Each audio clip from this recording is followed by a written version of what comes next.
Check. Hello. Check.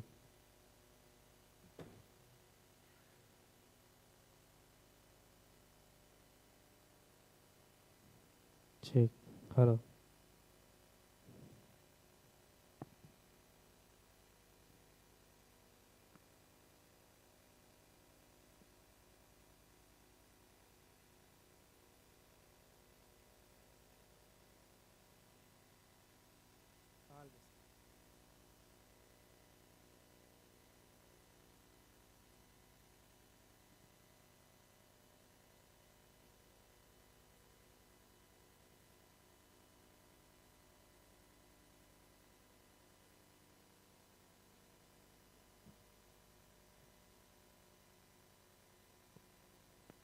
Check. Hello. Check. 1 2. Check. Hello. Hello.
Good afternoon, everyone. Welcome back to today's session. Today's talk and the sessions will be continued about breast cancers. So, I would like to introduce our senior directors for the talk for the evening, and welcoming Dr. Vedant Kabra, Senior Principal Director, Department of Surgical Oncology, Fortis, Gurugram. And we have with us Dr. Vinita Goel, Director and Head, Department of Radiation Oncology, Fortis Hospitals, Shalimar Bagh.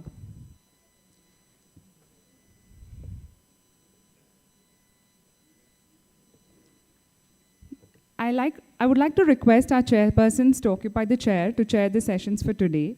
Welcoming Dr. K.S. Gopinath sir, who needs no introduction. He is an Indian surgical oncologist known for pioneering work on oncological research. He is a recipient of many awards, including the most esteemed Dr. B.C. Roy Award, considered to be the premier medical honor in the country. The President of India recognized his services in the field of oncology by awarding him the fourth highest civilian award, Padma Shri. We welcome you, sir.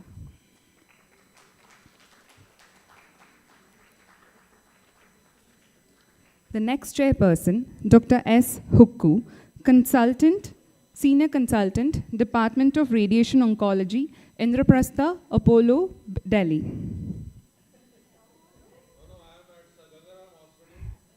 Sorry for the mission. Sorry for that, sir. Sincere apologies for that. Dr. G.V. Giri, Consultant Radiation Oncologist, Sri Shankara Cancer Institute, Bengaluru. Dr. Anupanama Mani ma'am, Senior Breast Surgeon, Department of Surgical Oncology, Jahangir Hospitals, Pune. And Dr. Patricia, Assistant Professor, Christian Medical College from Vellore.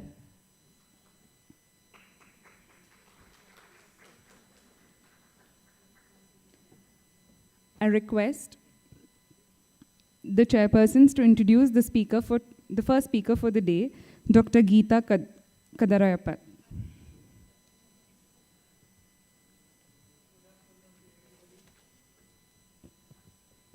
We are going to start the session. The first speaker of the day is Dr. Geeta. She doesn't require any introduction to any one of us, neither in the field of breast cancer or in the evening singing sessions of any conference in the cancer in the country. So I hope you don't start with a good song and then end the oncoplastic procedure, whether it is how useful it is. Tied up Thank for you, time. Geeta. Thank you so much, sir. Can I have my presentation up? Okay. It looks pretty different. Okay, so we've been discussing precision oncology, and I thank the organizers of this wonderful conference, Dr. Neeti Raizada, somebody I've known for almost 23 years now. And the flavor of the day is precision, and there is some sort of precision, you may call it precision in surgical oncology, but it is more about making the breast look similar. Even that is some sort of precision, I'm sure, and that is what oncoplasty is all about. But I also believe whenever there is something new, there is a lot of excitement about it, and there is always this tendency to use it everywhere, whether you need it or not. So I just want to bring to the table the judicious use of oncoplasty and the challenges thereon. So we know that oncoplasty has been kind of been going up, especially at the turn of this century. That is when oncoplasty started making a lot of noise, and we are pretty much on the up graph, as you see here. And oncoplastic surgery essentially implies integration of oncology with reconstruction of, when we talk about reconstruction, we're talking about a conserved breast more often than a whole breast reconstruction. So there are various classifications of oncoplastic breast surgery. I'm sure everybody's initiated into this terminology. So there is a volume displacement where you rearrange tissue within the breast, and there is volume replacement where you reconstruct with a similar volume with autologous tissue, and more often with tissue by the side of the breast, which is essentially perforator flaps. So when I was thinking about this, I thought that we need to present some tenets of using oncoplasty judiciously, because it is possible to do oncoplasty everywhere, but then we need to know where and when. So important to train yourself well. We were fortunately at the beginning of the graph, and so we tended to learn from various sources. So I've also had the opportunity of being at Krishna Klau, who's known as one of the pioneers of breast oncoplasty. So I trained with him. So you should make your plastic surgeon your ally. And the basics to a successful venture doesn't change. So you need to get your palette right. So when we talk about oncoplastic surgery, remember it is always, always oncology over cosmesis. So when I say oncology, think about tumor volume, think about whether it is unifocal or is it multicentric, what are the kind of margins that you're looking at, what about the breast size, and of course the tumor-breast ratio will make a huge difference, where is it located, and what kind of cosmetic result do you want, what are the imaging modalities that you're going to use to be able to give the best outcome in terms of oncology as well as cosmesis. In terms of, when I say mammogram, ultrasound, younger patients, MR mammogram, genetic counseling, and of course, always respect what the patient wants. Sometimes in our quest to appease ourselves, we forget that the patient possibly is not very appreciative of what the efforts that you made. So when I say oncoplasty, the simplest thing to do is a mammogram. Mammogram will always guide you as to what is the kind of procedure that you should be utilizing. So mammogram is a very, very important guide. So if you look at the C and D type of, the density, you're well within your right to do a lot of movement within the breast. The breast will forgive you. But if you were to do a rearrangement within a breast, which is an A or a B, then you will land up with a lot of fat necrosis. So that is something that you need to keep in mind. And the blood supply, respect the blood supply. So the important thing to understand is try and preserve at least 2 of the major blood supplies to the breast when you're doing any sort of oncoplasty. Otherwise, you will land up with the problem of fat necrosis. So when you do, say a rearrangement, tissue rearrangement, make sure that you're doing it in a single plane if it is a fatty breast, an older patient. But if you have a breast like this, which is dense, a D type of density, then you are well within your right to do both an anterior and a posterior undermining. But if you have a C kind of a thing, C kind of breast, then you need to see where the tumor lies. If the tumor is in the dense area, then you may go ahead. But if the tumor is in the fatty area, then you should avoid too much of movement within the breast and choose something else to fill up the breast. And always correct the ptosis. But in our situation, it's slightly different because we don't do a lot of contralateral symmetrization. You're just looking at one breast. So there maybe ptosis correction may not be such an issue, but if the patient comes back to you a second time for a symmetrization of the contralateral breast, that is when you will have to correct ptosis. And always remember what the patient wants to be. Especially when you're doing a reduction, you must know what a patient wants to be. So suppose the patient is a 40C, she may want to be a 36B or a C. You obviously cannot change the 40, but you can make it a B size because that is what is the cup size for that patient. And always have a measure of the tumor in your head. It is important to think 3-dimensionally because only then can you try and figure out what is the way to fill up that defect. And keep it simple. When you start off with level 1. So this is a nice classification. I quite like it because it allows you to think.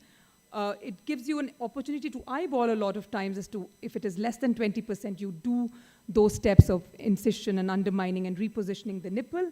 But if it is up to 50%, you may have to do replacement procedures. So this is what the Krishna Klau thing is, which is skin undermining the nipple areolar complex, do a wide excision right up to the muscle. You cannot leave it halfway because if you want to move the breast, you need to excise en bloc up to the muscle. And this round block is a very important procedure in this manner, in this technique. So this is how you would do a round block, deepithelize between the 2 circles. There would be tumor resection. I'll just show you how do you do the and then you close the glandular defect, and suture it and apply the periareolar sutures. And this is what you see. This is what is the deepithelialized bit on the table. And this is the kind of result that you get once you're done with round block. And we get excellent results with round block, but then you can see here, you can see that there is a bit of a flattening of the areolar complex. So what you need to for this is to keep the inner circle inside the areola. This is what I've started doing. And avoid a purse string if you may, and use interrupted sutures. That also avoids the flattening of the areolar complex when the purse string snaps. And then you should do asymmetric deepithelization, because suppose you have a tumor on the upper outer quadrant, try and keep it a little oblong, so the lower inner part will be slightly wider off than the other bits. So that is what asymmetric deepithelization means. And I've been fortunate enough to contribute to this newly arrived book, which has been written and edited by Dr. S.V.S. Deo, in which I've written this round block oncoplasty technique. So there are various procedures. Just do the simple ones, a combination of lateral mammoplasty with round block. Again, a great technique for upper outer quadrant tumors. No procedure is useless. There will be a lot of people who would be telling you, especially from the West, they think that these scars that we make are not worth it. But if you look, our radiation oncology colleagues do help us get the scars to fade, and we get pretty good results with hemi-batwing, batwing, and tennis racket oncoplasties. And try moving these, the transposition flaps are something that we have begun to use very commonly, and this is a tumor where a bilobe transposition flap has been used. And again, a good technique to fill up tumor defects closer to the areola if you want to move tissue, especially if there is a large pad of fat on the side. A simple transposition flap, great symmetry that you get. And once you're done with these bits, you're ready for the next level, which is, of course, perforator flaps. And then you must have this oncoplasty toolkit. Like I always ask my fellows, I'll spring the surprise on them and ask them, where is your bag? And by and large, by the time they're about 3 months old, they have this kit with them always. So you have various perforators. So we have the lateral intercostal artery perforators, extremely good for lower outer quadrant tumors. And this is what it looks like. Although this patient could have done with a reduction but did not want it. So if you just want to symmetrize, then this is a good technique. So for 6 o'clock tumors, lower quadrant, you can do an anterior intercostal artery perforator flap. Again, great symmetry with this flap. As you can see, there is a scar, but you can barely see it when the procedure is done. So I've used ICAP for various situations, even in post-NACT, when there are 2 wires, larger area to be resected. And I often use this horseshoe method of transferring the flap. And that is the kind. So initially, you can get this kind of bulge on the side. Don't get disheartened by it, because that's part of your post-operative swelling. And when you see her about several months down the line, you can see it is pretty much symmetrical. So beware of fatty breasts. So, a lot of times you start off thinking that you're going to do a certain procedure, and when you open up into the wish you had not offered that to the patient. So you must have a backup technique to fill up the defect, just as in this case where we had to use a perforator flap, again, a LICAP, LTAP perforator flap. And then you should be prepared for a change of plan. Do not burn your bridges. So in this case, there was a lower inner and a 12 o'clock lesion.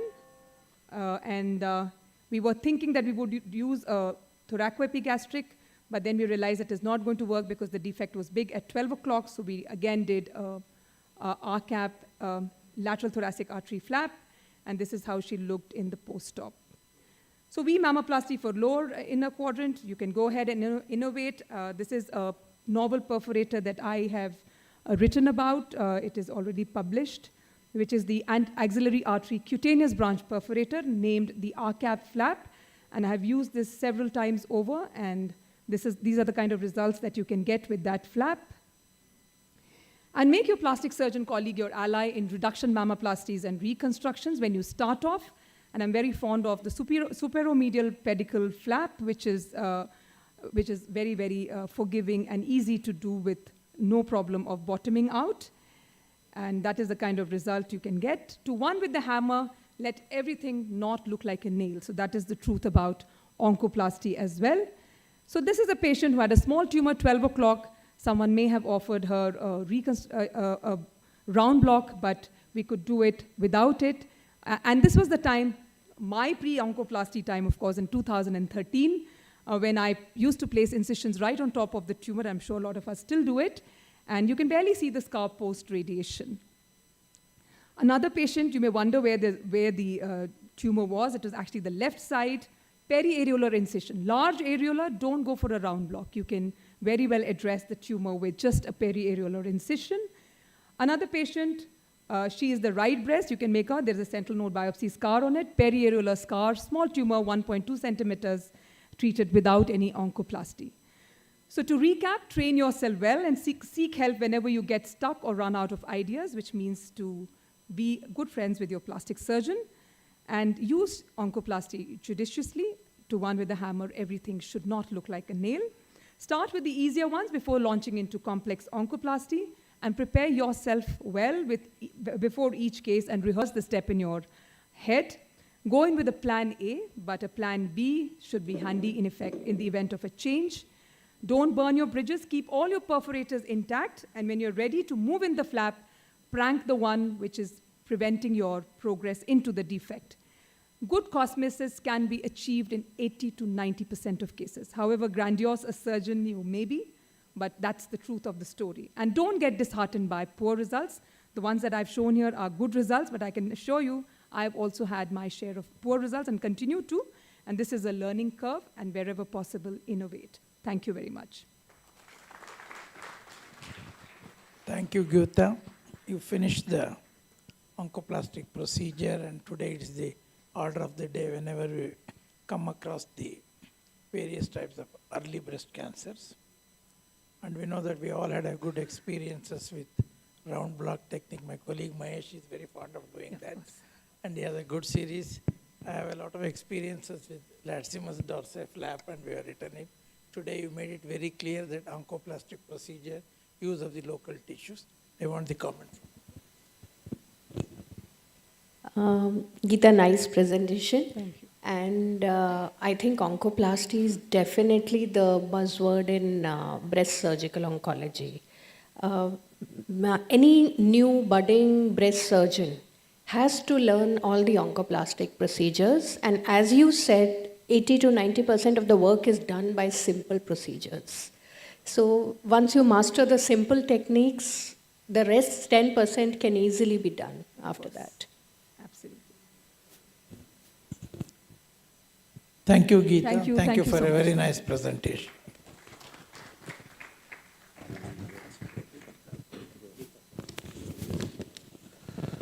So we now move on to the next pillar in breast management, that is radiation. And I invite Dr. Vinita Goyal to share the stories with us from ASTRO 2023. Vinita Goyal. So good afternoon, everyone.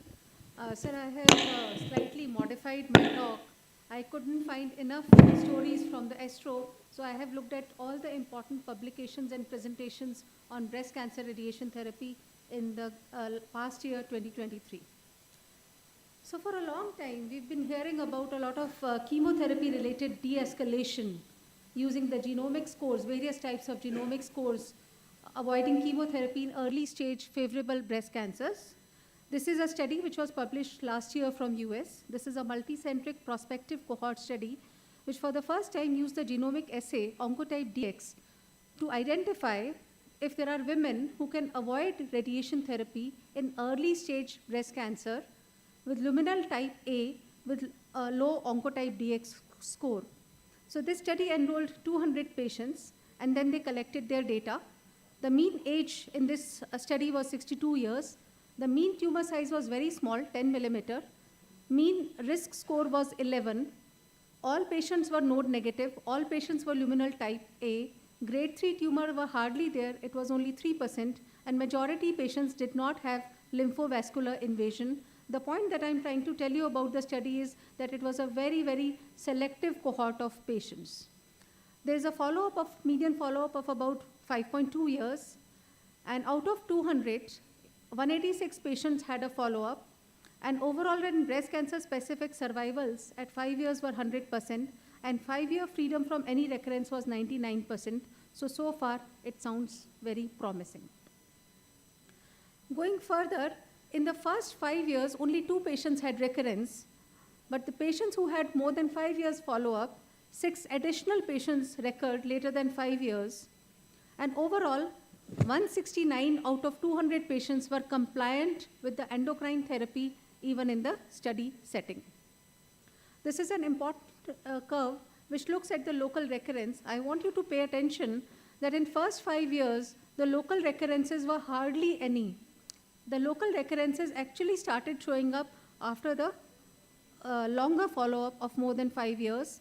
And these are the details of the patients who actually had a recurrence, local recurrence. And if you can see, some of these patients were quasi-compliant or non-compliant with endocrine therapy. So my humble take on this is that this study had modest sample size of 200 patients. There is modest loss of follow-up of about 7% patients. Compliance to endocrine therapy was about 84.5%. Very early tumors, median size 10 millimeter. Longer follow-up is still pending, and we all know that luminal type A breast cancers are known to have a later recurrences. And rather than omitting RT, I want to again think that patients who were eligible for IDEA study would also be eligible for a shorter course protocol or partial breast radiation therapy. Last year, we had many such studies which were looking at radiation avoidance and de-escalation. This is another study which was published in NEJM. This is a Lumina study from Canada. Again, a prospective study of 500 patients aged more than 55 years with T1N0 tumor, grade 1 and grade 2, luminal type A, with a Chi-67 of 13.25%. And the Chi-67 was centrally reported using the methods of International Chi-67 Working Group. This study excluded patients with multifocal, multicentric tumors grade 3 or patients who had LVI or AIC positive. The median tumor size, again in this study, was 1.1 centimeter. So probably all these were screen-detected early favorable breast cancer patients. Compliance to endocrine therapy in the best setting was about 83%. And this study also showed that without radiation therapy, with breast conservation, this group of patients had a very low local failure rate of about 2.3%. This is another study. I'm sorry, I forgot to mention a point. The first study, IDEA study, looked at the Oncotype DX score, and that is what was used other than the clinical factors to identify the favorable subgroup, while the study from Canada actually used only IHC-based categorization to identify the favorable subgroup of patients. This is another study which was published in year 2023.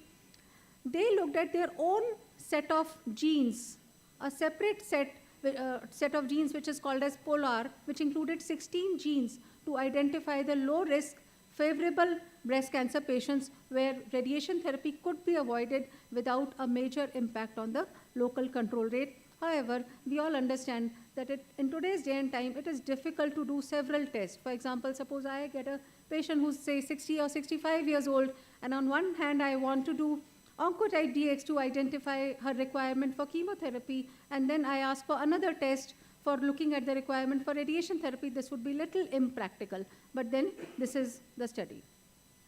So this space is actually right now filled with a lot of ongoing trials. I think we need to wait for some more time before we can suitably, confidently identify who are the patients who are at a low risk of local recurrence and can avoid radiation therapy. While at one step we are looking at radiation de-escalation in these subgroup of patients, there is another set of trials which are going on, which are still recruiting the patients. For example, this is a Europa study which is recruiting patients more than 70 years in age with T1N0 breast cancer, luminal type A, and the patients are being randomized to only radiation therapy versus only hormonal therapy. So probably the time will answer this question. There's another study which is going on in Europe with a similar design where the patients are being randomized. The control arm is getting APBI, accelerated partial breast radiation, along with endocrine therapy, while the experimental arm is getting only single fraction, ultra short single fraction APBI. There's another study which was, which came last year. This is a retrospective analysis of Swedish Cancer Institute Breast Cancer Registry. They also included patients more than 70 years of age, T1N0, ERPR strongly positive. They excluded patients with grade 3 and LVI, as all other studies have done. And the patients were grouped into four groups. Standard treatment of radiation and hormonal therapy, radiation monotherapy, endocrine monotherapy versus no treatment. And overall, the study also showed that radiation therapy, monotherapy conferred non-inferior disease control as compared to the standard group. The study is yet to be published in full text. Only the abstract right now is available. So the debate is 5 days of radiation therapy versus 5 years of endocrine therapy versus both. I think a lot is happening in terms of radiation dose and volume de-escalation. We need to watch out this space for more data to get confidence to identify the correct set of patients where radiation therapy could be avoided. Last year, there was another important trial where the results were published, that is Import High. Import High is a study of radiation therapy where the control arm was given 40 grain 15 fraction to the whole breast with sequential boost of 16 grain 8 fractions over about 4.5 weeks to the tumor bed. And in the test arm 1 and 2, the whole breast got 36 grain 15 fractions. The quadrant got 40 grain 15 fractions, but the lumpectomy area was either given 48 grain 15 fractions or was escalated to 53 grain 15 fractions. At 5 years, they found that dose escalation in test arm 2 did not improve the local control rate. But they also said that doing SIB is safe, effective, and can reduce hospital visits. So instead of doing sequential boost based on the Import High, we all can switch over to simultaneously integrated boost. Last year also saw the publication of AMAROS trial, which evaluated patients after sentinel lymph node biopsy to further axillary lymph node dissection versus axillary radiation therapy. Now the 10-year results, follow-up results of the study are available, and both the arms are showing comparable outcomes as well as axillary control with significantly less morbidity after axillary radiation therapy. In the year 2023, in the ASTRO, there were two very interesting oral presentations from India. This is a paper which came out from RDR Institute. They looked at the impact of neoadjuvant concurrent CT-RT in breast cancer, and they looked at the impact of NACT-RT on operability and survival. It's a prospective study, 200 patients. This included all subtypes of breast cancer. Patients were given standard neoadjuvant chemotherapy followed by concurrent CT-RT with 2 cycles of paclitaxel, and after that, patients were taken up for surgery. And the median age in this group was 52 years. MRM was performed in 88% of the patients. 8.5% patients remained inoperable, and about 32.2% patients showed a pathological complete response, and the pathological complete response was higher in the group with HER2-neu positive disease. The detailed publication of this is still pending. This is also published right now in the abstract form. I think I'll stick to this last study this was also presented in ASTRO 2023. This study came from TMH. We all know about the fast forward trial where patients were given radiation therapy 26 grain 5 fraction.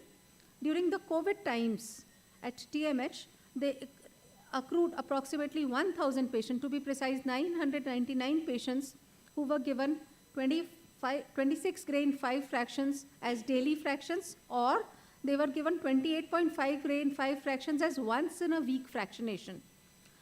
The difference of this study from fast forward study is that the majority patients also got supraclavicular fossa radiation, and about 17% patients also got IMN radiation. The results of regional nodal irradiation after fast forward are still pending. So this study has shown that at 24 months follow-up, there is no incidence of brachial plexopathy, symptomatic pneumonitis, or cardiac events after ultra-hypofractionated radiation therapy. So this is all the news from the radiation oncology in last 1 year. Thank you so much for your kind attention. Thank you. Dr. Vinita, it's always a pleasure to listen to you. But so if there are any questions to Dr. Vinita, because I think she spoke about 3 basic points. I think one, she said that I think most of us will practice this where you see where you can avoid radiation. And it's always basically if you have an elderly patient who's strongly ER/PR positive, who's less than 1 centimeter, so on and so forth, you would probably want to do an excision and just put the patient on endocrine. The second thing she said was basically the hypofractionation, and we tend to now become more and more hypofractionated. The 14-15 is what we are practicing as a matter of routine, but right now I think we can probably go ahead and start treating our patients within a week or so. So instead of 3 weeks, now we start looking at only 1 week. The third thing, of course, what she brought out was basically what was the ADIAR trial, the Cancer Institute ADIAR, where they have used concurrent CTRT as a pre-op modality.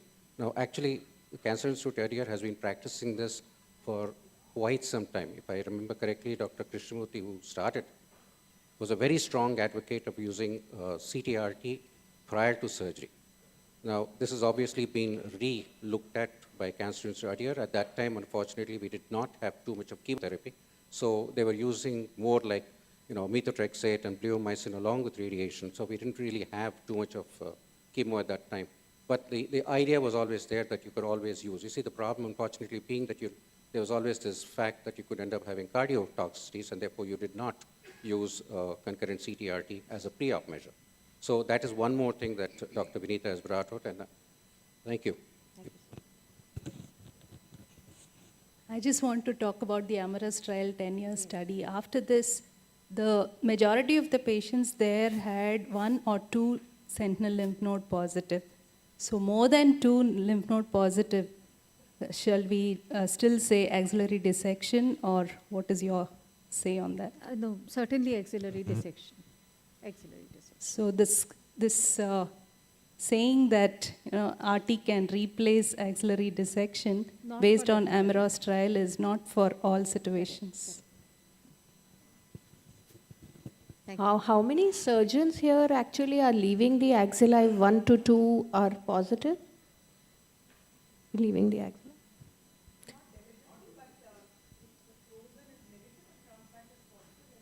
No, that is an exceptional situation. I'm talking about 4 sentinel nodes, 2 or 3, 2 are positive, say.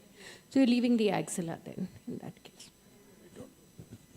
We don't do that routinely. Very selected subtype of population only. Yes. Okay. Thank you very much. Thank you, sir. Thank you. Now we will all go down and Prasad Narayani will take over from us to conduct the session.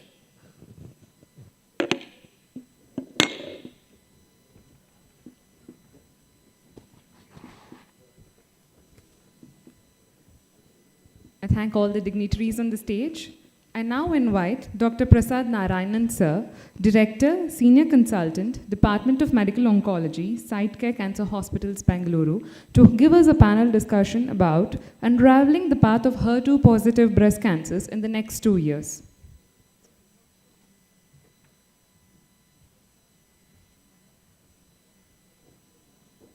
Good afternoon. I thank the organizers for this opportunity. So, I'll invite the panelists first. Dr. Avinash Upadhyay, Dr. Satish, Dr. Linu Jacob, Dr. Aditya Murali, and Dr. Gaurav. So I was told that Dr. Haritha and Dr. Bowman are not available today. We'll be missing them. I would have got some surgical perspective if Dr. Haritha was there today.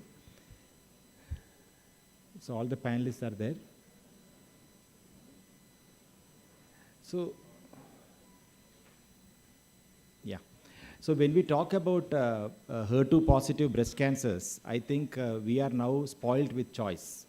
I think in the last 10 or 15 years or so, there were so many drugs which got approved in this scenario, and so many of them are available for us also. So our patients with metastatic breast cancer who are HER2 positive, now are getting a combination of different drugs at different scenario. We will just see how we are using it in the clinical practice, and with the availability of biosimilars, especially for the TDM1 what we have now, and with the upcoming availability of biosimilar in the pertuzumab scenario, and even tucatinib, are we going to see some difference in the way we practice in metastatic breast cancer who are HER2 positive?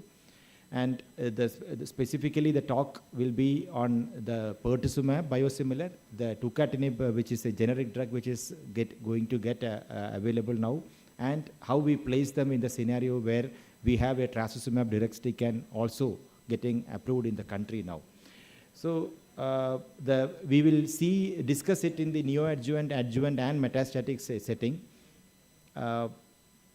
We all know that neoadjuvant dual HER2 targeted therapy, if you are able to give to a patient, that is the best way we can get pathological CR.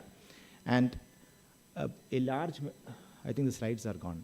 Yeah, now it came, okay. So a large majority of the patients in India don't get a dual anti-HER2 therapy in the neoadjuvant setting, mostly because of the financial reason. So let us start, and there is no doubt that what is the standard recommendation is to give a neoadjuvant therapy. So we will run these questions through the panelists. I will start with Dr. Avinash.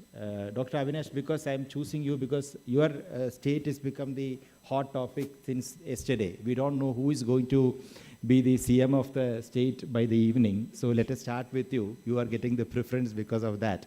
And what percent of your patients get anti-HER2 therapy, dual anti-HER2 therapy in your practice? Since generics of pertuzumab is not there still, so I think less than 5% only will get per2 trans to both in neoadjuvant setting for my patients. That is because of a financial reason? Financial only, sir. Purely financial. No, if you keep the finances away, what percent of the patients would actually qualify for a dual anti-HER2 therapy? So most of the patients who are having HER2 neu positive mostly will be locally advanced breast cancers only. Right. So node positivity will be there in almost 60 to 70% of the population. So definitely every patient who is having locally advanced breast cancer HER2 neu positive shall get dual anti-HER2. Dr. Gaurav, from your center, what percent of your patients get a dual anti-HER2 therapy, or how many qualify for that and how many actually get? If you see all the indication, whether neoadjuvant or metastatic, so I will say practically every patient who has a good HER2 expression is a candidate for dual blockade. If we go by the mechanism of that prevention of anti-HER2 resistance. But in an academic setup, currently with the current price point that both drugs are available, less than 10% of the patient who would be eligible would get it. Right. So Linu, I'll come to you now. What percent of the patients which you see actually qualify for dual anti-HER2 in the neoadjuvant setup, and what percentage get? Yeah, so in the setting I practice also, most of the patients come with advanced disease. Right. So maybe a very small percentage of the patients may be those who are node negative, and maybe it is a T1 or a T2, I may avoid dual pertuzumab. Otherwise, most of the patients, node positive, definitely I will go ahead with dual. If it is node negative, maybe I will consider for a T1 or a T2 only single agent. Other than that, I will use. So most of the patients actually qualify, and yes. What percent of them get because of the logistics? So because I practice in Kidwai, I think even the total, if there are 100 HER2 positive patients, maybe only around 10 to 20% get, and right. It is not covered under the scheme. Right. What about Satish? If we take 100 neoadjuvant cases, suppose, almost 70 to 80% they qualified for a double HER2. Right. That's what is in practice. But after counseling and financial those things, the going for a double HER2 therapy in our center is almost like 40%. 40%? 40%. Double HER2 because of the patient assistance program. What currently having other one route, otherwise in the second route is in the clinical trial. Either any one of them they'll get benefit with the opportunity of enroll in a clinical trial or in the affordability. but not all the cases. Right. What about Aditya? Aditya, you, in your case, 100% of the patients will get dual anti-HER2? There are disclaimers to this program, so I will not answer that. Nevertheless, a vast majority do. But I think the interesting part here is T size more than 1 centimeters almost always do come for neoadjuvant.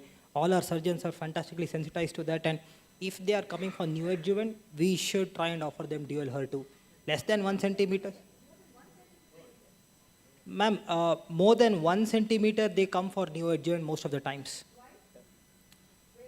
The NCCN recommendation is more than 1 centimeter is neoadjuvant chemotherapy, madam.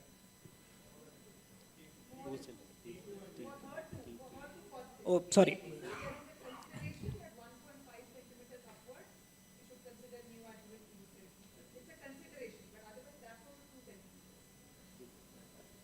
Essentially, as I said, if they come for neoadjuvant, they would probably go for a dual anti-HER2. So we can ask Dr. Geeta, since she made this comment, in your practice, what % of your patients actually qualify for a dual anti-HER2 therapy and what percentage get? As in percentage, if you see 100 patients of HER2 positive breast cancer in an early stage.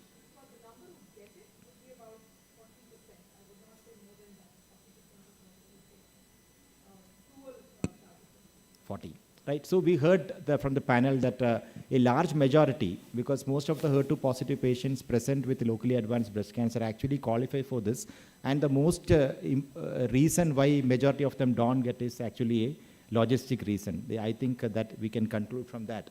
So this role of, when you talk about a biosimilar availability of pertuzumab, there are two scenarios where this will come in play, right? One will be the neoadjuvant therapy, and one will be after upfront surgery. We just heard from Dr. Geeta that that if it is 1.5, so borderline, even patients get operated, even in who are having node positive disease sometimes get operated. So let us talk about the adjuvant scenario and see what happens when you give a neoadjuvant therapy. So will you, when a patient gets a dual therapy, dual anti-HER2 therapy, and gets PAT-CR, this is a very, very practical question. Do you continue the dual anti-HER2 therapy for 1 year for all patients? You recommend for all patients and only a percentage of them get. I want this to be answered by all the panelists. We'll start with Linu. So definitely, I think if the disease was advanced, N1, N2, or a tumor size were more than 5 centimeter, even if I achieve a PAT-CR, I will continue dual. So you will go with the primary presentation. I mean, yes. Suppose there is no financial constraint. Do you want to give dual anti-HER2 to all, or yes, that is you what want to give? Yes. But you will use it wisely because of the financial reason. Yes. That is what you are trying to say. Dr. Abhinash? No, that I already told. So yes, given a chance, I'll be giving even after achievement of PCR, I'll continue both the drugs. Right. Let us put Satish in a different wicket actually. So we are talking about short course anti-HER2 therapy even for single agent therapy. So do you use a short course therapy in dual therapy also? Yeah, I'll do like the TCHP regimen 6 cycle, those who achieve pathological CR, except ER negative, N2 onwards, I'll definitely I'll try to switch over to trastuzumab adjuvant. Like ER negative, HR negative is there, N2 disease onwards, I'll tell you continue double HER2 therapy. Otherwise, I can. So you will switch choose over based on the other parameters. Baseline presentation. What and is the reason to choose that is a financial reason. Financial reason. Any other concerns of continuing? See, like even if you continue 1 year adjuvant therapy, like the only marginal benefit double HER2 compared to single HER2. Right. That's especially in the hormonal receptor negative, node positive only marginal benefit. That's why I try to, my aim is there to achieve a PAT-CR. If achieve is there, then I'll try to at least trastuzumab. I'll try to. Aditya, you are convinced about this marginal benefit thing, or you feel that the benefit is across the board? So the subgroup analysis, it was a post-hoc analysis. It was not pre-powered. But having said that, the best benefit was in the hormone receptor negative and the N2 subset. So if cost was not a problem, then that's a different thing. But otherwise, at least in hormone negative and N2, we should try and push the patient. Dr. Gaurav, any comments? So I'm not very much convinced with the dual if there is a PET-CR. Okay. And cost definitely is a concern, but my main concern is also adverse event, because these patients have curable malignancy, and giving single agent trastuzumab, you are preventing maybe some of the cardiotoxicity, GI side effect. So in my practice, and as well as I believe giving single agent, if there is a complete clear PET-CR. Yes. So the PAT-CR also depends upon the hormonal receptor positivity, correct? If it is HR negative and HER2 positive, the PAT-CR goes up to 80%. Right. Whereas if it is HR positive, correct, right, so I think we shouldn't go by PAT-CR alone. Yeah. Right, I agree with you. So now we come to this question of escalation. The Catherine trial data based on IDFS. We'll ask Linu, because you are the most critic of all with the IDFS. I have heard you debate this many times. Are you convinced with this data, long-term follow-up? Do you think this is an endpoint to look at? Do you think that escalation is required or not? Yeah, definitely. I think if PAT-CR is not achieved. So if you are in a government panel to decide on approval of TDM1 in the adjuvant setting, you will give approval or not? Yeah, definitely. If PAT-CR is not achieved, I think it has been proven beyond doubt that so those you who will achieve, approve? Yes. Right. So this is the data. I don't think I should discuss you with the data. So there is a long-term follow-up also. Definitely adjuvant TDM1 escalation based on residual disease or not is the standard of care now. This is what we follow, and there is no subgroup which did not benefit with this. We will skip some of these slides for want of time. So let us come to the adjuvant pertuzumab. Which subgroup, suppose a patient has come with the post-operative scenario who has not received new adjuvant. What is that group of patients where you will spend more time convincing them that you should get an adjuvant dual anti-HER2 therapy? Or a single anti-HER2 therapy is enough? Let us ask Dr. Avinash. First of all, it will be unfortunate to see like HER2 new is a systemic disease, so even surgeons should refer for new adjuvant whenever it is a locally advanced situation. Right. And suppose it has not been referred and their patient is coming for adjuvant, all those patients who had like size more than 5 centimeter or node positive, definitely I would suggest to go for trans 2 and PER2 together. Right. So Satish, again the short question comes to you. So is there any patient who you give a short course of adjuvant dual anti-HER2 therapy?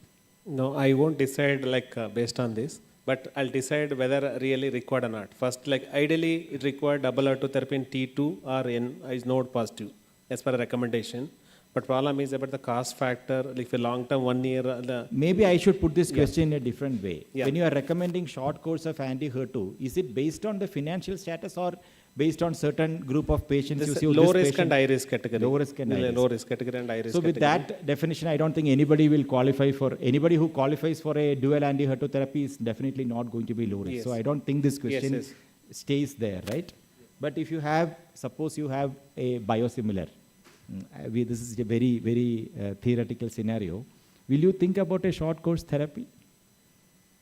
Short course, I don't try, but at least I'll try to convince, if this indication is there, I'll try to convince for the at least 1 year completion. Right. With a cost effective. We have 3 more minutes. Before that, let us come to the most solid data of pertuzumab in our practice, which is the metastatic. I don't think this has been challenged by anything actually.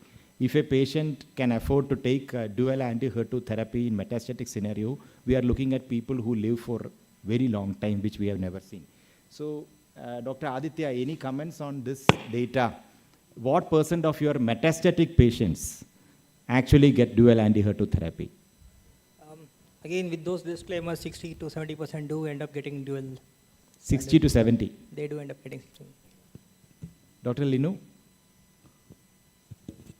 What percentage of the patients? Get dual anti-HER2 therapy in metastatic setting? Yeah, so I would like to give to everyone. Yeah. But as I told, maybe 10-15% only in the actual scenario get because of, again, logistical issues. Dr. Gaurav? So I think all of us are convinced on the utility, but still the real world utilization of dual HER2 in metastatic breast cancer setting is below 20%.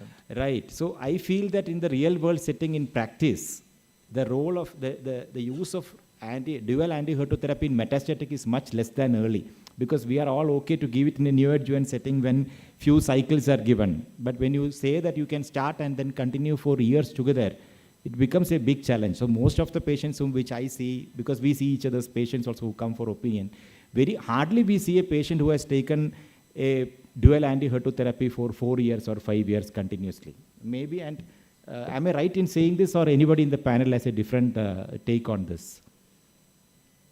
How long, what is the longest you have given a dual anti-HER2 therapy in first-line metastatic scenario? Satish, have you seen that 10-year dual anti-HER2 therapy? So I seen 6.5 year, like 6.5. Yeah, Wow. double HER2 therapy. Previously IV was there, now it is subcutaneous. The Roche is going on. So suppose now we have a patient, this I will ask Aditya, the patient is on a single agent trastuzumab therapy in metastatic setting, and you tomorrow have a pertuzumab which is available for same cost. Will you add that? Not necessarily there. If because biosimilars of the other one is also available. There is TDM1 biosimilar also, and it's, I mean, I know the resistance mechanism pathways here are different, and pertuzumab might benefit, but still, given that, you know, if trastuzumab and chemo has been given in first line, standard second line here would be TDM1 probably. Right. So we have only 1 more minute to go, 30 seconds actually. So I'll come to tucatinib. If tucatinib is available tomorrow, which is the group of patients where you will allow to use it? Linu? Yeah, of course, definitely, because of the good results in brain metastasis patients, I think those will be the patients. But I think even there also the order of will be initially dosi, trastuzumab, pertuzumab, followed by the DDM1? TDXD, followed by tucatinib. No, TDXD is now available. If, I mean, what do you think practically? If you have a generic tucatinib which comes, will it take the role of TDXD in your practice? So that's what I'm telling. By science, this would be the order. No, by practical? Yeah, so. It may. Yeah. Dr. Gaurav? So I think tucatinib cannot take role of HER2. The reason is its efficacy in HER2 low setting. Right. And we know that in brain metastasis also this can be effective. However, you brought a very practical point that if a generic tucatinib is there and there is a patient with good HER2 expression brain metastasis, then this is where I probably would use a tucatinib based and trastuzumab. I think I will stop here. I don't want to extend more time. So we have discussed this also. Thanks a lot. Thank you.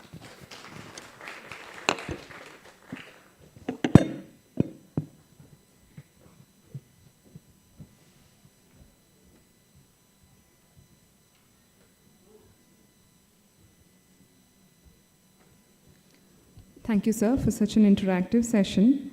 Next, we have a case-based panel discussion. And to start with, I'll call Dr. Vinay Deshmani, sir, who's a consultant surgical oncologist from PD Hinduja Hospital, to talk about early breast cancers and locally advanced breast cancers.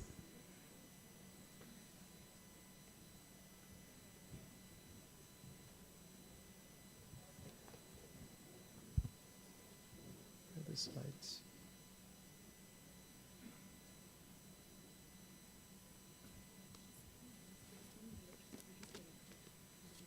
Right. Okay, this is a panel discussion on early breast cancer and locally advanced breast cancer. I'd like to call the panelists on board and the chairpersons.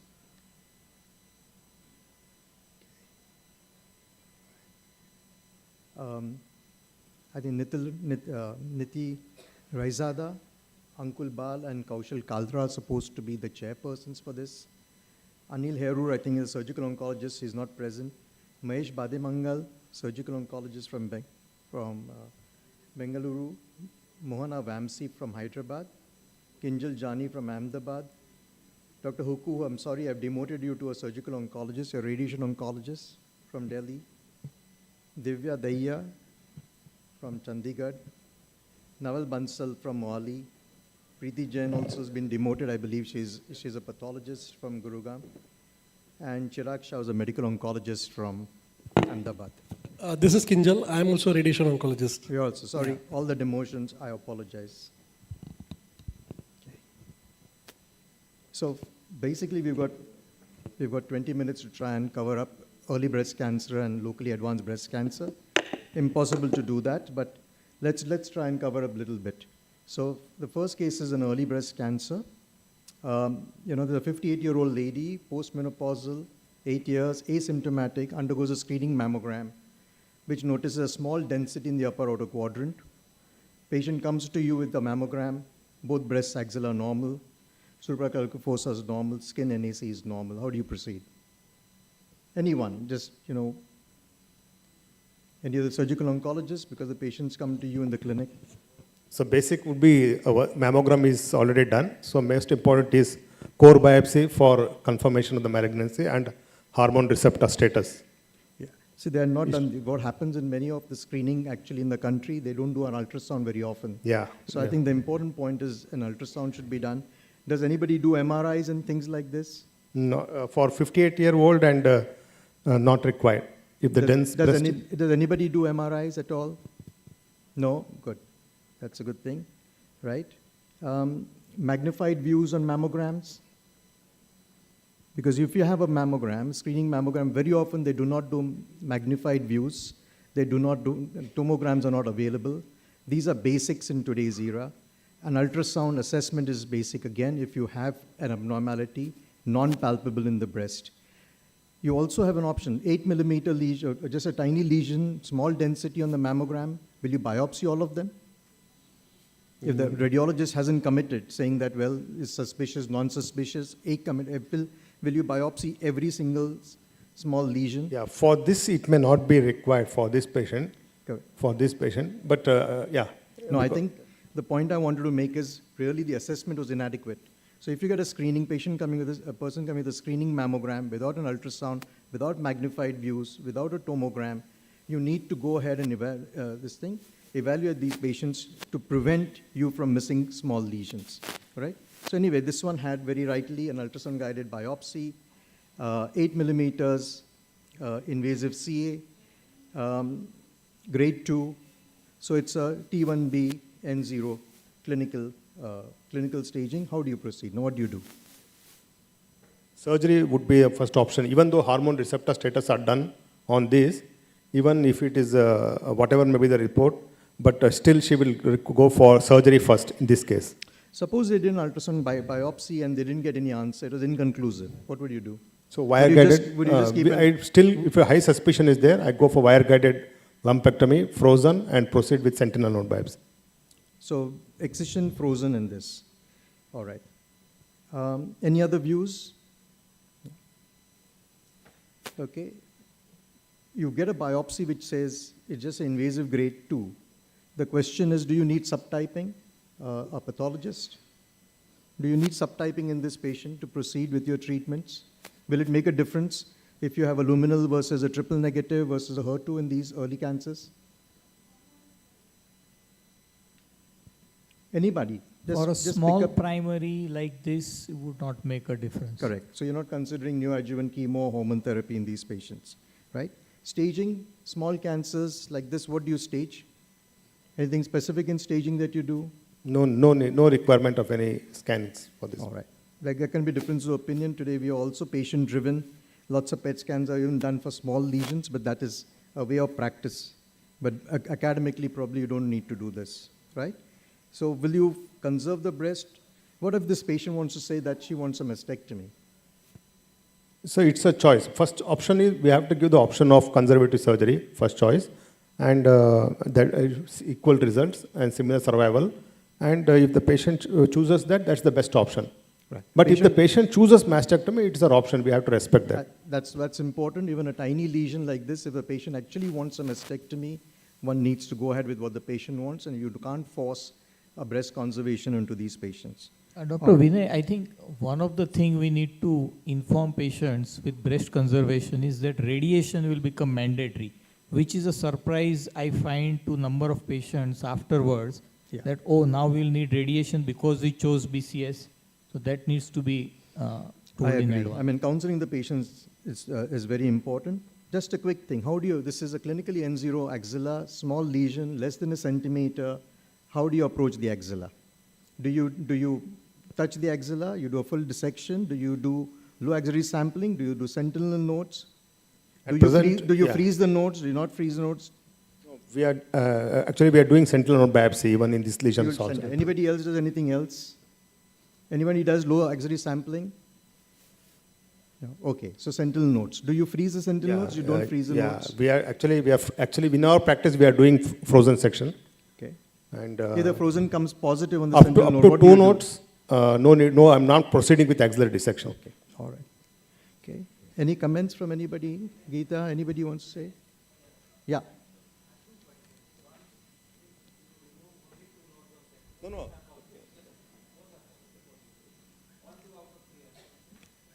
Let's go with that first one. So only 2 nodes are removed, 2 are positive. What would you do? Anybody, not only you. So most important is clinical examination and your imaging. If you feel that you have a low burden of Harden disease, even 2 nodes, if 2 are positive, still you can consider it as no need to proceed with the axillary dissection according to me. And most important, clinical and imaging more important. Okay, quickly. Proceed. Which is the other?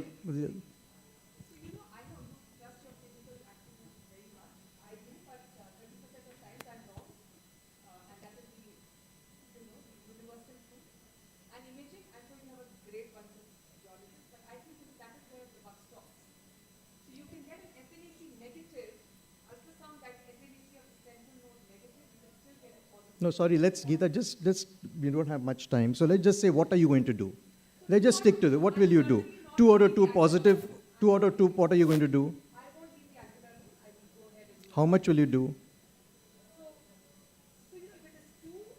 2 out of 2 positive, nothing else in the axilla, imaging is normal to level 2. Vedant, you want to say something? Fine.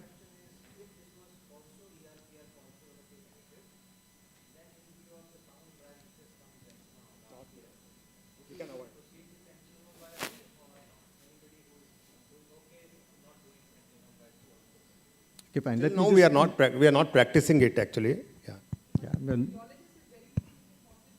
I mean, let's not get into conjectures. We have 12 minutes now. So suppose this lymph node, which comes positive, okay? You've taken out a sentinel node, early cancer, tiny cancer, non-palpable. 1 lymph node has come positive on the sentinel node. It's 1 out of 6. You managed to get 1 out of 6. Do you proceed? Do you no proceed? Need to proceed. You won't. Anybody proceeding? No. Okay, fine. All right. Now this patient is absolutely fine. All right. Is on some adjuvant treatment.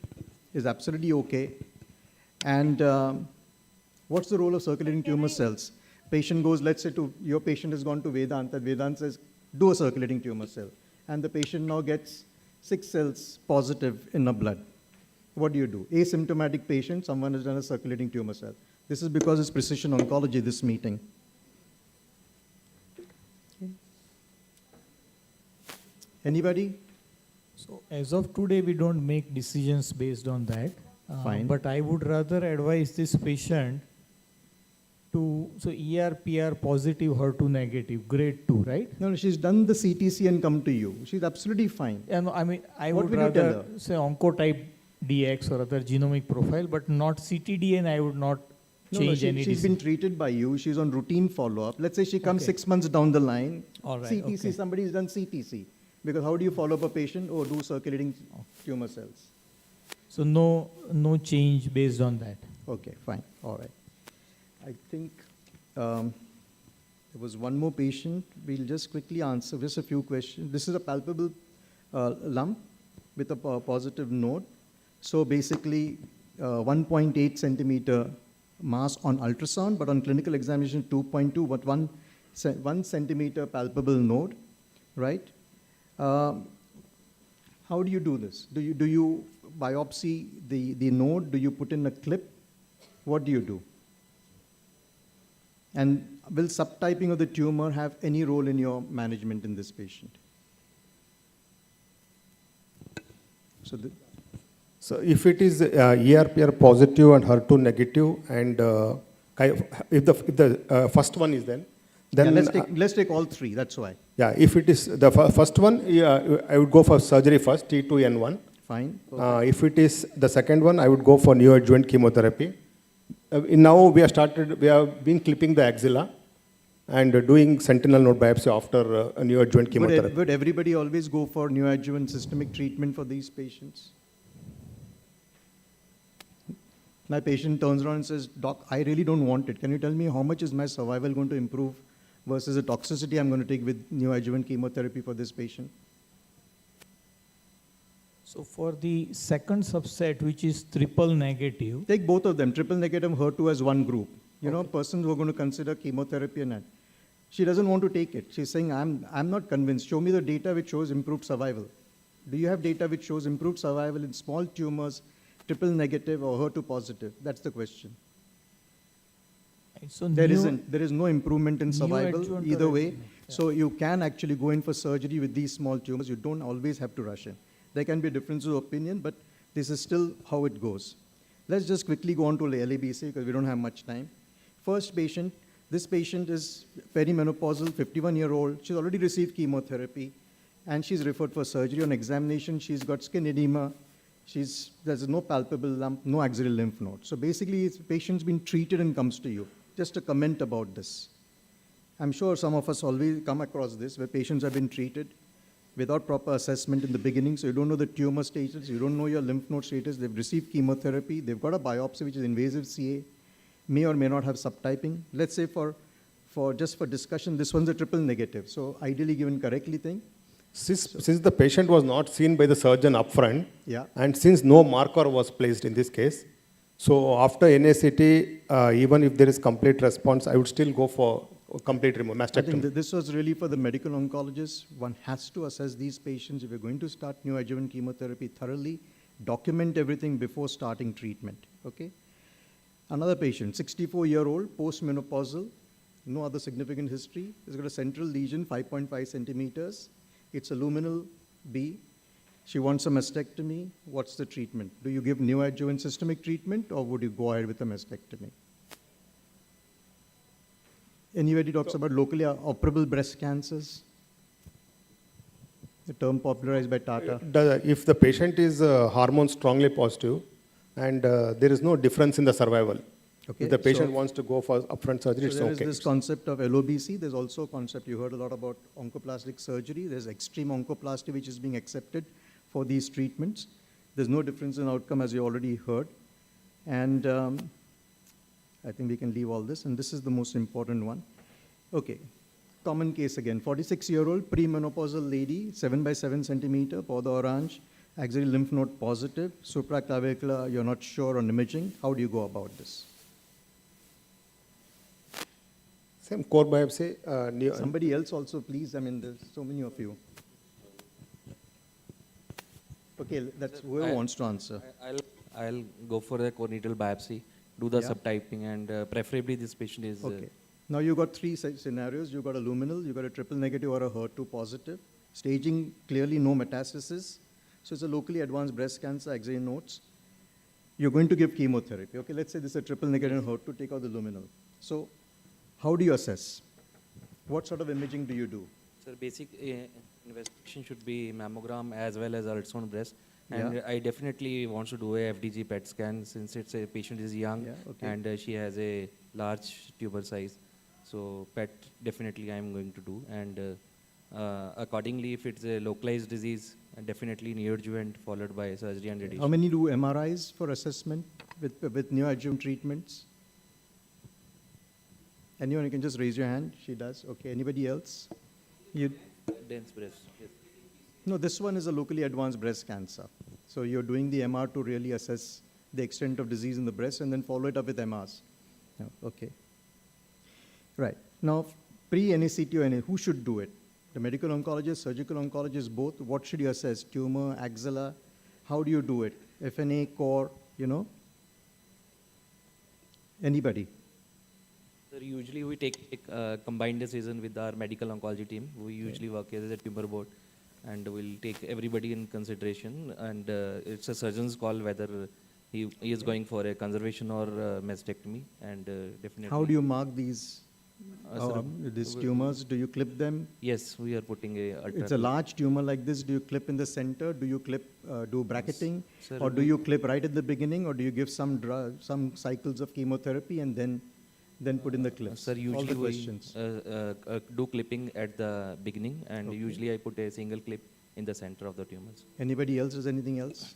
So if there's a large lesion, now the newer concept is to put the clip after 2 to 3 cycles of chemotherapy so that you know where the exact core of the lesion is. That's very important because, you know, you can have different sorts of responses, and that's generally what is, I think, probably more sensible. Although people do bracketing. Okay? Now, response assessment, who should do it? Medical oncologist, surgical oncologist, when should we do it? How often should we do it? When's the earliest assessment? So you got this patient, LABC, you started on chemotherapy, you put in a clip. So every cycle we assess clinically, which for breast cancer most of the time is adequate. You are seeing a very good response, then you continue. At least 2-3 cycles we make sure that the surgeon also sees the patient through this to ensure that they are aware of the whole progress. We don't do imaging if there is a good clinical response. Anybody else does something different? Well, I follow up with ultrasounds, and the first one will be after 2 cycles. I also do something which is different. We've been doing pre-chemotherapy PET CTs and following them up with 2 cycles PET CT to show response and do response assessment. It's quite a well-known thing, very popular in the East and not liked in the West. How do you assess the response? Clinical evaluation, or this we just went through it. I do ultrasounds and FDG PETs. Types of responses, this is important to understand. You get concentric with hormonal, but you can get eccentric or basically an ill-defined Swiss cheese sort of pattern with other drugs. Okay, and that's slightly related to subtype, and that's the big problem, that when you actually don't do repeated ultrasounds, and if you may have something like a triple negative or a HER2 positive, the tumor disappears completely, then you ask the radiologist, very often they're not able to see. If the clip has become eccentric, it becomes a problem. So for large tumors, there should be serial evaluation by a radiologist, whichever way you want to do it. Okay, when do you do your surgery? Do you complete chemotherapy? Do you do sandwich? If you're doing NIHT, how long do you give the NIHT? Chemo means after completing all chemo. That's the standard now, what we are following. After completing all chemo. Fine. And hormone therapy, generally 4 months. All right, okay, that's fine. Suppose you have a patient who's not responding. You do it after 3 cycles, 4 cycles, whatever you do, this thing is, you find it's a static or a progressive tumor. What do? Do you rebiopsy? Do you change the drugs? Or do you give all the cycles of chemotherapy? We first conduct MDT and ask the opinion of the medical oncologist. That's spread the blame. So what do the medical oncologists tell you? We will do the PET CT also in such a case to be sure we are not changing into a metastatic. Fine, now I'm telling you, this is a static or a progressive. Whatever you've done, it's a static and progressive tumor. You've landed up with this clinical situation. You've given chemo. It's not really responding. What do you do? Do you rebiopsy? Do you change the drug? Do you do NGS? Okay. Do you operate? I think, again, as I said, it would be a multidisciplinary discussion, and nobody else is available. It's only you. They've all run away. So what we are doing is, if the hormone's positive, the patient is having hormones positive. Yeah. So generally, I try to operate. Let's say triple negative or HER2. Or triple negative HER2, we change the chemotherapy to see the response. Okay. If it's a triple negative HER2, I'll probably go with surgery, if at this point. All right. Okay. Fine. Now, this is a tumor which has responded. You're going to do a breast conservation decided. Patients agreed. The question is, do you excise? How much do you excise? Do you excise the original or do you excise what's left behind? If there are calcifications which are left behind what you're seeing, do you remove all the calcifications or not? It is the post-NACT volume, the disease what we have to remove. Okay. But if calcifications are there, we have to make sure every calcification is removed. I think that's controversial because this is being discussed a lot, and the consensus is that you don't now require to remove all calcifications.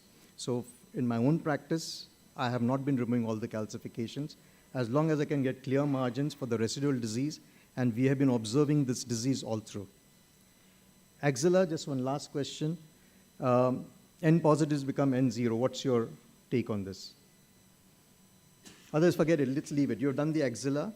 I just want to know, is anyone doing lymphovenous anastomosis as a routine? And are you doing arm nodes? No? Okay. Geeta? No? All right, I think that's all that we've got. Any other questions? So, sorry? You're doing it routinely in every patient? Okay. It's still not accepted though, because there is this thing which has not been proven whether your actual cells will migrate through your lymphatic, although it seems less likely. Yeah. I'm sorry, I think that's all that we have time for. I'm afraid it's just 20 minutes and we've hopefully just finished on time. This last bit to thank everybody.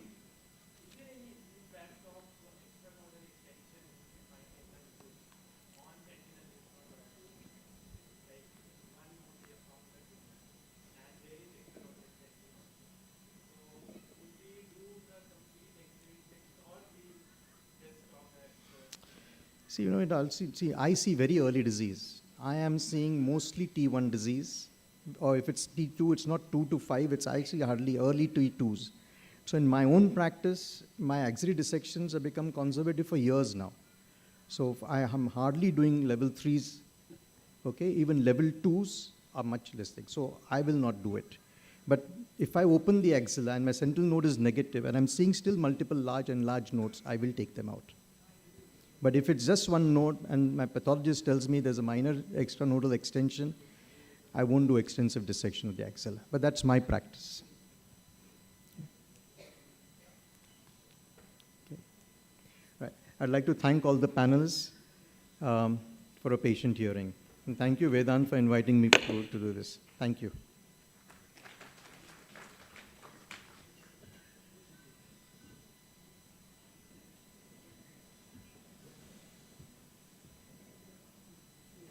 Thank you, sir. I request our panelists to be seated for the next case discussion. I now request Dr. Satish C.T. Sir, Senior Consultant, Director of Clinical Trials, Medical Oncology, HCG, Bengaluru, to talk about oligomet and extensive metastatic breast cases.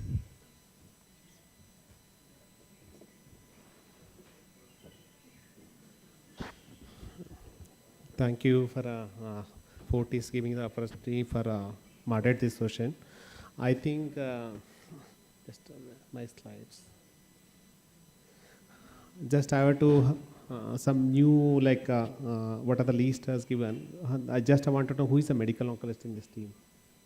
Okay, and radiation oncologist I think Kinjal and yes, because I think we have heard from a previous moderator. He has done an excellent job. Majority of the surgery and adjuvant and neoadjuvant, we are not like, I'm going to concentrate on oligomets and metastatic disease. We are not going in depth of medical oncology.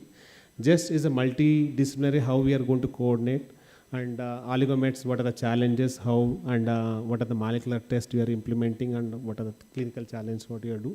Sorry for apology for not because there are, I got confused about the timing about the session today or tomorrow. My slides are few, but I try to have more of a discussion. Just want to hear surgical oncologist, because now invariably locally advanced disease, even many people will try to see people are coming with a PET scan. Before coming to the clinic, we'll land up with already PET scan. Confusion is there, yeah, you see not only primary and maybe local regional disease also you'll try to see, but somewhere you'll try to see some of the hotspot spots in the lung or bone or some lymph node distant. This is a confusion. Okay, I wanted to hear from this kind of situation comes means how we are going to manage. I want to hear from surgical oncologist, workup previously maybe CT scan is done, but our PET scan is done already. PET scan is done with this picture. How do you go ahead with that? You want to have a MDT or you want to proceed with a surgery? Just I wanted to hear. Or you want to confirm that other side, local regional disease, you want to confirm that is a malignancy or not, if it's feasible to biopsy or FNAC. Surgical oncologist. Bansal. Sir, sorry, can you summarize the question? See, like if situation of a PET scan or CT scan has come, local regional breast disease is there. Maybe primary with a regional lymph node is there. Sometimes we find maybe some lung nodule is there, or like maybe a bone lesion is there. This situation come means what you do in your practice? Sir, we'll see the radiology ourselves, whether this lesion looks malignant on imaging or not. We usually take all our contemporary into this thing consideration. If it is if the biopsy can be done from the lesion, definitely we want to go ahead with the biopsy. If it is too small and if it is a strongly hormone positive low risk tumor, definitely you can treat the patient as a locally advanced instead of metastatic. But if it is a aggressive variety like a TNBC or HER2 positive, definitely we'll want to go ahead with the chemotherapy first, and after chemotherapy we'll assess the response. If the lesion is still there, definitely likely to be non-malignant. If it is a resolved, definitely likely to be malignant. Okay. And I want to hear from other than, like, see, your biopsy you are going to do subtyping up of cancer you are doing, and imaging completing like your oligomets, what we say. How common you see this kind of variety? Because you may see extensive disease or like this kind of oligometastasis, how common you see? I want to hear from other, Dr. Mahesh sir. See, around out of 10 M1 metastatic disease, some around 5 to 10% may be oligo. They may present with 1 or 2 bone metastasis. That is what we are seeing. Okay. Yeah, Bansal, from your practice. Maybe, sir, around 5%, I think. Okay. So I also want to make a comment here. We do see a lot of patients coming up with PET CT scans. As you rightly mentioned, they are seen by some surgeon, general surgeon or somebody, and they've just advised a PET CT and only an FNAC, not even a biopsy. So when this patient comes to the MDT, what we discuss is we don't do a biopsy from a bone lesion. So if you're seeing a bone lesion, we don't do a biopsy. If we find a mediastinal node or a hilar node, we would try to do a EBUS and prove whether it is a metastatic or not. Definitely the primary biopsy to know the luminal status of the patient is absolutely there. But then maybe small lung nodules, we don't do a biopsy. So depending on the site of metastasis, what you see, you decide whether you want to biopsy all the sites or you only do it from the breast or axilla. The other thing, which we discuss in an MDT with a scenario like this is that whether this patient is potentially curable or not. So whether you are considering them as a oligometastatic or you are considering them as a metastatic disease, because that is going to change the management. Again, the subtype of the disease definitely plays an important role, but you have to categorize before you start your systemic treatment. You should know whether this is a potentially curable or a palliative kind of a patient. Yeah. Do you do any other molecular test? Like suppose some special subtypes you'll do other than ERP or HER2 K67, maybe early K67 will be helpful. Do you consider some molecular test other than this basic subtypes in oligomets? Not on a routine basis. Okay. Any like genetic test you want to do or roll up CTC for a risk stratification? Do you consider metastatic disease, oligomets, CTC? Okay. Yeah. Yeah, BRCA definitely is there, and molecular test, especially if we're coming for like a triple negative, PDL1 is other additional test you're supposed to do it. Yeah. NGS testing. NGS you want to do in upfront or like in a... PDL1 you can do, sir, it adds the drug of choice basically. The treatment line of treatment will change in metastatic. Okay. Yeah. Any other molecular test you want to consider? Yeah. Just definitely oligomets is one of the challenge, like is confusion in our country because of the granulomatous lesions in the lung. It is definitely is going to confuse us. Maybe mediastinal lymph node, we'll try to see it really. But definitely it's feasible to have a tissue diagnosis, please try to confirm. And it's not feasible like a bone lesion, all those things, like please try to discuss with the MDT is more important, discuss with the radiologist, confirm that really metastatic disease or some doubtful is there can now require a supplementary, anything complementary MRI you have to do. Please confirm that is oligomets. It is one of the, try to have highest chance of survival compared to other extensive metastatic disease. Like perhaps depend on what is the subtype of disease. Like it is different, less than 5 deposit, like maybe less than 3 organs it can be considered. It like Dr. Mahesh has told, less than 10% you can see in the upfront position. Like later during the journey, like you can see up to like a 20% you can see. Then workup, I think I was asking almost genetic germline, like myself, like do you consider everyone, all metastatic disease of breast cancer germline, or only in a subset, some subtype of? All triple negative and those who are less than 50 years of age. Okay. And family history. Family history less than 50 or triple negative. Yes. And hormone receptor positive, HER2 negative, do you consider? See, that is also one of the important. No, that's what, less than 50 years or, and if there is a family history. Yeah, even it is even more than 50 years, hormone receptor positive, medical oncologist. Like, like, do you consider like doing the germline mutation in the metastatic setting? So yes, people who are, HER2 negative, whether it is ER positive or negative, both. Yeah. Okay. Like most important, definitely like triple negative will do it, younger age less than 50. Like triple negative irrespective of the age, we try to do it. This management is important. And like metastatic breast cancer, definitely you have to do it. There's one of the target therapy. Like especially the failure to first line hormone therapy you have to consider. Yeah. This is like what we see workup. What I said is like oligomets. That's one of the common entity, but definitely you should exclude infectious disease. One thing, tissue is a diagnosis wherever possibility is there. Exclude that it is a non-metastatic disease. Confirm that it is oligomets. Like you definitely I said about triple negative and other subtypes you will try to do. Molecular test, PD-L1 is one of the important thing in a triple negative scum.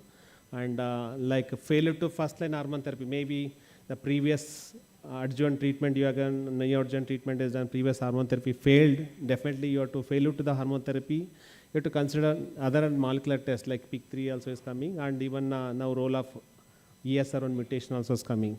Do you consider like Mohan, like Vamshi, you consider like a routine doing NGS after failure to first line hormone therapy, Vamshi? No. Medical. Yeah. So after failure of first line therapy, doing NGS panel in everybody. Yes. So I would not say as mandatory, because the options that we have for second line are still considered standard, regardless of what we find in NGS. So in the early lines of therapy, NGS would not make a change in the treatment. Okay. So other than the major mutations that we have discussed, if we find something unusual, we would not change. Okay. Yeah. Regarding this, this finally your workup, everything is done. The molecular test, best possible investigation, everything you have done, even tissue wherever possible is there. You are based on the subtype, maybe TNBC or like it is HER2 positive. Even oligo lung mets was there. Like imaging was clear cut in the PET scan, and even CT scan has also characterization of the lesion. You have completed neoadjuvant treatment, then response is very good. And I want to hear from the surgeon, like do you consider surgery in extensive metastatic disease? Response is very good. Residual disease there at the primary and some metastatic disease. In oligo metastatic disease, like I want to hear from a surgeon, each surgeon. So there is no evidence in extensive metastatic disease. There is no evidence for doing surgery of the primary and treating the distal. Only systemic therapy is the answer. In oligometastasis also we don't have very strong evidence. There are some conflicting evidence. So, but in those patients, those who are hormones positive and HER2 or even HER2 positive also, and limited disease, I would still prefer to do a surgery of the primary and treat the oligometastasis also. Okay. If surgery these two conditions. Yes, surgery is not feasible, at least any other modality you can add. Like surgery where you want to prefer. I want to hear Bansal. Do you consider like response is very good in oligometastatic disease? Like response to the neoadjuvant treatment is good. It can be triple negative. You are given a chemoimmunotherapy, or HER2, you are given a chemotherapy plus target therapy. Response is very good. Do you consider surgery in this case? Definitely, sir. If the patient, as sir mentioned, there is not very strong evidence to do surgery, but definitely if the patient is young and response is good, definitely we want to treat the patient with a curative intent rather than putting the patient on a palliative treatment. I'll consider doing surgery if the response is good. I want to hear from radiation oncology. Do you want to consider different? Okay, you are not, they are surgical colleagues, they are not ready for surgery. Do you consider anything like role of radiation, SBRT? Yeah. I will speak in favor of surgery. If there is response, we should go ahead. Even if the oligometastasis tumor burden is less and that lesion is amenable for surgery, we should go ahead with the surgery. Say there is a single lesion in the liver, we can always resect that. Yes, definitely surgically feasible response to the limited disease at a de novo presentation, and response to systemic therapy is very good. Still possibility surgeries, you can go ahead. Surgery is not possible, then where you can go for a radiation or because even you see, till how long will you continue systemic therapy? Yeah. There will be a time when you stop, the primary will again grow. Yes. And the quality of life would be affected. So surgery, of course, is a better method, but radiation also is a very effective method, and primary should be addressed when the response is good. Yes, primary should be addressed in the oligometastasis, but metastatic disease is feasible for a surgery, definitely go ahead. It is not feasible, other modality, either radiation, in sometimes even RFA or anything feasibility is there, you can go ahead. But in a oligometastatic disease, not in the extensive disease, but you have to continue the systemic therapy. You should not stop it at this level. And anything like you want to different, like other than like some liver disease, because you see the colorectal where like metastatic disease, still you want to aggressive systemic therapy, you'll go for surgery. Do you consider CA breast with the liver mets, solid lesion is there, after the end of response is very good, do you consider, because oligometastasis like skin nodule, lymph node metastasis, bony lesion is there, people they try to go for surgery. Liver is a controversial area, lung lesion, solid lesion, even brain solid lesion also. But the quality of life and durability, but it will be good if you go for surgery. I want to hear from the surgeon. So actually metastatic breast cancer is a very heterogeneous disease. You cannot predict how each patient behaves. So we have seen cases wherein patient is having metastatic disease, but not more than oligo. And the patient, when you do a PET scan after chemotherapy, you see there is no disease everywhere. All is SUV is nil. But the primary, there is still a disease, or sometimes there may be progression. So in those cases, we are doing surgeries for the primary, but I don't know whether it's going to make a difference in the overall survival rate. And also, so this concept called induced oligometastasis, wherein after neoadjuvant chemotherapy, after chemotherapy, only 1 or 2 metastatic sites may be active. So it depends on how we treat it. That's why we have made it a point, only hormones positive and HER2 positive we are treating by surgery. Triple negative, we are not doing it. Yeah, triple negative, definitely systemic therapy, like... only for, if there is a progression of primary, only for a palliative process, because so that they should not fungate and cause problem. For that reason, we are doing. Not for the sake of curing the patient or increasing the survival. See, here we are not touching the cure in oligomets, but you are having a longer duration of journey of the patient with good quality of life. But going with the systemic therapy, going for a resistant disease is like a resistant mechanism very early. Their school of thought is like if you keep the primary in the oligometastasis, there is chance of myeloid-derived cells like a resistant mechanism is going to come very early from the primary tumor in oligometastasis. But is a school of thought like they're telling in extensive disease they'll tell don't do, and oligometastasis debate is there. But you should go for the debate because it's a very heterogeneous disease. Some people may benefit with it. Some people may not benefit. So unless you do it, we don't know. Yes, but the only thing that you should be very strong enough that identify the patient, risk stratification. But that's why the role of CTC will come, like doing the CTC beginning. The CTC cells are less than 3, their like prognosis will be good at the de novo metastatic disease.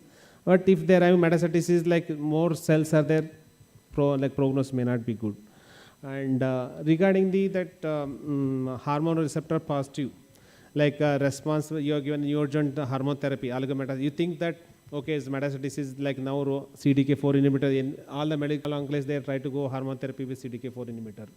Like response is very wonderful. They're like you try to go for surgery. But similarly, like now immunotherapy also coming in a triple negative. Like because like heterogeneity is the main issue, and response also may not get in all the triple negative response similar in all the chemoimmunotherapy case. But response is very good. Do you consider in that case? Not all the cases, routinely.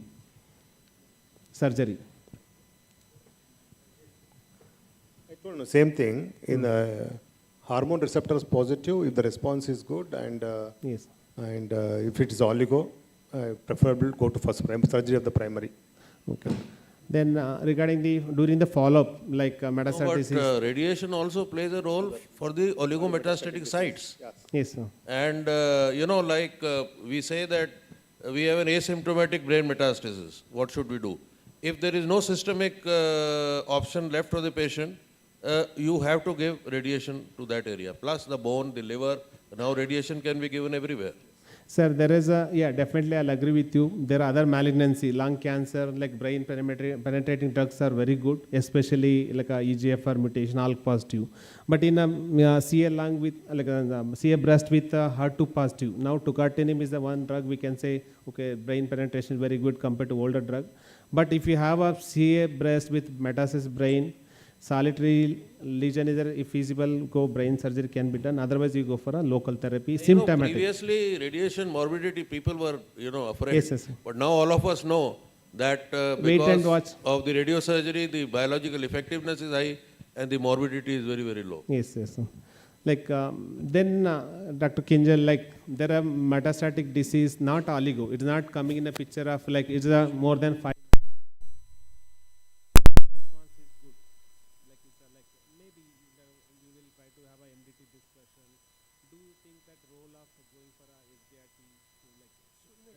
Systemic therapy is good, not oligometastasis, but it is not extensive metastatic. Yeah, so if it's an extensive metastatic disease, the role of radiosurgery, like SBRT, comes only for a pain relief or a symptom relief. But if there is an excellent response, and if you see there are only 2 lesions there, maybe in lung or liver or bones or maybe brain, you can think of radiosurgery to that area also. Or otherwise, if there are like 10 or 15 lesions, you treat only the symptomatic lesion. Yes. But you may not consider all the case, like patient is responding very well to the systemic therapy. There is a progression, oligo progression in some area, you can go. It is not feasible for that, but you have to evaluate the disease, biopsy, what is the change in the biological disease. Meantime, we can go for adding the radiation, that SBRT to that, where the oligo progression there, you can go. There is a role in the extensive disease. I think my side I covered up. Thank you. To add one thing, in oligometastasis also, like we have to assess the tumor volume of the metastasis. Sometimes it is not feasible to treat that, even if the number is less. Yes. So the tumor biology and tumor volume both plays very important Yes, definitely role it comes in decision metastatic making. disease, tumor biology is the main important. Second is the tumor volume, what you said is right, madam. That is oligometastasis. Like even though like extensive volume is less, still you can consider for the SBRT. Yes. Yes. Yes, madam.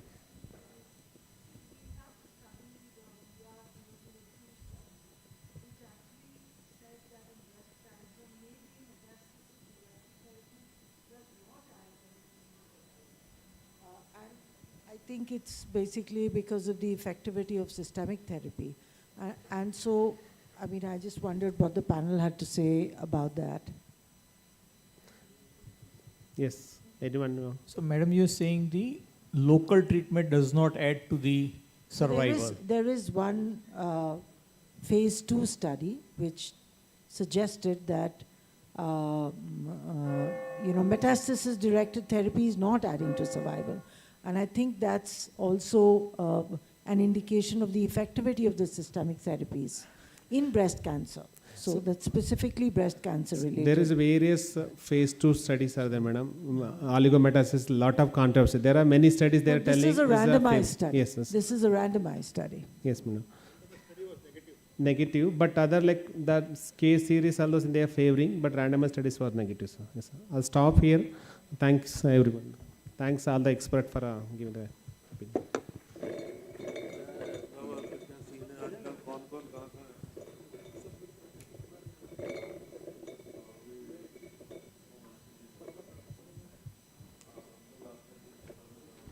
Thank you all, and I also thank all the expertise in the panel. There's a slight technical glitch, and the screen has to be readjusted, and that will be just 3 to 4 minutes. Suppose that the next session will be commenced, just for 3 to 4 minutes.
Good evening.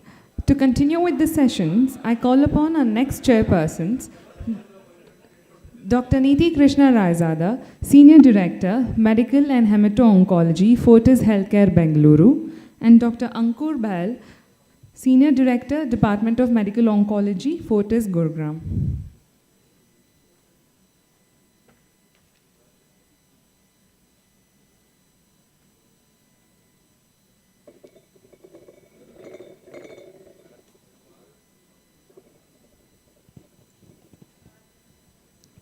I request our chairperson to introduce the next speaker for the day. Our speaker today on this session is Dr. Vijay Agarwal.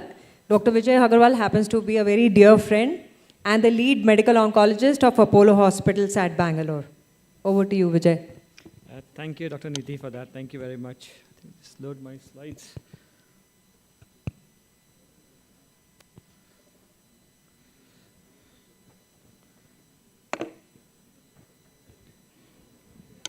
I think this is a very, very important topic, and thank you, Dr. Niti, for asking me to speak on this HER2 low. I think it's just really come to the forefront of how we treat breast cancer. Certainly since Dr. Modi presented her talk at ASCO 2012 to a standing ovation with people in the crowd, even in tears, seeing the data. So we'll talk about HER2 low, whether it's a new entity in breast cancer or it is just something that we are reinventing the wheel. So this is going to be the layout of my talk. And when we look at HER2 breast cancer, the CAP guidelines is quite clearly defined how we evaluate HER2 testing, to HER2 being 0, which is negative, or HER2 being 3+, which is positive, and HER2 1+ or 2+ on IHC being kind of equivocal, HER2 2+ being equivocal, which then needs to be confirmed through FISH, whether it is a positive or a negative. However, when we talk about these HER2 0, 1, 2, and 3+, HER2 0 does not necessarily mean that there are no HER2 receptors at all. It just means that the staining is there in less than 10% of the cells, and it is very, very faint. And just the fact that we've got HER2 1+ and 2+ does mean that there are some HER2 receptors expressed on the cells, but not enough to be quantified as positive. So when we look at pure HER2 low breast cancers, which are defined as those who are either 1+ on IHC or 2+ with FISH negative on IHC and FISH negative. So they constitute about 50% of all the breast cancers that we see. So when we look at pure HER2 positive, it's about 50 to 20%. When we look about pure HER2 negative, they're about 30 to 40%, and about 50% constitute a low HER2 positive breast cancers. This was a nice retrospective study of over 3,500 patients, which looked at what does a low HER2, what kind of disease they are. And they're actually associated with more of a luminal A type of disease, which are predominantly ERPR positive with low Ki67. So when we look at HER2 low, about 80% of them tend to be ERPR positive, and about 10-12% of them tend to be ERPR negative. So HER2 low breast cancer is essentially not a unique subtype, but clearly has now become a targetable subtype over the past couple of years since Dr. Modi presented her data. And the vast majority of these low HER2 patients tend to be hormone receptor positive, so about 85 to 90% of them.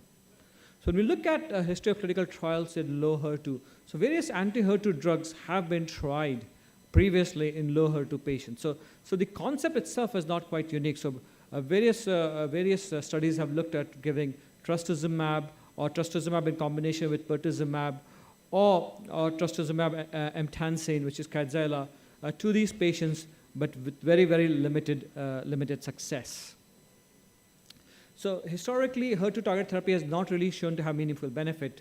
So now we have come to the era of ADCs, antibody drug conjugates, and whether this is going to change the landscape of HER2 positive, HER2 low breast cancer patients. So when we look at ADCs, we're particularly looking at trastuzumab deruxtecan. And why is it different from the other antibody drug conjugate? it is probably because of its bystander effect. So we know that trastuzumab deruxtecan is basically, you have a chemotherapy tagged onto the trastuzumab at an 8:1 ratio. The chemotherapy itself is a topoisomerase 1 inhibitor.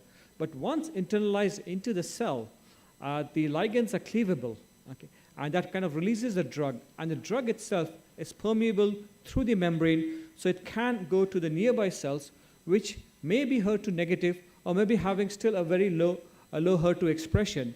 But because it has a direct chemotherapy effect through its permeability, possibly the benefit is seen even in low HER2 expressed patients. So these are various comparisons of various ADCs kind of available. The commonest ones that we tend to use in our practice is TDM1, and now of course we have the TDXD. And the main difference is in the linker. So in the TDM1, the linker is not cleavable, so it is tagged to the HER2 antibody, trastuzumab, whereas in the TDXD, it is cleavable. Okay. And most important thing, it has a bystander killing effect, so it kills nearby cells because of its permeability. So looking at the data itself, which was the landmark study of Destiny Breast 2 that was presented in ASCO 2022, sorry, not 2022. It was a phase 3 open label multi-center trial, looked at those patients who had HER2 low, which is IHC 1+ or 2+ with FISH negative, had to be unresectable or metastatic breast cancer, who've had at least 1 to 2 lines of chemotherapy in the metastatic setting. And if they were HER2 positive, they were considered as endocrine refractory. And the patients were randomized in 2:1 ratio between trastuzumab deruxtecan versus chemotherapy of physician's choice. The commonest ones used were capecitabine, eribulin, gemcitabine, paclitaxel, and nab-paclitaxel. The primary endpoint was progression-free survival with various other secondary endpoints. Patients were stratified based on the kind of HER2 expression, 1+ versus 2+, how many lines of chemotherapy, and whether the patients were hormone receptor positive or negative, and possibly if they were previously exposed to CDK4/6 inhibitors or not. So when we look at the Kaplan-Meier curves, this is essentially for those patients who were HER2 positive only. So who were HER2 positive who are hormone receptor positive and HER2 low. So HR positive, HER2 low patients. When you look at the primary endpoint, the median primary endpoint for those patients who received TDXD was 10.1 month versus 5.4. So almost doubling with a hazard ratio of 0.51. Again, highly statistically significant. When we also look at the hazard ratio, we see a similar outcome with the median overall survival being approximately 24 months versus 17.5 months. So about 6.5 month improvement in median overall survival. Again, hazard ratio of 0.64, which was statistically significant in favor of those patients who received TDXD. When we look at all patients, so irrespective of the hormone receptor status, we see a similar curves with a significant improvement in both progression-free survival as well as the overall survival in favor of those patients who received trastuzumab deruxtecan. And look at the hazard ratio of 0.5 and 0.64 in PFS and OS respectively. When we look at various stratified subgroup analysis, the benefit was seen across all patients irrespective of their IHC status, the previous CDK4/6 inhibitor received or not received, or prior lines of chemotherapy. The vast majority of the patients responded to TDX, had increased response rates. When we look at toxicity, I think a lot has been said about toxicity of trastuzumab deruxtecan, but mainly in relation to fatigue and interstitial pneumonitis, which we'll come to, but by and large, it was better tolerated than chemotherapy itself. Apart from a slightly higher incidence of fatigue, I think most of the grade 3 or 4 toxicities was significantly less. So ILD or pneumonitis is something that we have to keep in mind when we're giving patients trastuzumab deruxtecan. In this particular study, 3 patients had grade 5 toxicity, or in the sense they died because of interstitial pneumonitis on those patients who received trastuzumab deruxtecan compared to none in those patients who received chemotherapy. But this is known, and this is something that we have to kind of keep in mind. The median duration is about 129, 130 days, so about 4th month is the time we have to be careful about patients developing ILD or pneumonitis. So based on this study, FDA approved trastuzumab deruxtecan as targeted therapy for HER2-low breast cancers and came into NCCN guidelines as a Category 1 recommendation. Subsequent data presented in ESMO last year had a similar kind of outcomes in terms of overall survival in those patients who had hormone receptor positive, as well as all patients. The hazard ratios were in keeping with previously seen. Previously it was 6.4, now it's 6.9 in hormone receptor positive patients, and in all patients from 6.4 to 6.9 again. So overall, the subsequent follow-up data is in keeping with what we've seen in ASCO.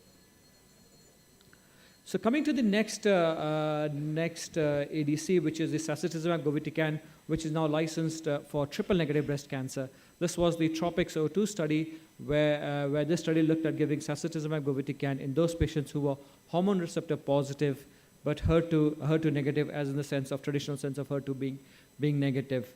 These patients who had metastatic disease, who had progressed on at least one line of endocrine therapy, including a CDK4/6 inhibitor, and at least 2 lines of chemotherapy, were randomized into 1:1 ratio. For those patients, randomized to either sacituzumab govitecan versus treatment of physician's choice, the commonest ones being capecitabine, vinorabine, gemcitabine, or eribulin.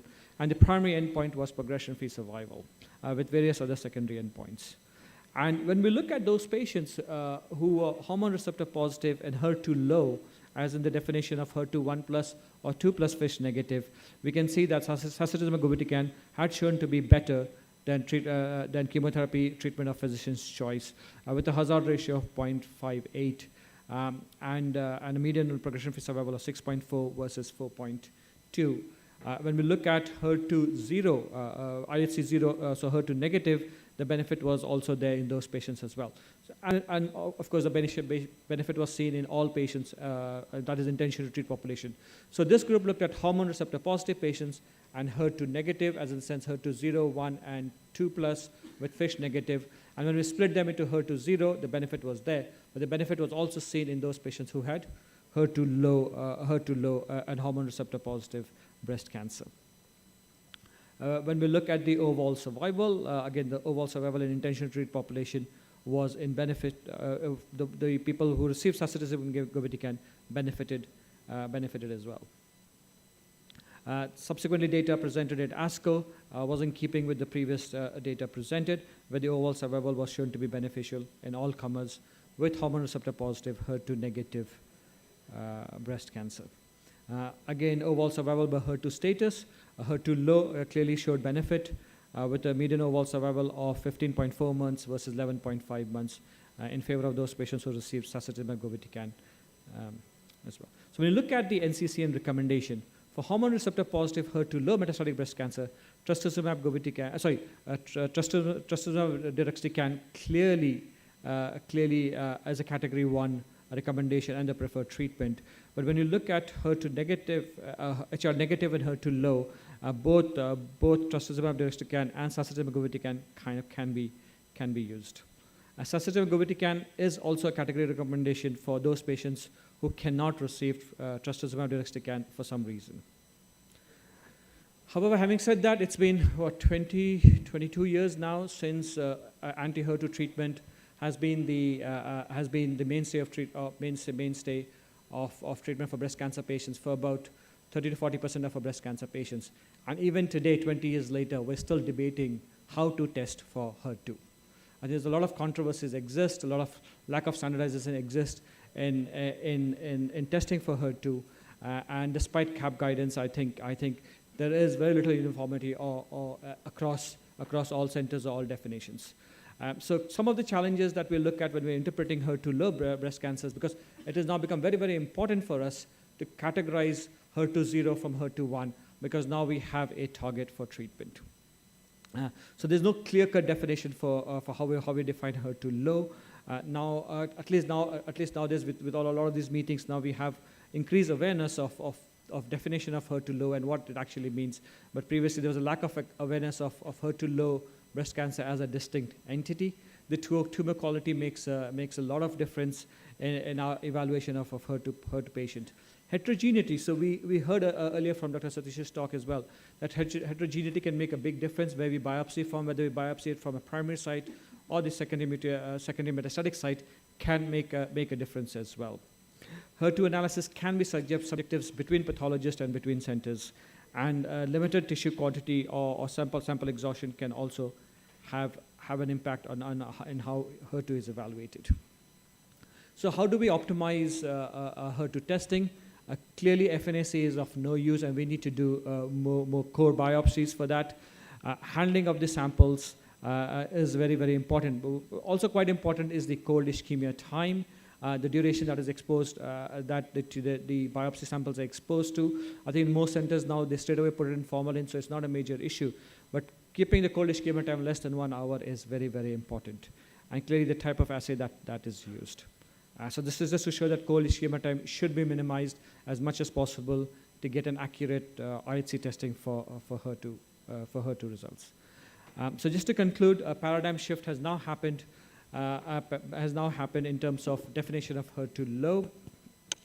Accurate and reproducible HER2 testing is an urgent priority across all laboratories that we work in.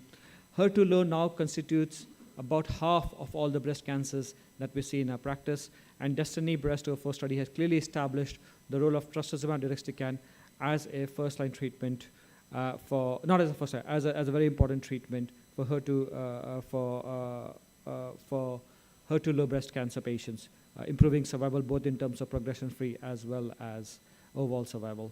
Sacituzumab govitecan has also been approved by US FDA for HER2 negative breast cancer, which includes HER2 low. That is it from me. Thank you very much. Thank you, Dr. Vijay. Any questions from the audience?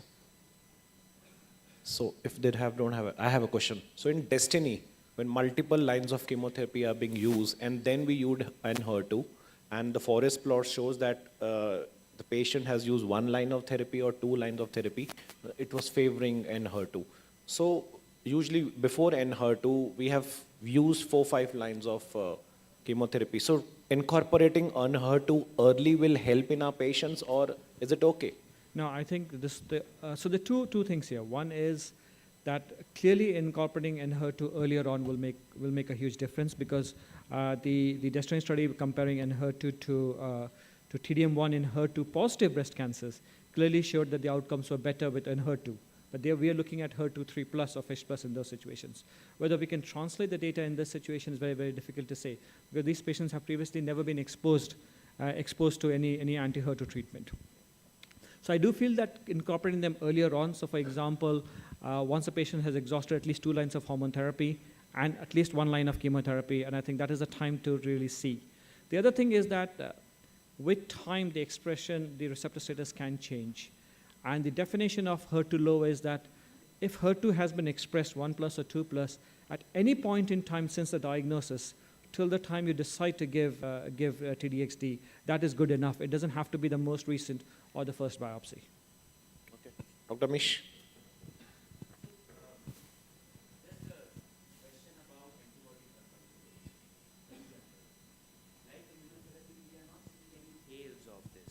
Yeah. And Destiny 04, if you see the survival graph, of course, if you give after 4 lines, sounds good. But if you see the duration of response, the highest cutoff is 10.4 months. So what is your take, like extending what Ankur said, incorporating early on versus later on? If it is approved in 2nd line and beyond, which line would you choose? 3rd line, 4th line, or 1st line, 2nd line? So I would choose after failure of hormone therapy and at least paclitaxel or taxane-based chemotherapy. That would be the ideal which time. TNBC you are talking of? In HER2 low. No, HER2 low, up till now we used to call them, but if it is HR positive and HER2 low, correct, which you later on identify, correct, what would you do? So exactly this. If so you will give nab-paclitaxel based chemotherapy first. Taxane-based chemotherapy. 1st line. After we've exhausted hormone therapy. Okay. Yeah, taxane-based chemotherapy, and after that I would consider TDXD. So Amish, I'll make your life a bit easy. Anastrozole given, just finished. Patient progressed. We have given abemaciclib and fulvestrant. Patient progressed. PIK3CA positive. alpelisib given with full restraint. Now HER2 is low. That is, this So I would give paclitaxel first. so and then you'll TDX. give paclitaxel first and then give an HER2. Correct. So why I asked that question, and I know we are running late. See, N-HER2 or trastuzumab deruxtecan is an antibody drug conjugate against one particular receptor. That receptor will get exhausted sooner or later. So my point is, when approval comes, I think upfront to be used is better than later on. That is what right now to me looks like it will. So I think we have to wait for the data to come out. I think there is also a school of thought that this might be effective in HER2 negative patients, because HER2 negative does not mean there's no receptor expression. There is some receptor expression. So I think we have to wait for mature data for those to come out as well. But you're absolutely right. But I think at some point in time, it will move up earlier on the ladder. Okay. Yeah. Thank you so much, Dr. Vijay. Thank you very much. Yeah.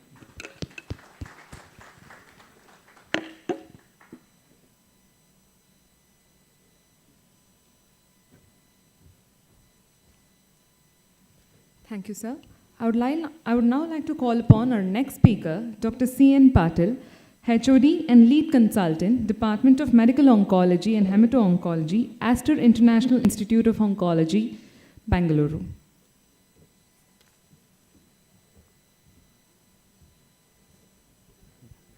Good evening, everybody.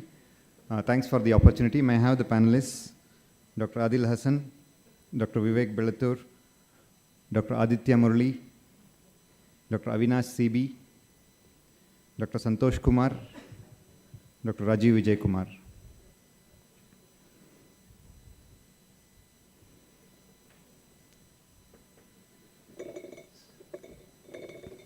Welcome all the panelists. Once again, thanks for the opportunity. So a lot of things have happened in the HER2 space, and the new kid on the block is a major disruptor in the HER2 space.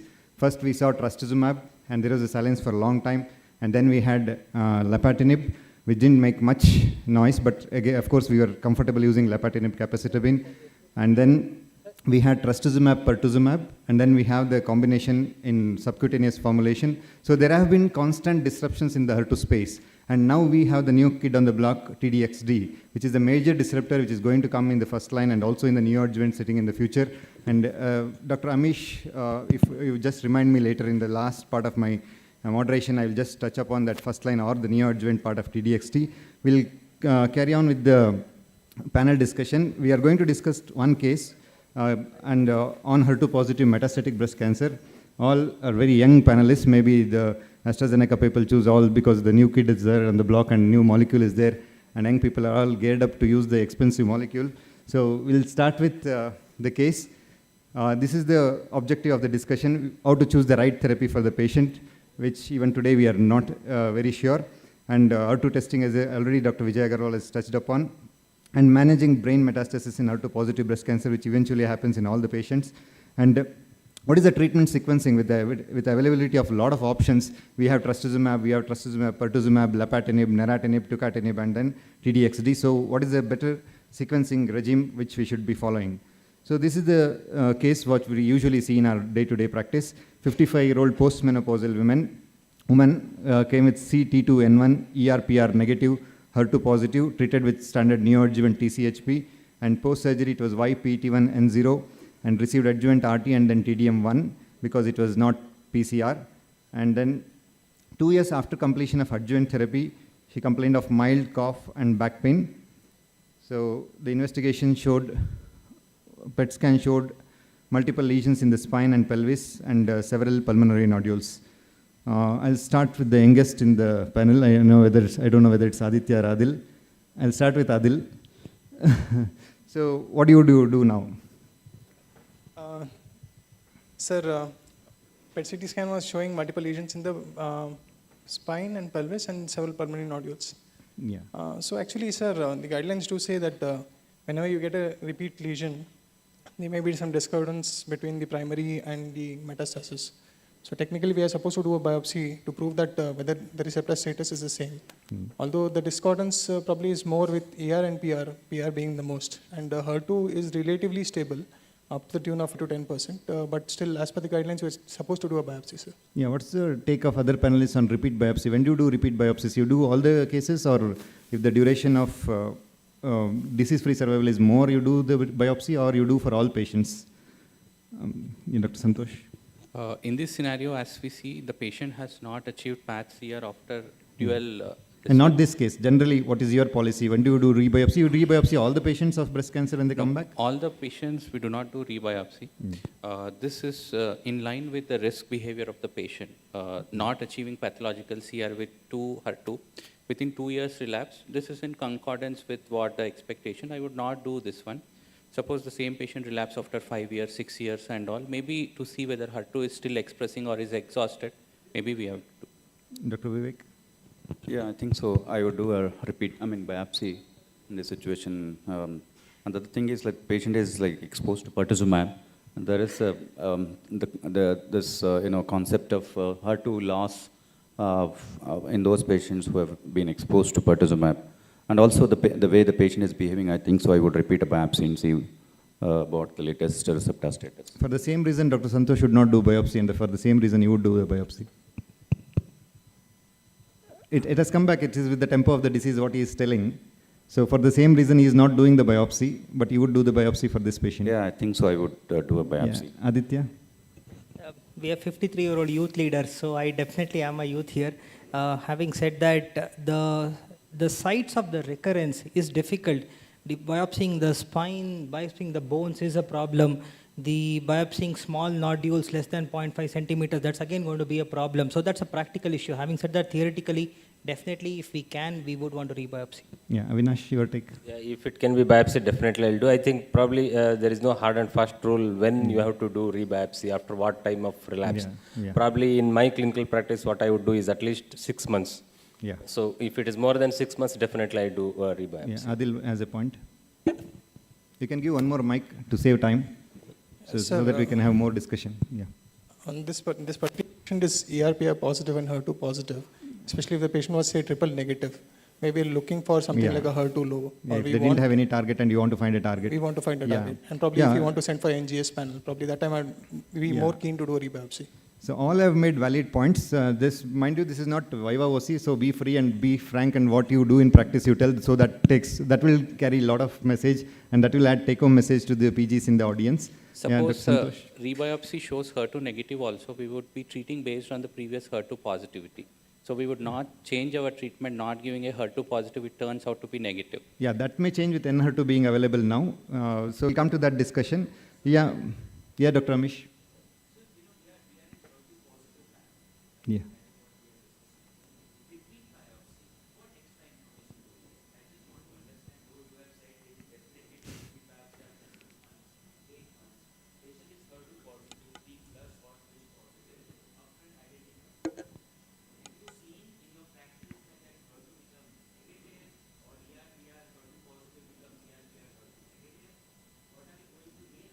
Probably I will do rebiopsy not to reconfirm HER2, probably I will do it for ERPR.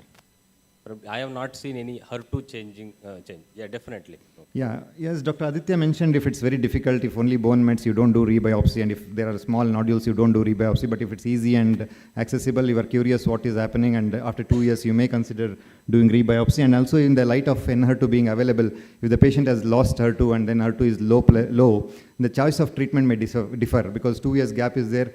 That point we'll discuss in the next question. So again, lung nodule here somehow was biopsied. These are slides given by AstraZeneca. So ERPR negative, HER2 was positive. I don't know why they did fish. Fish was positive. And any role for NGS in this setting? No role of NGS. Yeah, no role. So we'll not discuss that further and waste time. So what if HER2 is lost? Dr. Vivek was mentioning. So what is your strategy for this patient if HER2 is lost? We'll start with Vivek. Yeah, I mean, so ERPR, depends on the ERPR. ERPR negative. Yeah, if it is negative, yeah, obviously chemotherapy plus or minus immunotherapy. Yeah. So this patient anyways was HER2 positive, straightforward ERPR negative, has relapsed after 2 years. So what is your choice of treatment? We'll start with Aditya. We have approval. I don't know whether we have money, so if approval is there, why not? Yeah, you mean you would like to give Enhertu? Enhertu, yeah. Why not re-challenge with taxane and trastuzumab, pertuzumab, because there is a gap of 2 years? So that, where is the data for, I mean, there is some post-hoc analysis, and so in clinical practice, I would probably do that. To be fair, in clinical practice, I will do that. Yeah, But we'll the stick to viva the voce clinical answer practice. will be Enhertu. Yeah, so we'll stick to the clinical practice. I know that we all go talk data in the meetings and then discuss data, but when it comes to practicality, we always see what is the gap that is given by the disease and what is the disease-free survival and what is possible on the ground. So Aditya is right, you would choose the best foot forward, you would put the best foot forward. But trastuzumab, pertuzumab and taxane is still an option for this patient. Avinash, your take? Definitely, I would choose trastuzumab, pertuzumab, taxane. Yeah, any other option you would choose in this, TDM1? No. So Aditya skipped TDM1 and has gone to TDXD. Yeah, I know. Yeah, Avinash, you would choose the first option? Yeah, first option. Yeah, Dr. Vivek? Well, I mean, if NR2 is available and the patient can afford, I would use NR2. Okay. Santosh? Sir, this patient has failed dual HER2 targeting upfront where Yes, he did yeah. not achieve PAT-CR, Hmm. after which we changed to TDM1. Within 2 years, she came back. Yes, So yeah. possibly, we need a higher agent, and HER2 would be an option in her. I don't know if we re-challenge with trastuzumab, pertuzumab, taxane, how long would we achieve the PFS? That, if Enhertu patient can take, yes, that is an option. If not, I would explain that you would fail very early and start trastuzumab, pertuzumab, taxane. Yeah, Adil, your take? Trastuzumab, pertuzumab, taxane is also a reasonable option, sir. Yeah, this is a good gap of 2 years. Practically, I would choose trastuzumab, taxane plus pertuzumab, and most of the panelists would choose that. But Dr. Santosh made a valid point. After even TCHP, the patient did not achieve PCR. But there is a good gap of 2 years now. That also we have to take in consideration. But there is an Italian study, real-world experience, where they showed that TDM1 was not very useful in the patients who were already exposed to pertuzumab. The PFS was very short. So their TDXD scored over TDM1. Here we are left with either taxane plus trastuzumab, pertuzumab, because there is a good gap of 2 years, or TDM1 because that is the next best drug which is available, or TDXD if the patient can go for it. So here what was done, this we will not discuss, we all know the study of Cleopatra, we'll stick on to the case. She was started on paclitaxel, trastuzumab, pertuzumab, and after 6 cycles Pacli was discontinued, and trastuzumab and pertuzumab were continued. So follow-up imaging at 3 months showed metabolic CR, and denosumab was continued. You would continue pertuzumab and trastuzumab, that would be the plan of treatment because patient has achieved metabolic CR. So after 18 months, that's 1.5 years, she developed dry cough. Imaging showed progressive bone disease and multiple new pulmonary and liver nodules. So what would you do now? We'll start with Avinash. Yeah, definitely TDXD would be the choice if it is available and as it is available now. Yeah, you would not choose TDM1? No, because pertuzumab, as you mentioned earlier, patients who are exposed to pertuzumab will not respond well to TDM1. Yeah, anyone in the audience, in the panelist has used TDXD? Just use one patient to 1 cycle over. Yeah, so Aditya? Same. Used for 3-4 cycles, but used in 5th, 6th line, so passed away before we could have any real assessment. Dr. Vivek? Start one patient soon. I have not used it yet. Yeah, in the audience, anybody has used for large number of patients? Yes. Dr. Santosh? Yes, we have used in a couple of patients, so very great response. Yeah, Dr. Adil? Not used till date. Not used, yeah. So this patient, obvious choice would be TDXD because the patient has failed after 1.5 years and then again has failed trastuzumab, pertuzumab. Any other option you would choose if the patient is not affordable? See, the not affordable point has to come in scientific discussion is what I feel because that's what we are going to do. We are, at the end of the day, we are going to treat patients. We are not going to read books and leave it there. So what would you do if the patient cannot afford? Because it's exorbitantly expensive, all of us know. 6 lakh every 3 weeks is very difficult, even for most of the people sitting in the audience and in the hall here. So Adil, what is your choice if the patient cannot afford a TDXD? So probably I'll go for a biosimilar of TDM1, sir, if that is okay. TDM1. Biosimilar.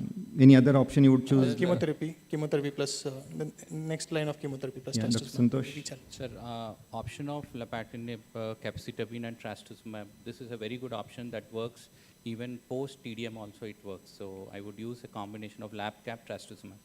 But the patient is exposed to trastuzumab already, but used to. You would consider lapatinib plus capecitabine. Yeah, Dr. Vivek? Yeah, lapatinib, capecitabine, actually, I would use. Yeah, Dr. Aditya? And TDM also, I mean, they can't afford this one.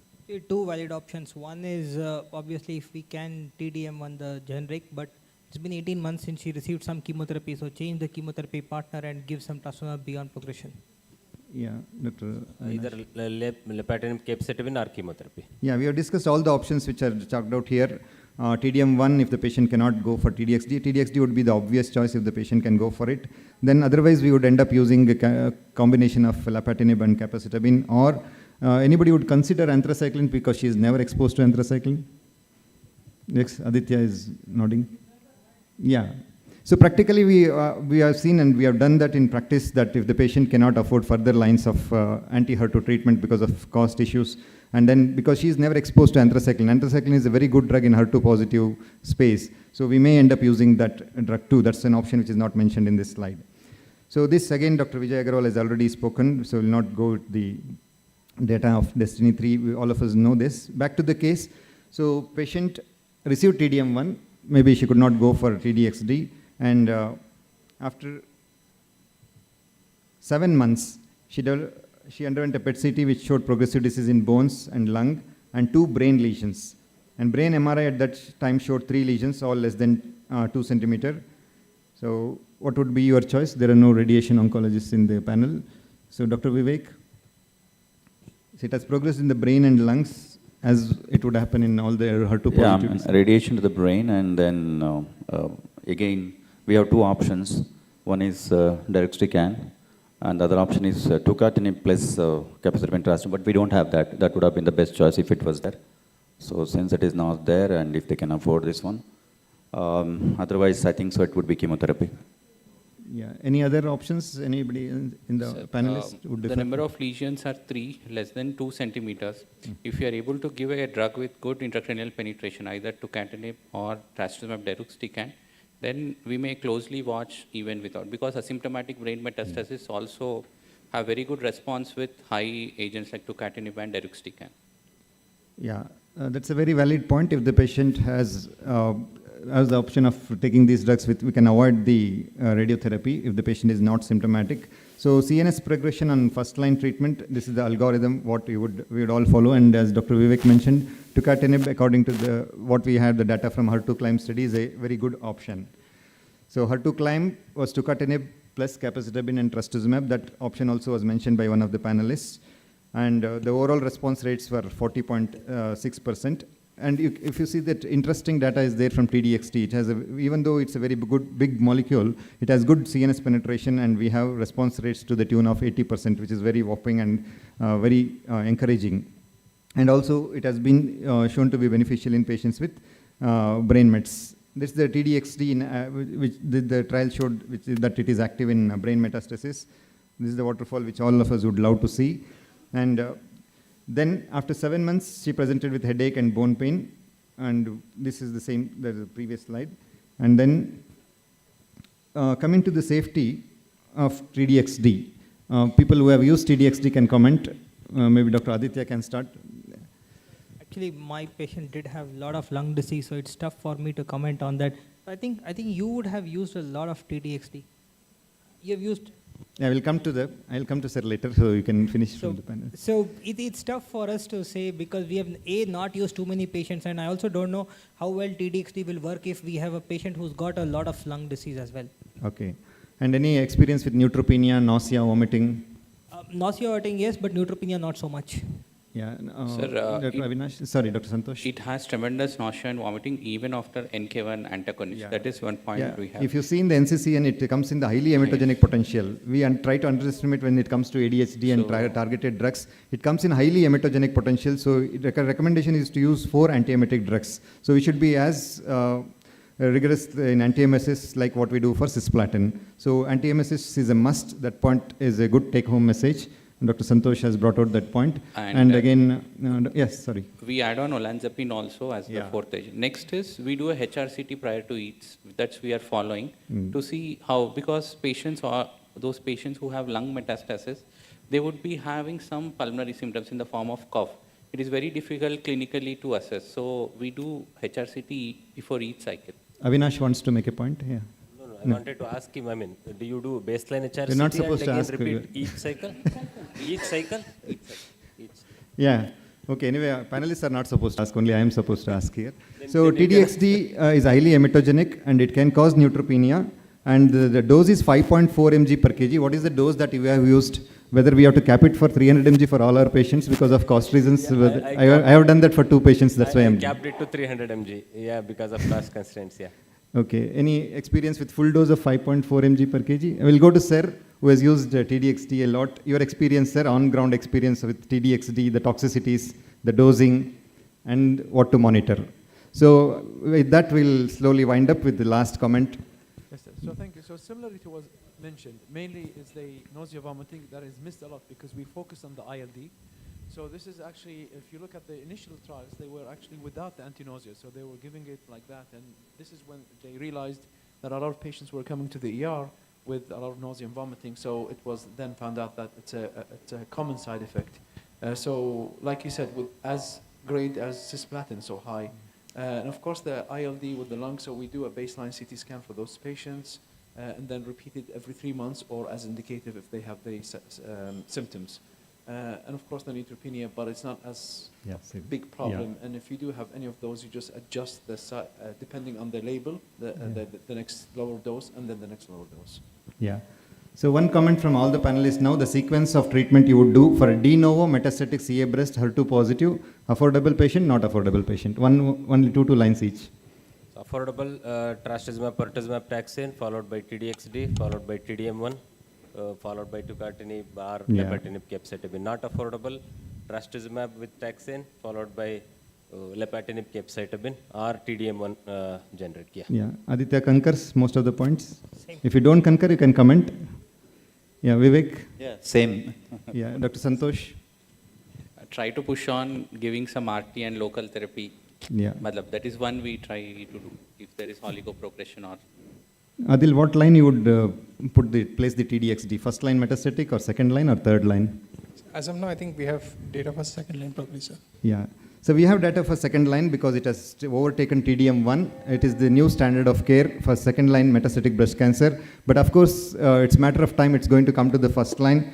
And also it's going to come in the adjuvant setting. And also in the neoadjuvant setting, Dr. Amish was asking that question when Dr. Vijay Agarwal gave a talk. In neoadjuvant setting, they have tried in hormone positive, HER2 low, neoadjuvant TDXD. Very interesting trial where they saw response rates of 75%. Because we don't see such responses with chemotherapy in hormone positive. Yeah. And this is from a different one. It's a phase 2 trial. Hormone positive, we don't see such great responses with chemotherapy, but TDXD has shown response rates to the tune of 75% in hormone positive, HER2 low positive, in neoadjuvant setting. And of course, they are trying in adjuvant setting. Destiny 09 trial is the one where they are trying for adjuvant setting. And of course, it's going to come in the first line metastatic breast cancer. Only issue is the cost. The limiting factor is the cost. The cost has to come down drastically. Our AstraZeneca people have to come up with a good PAP. They are very reluctant because the molecule is such a hit that the new kid on the block is a major disruptor. They are not coming down on the cost or introducing any PAP. So we request from this platform for them to introduce a PAP program so that all of us use it a lot and have first-hand experience. It has been a wonderful panel discussion. I don't know about the audience. I learned a lot. Thank you.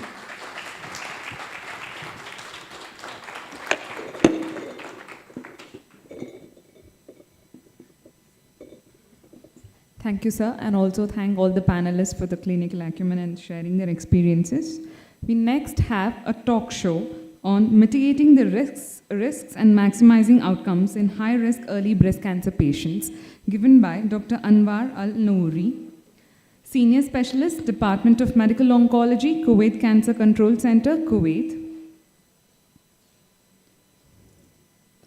And then we have Dr. Speaker Ankur Bell, Senior Director, Department of Medical Oncology and Hematology, Fortis Healthcare, Gurugram. And Dr. Poonam Patil, Senior Director, Senior Consultant, Department of Medical Oncology, Manipal Hospitals, Bangalore.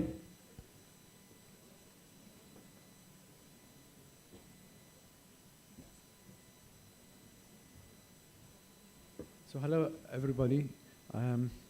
It's a pleasure to be here. I want to thank the organizers for their invitation. And it is my first time to be in India.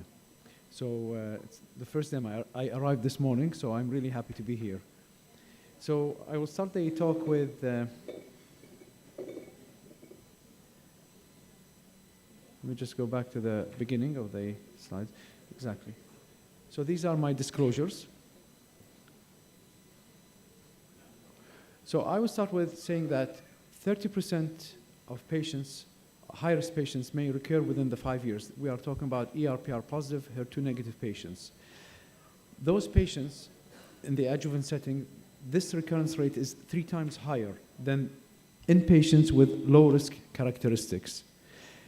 Important risk factors include positive nodal status, which probably is the most important risk factor, large tumor size, and high-grade tumors.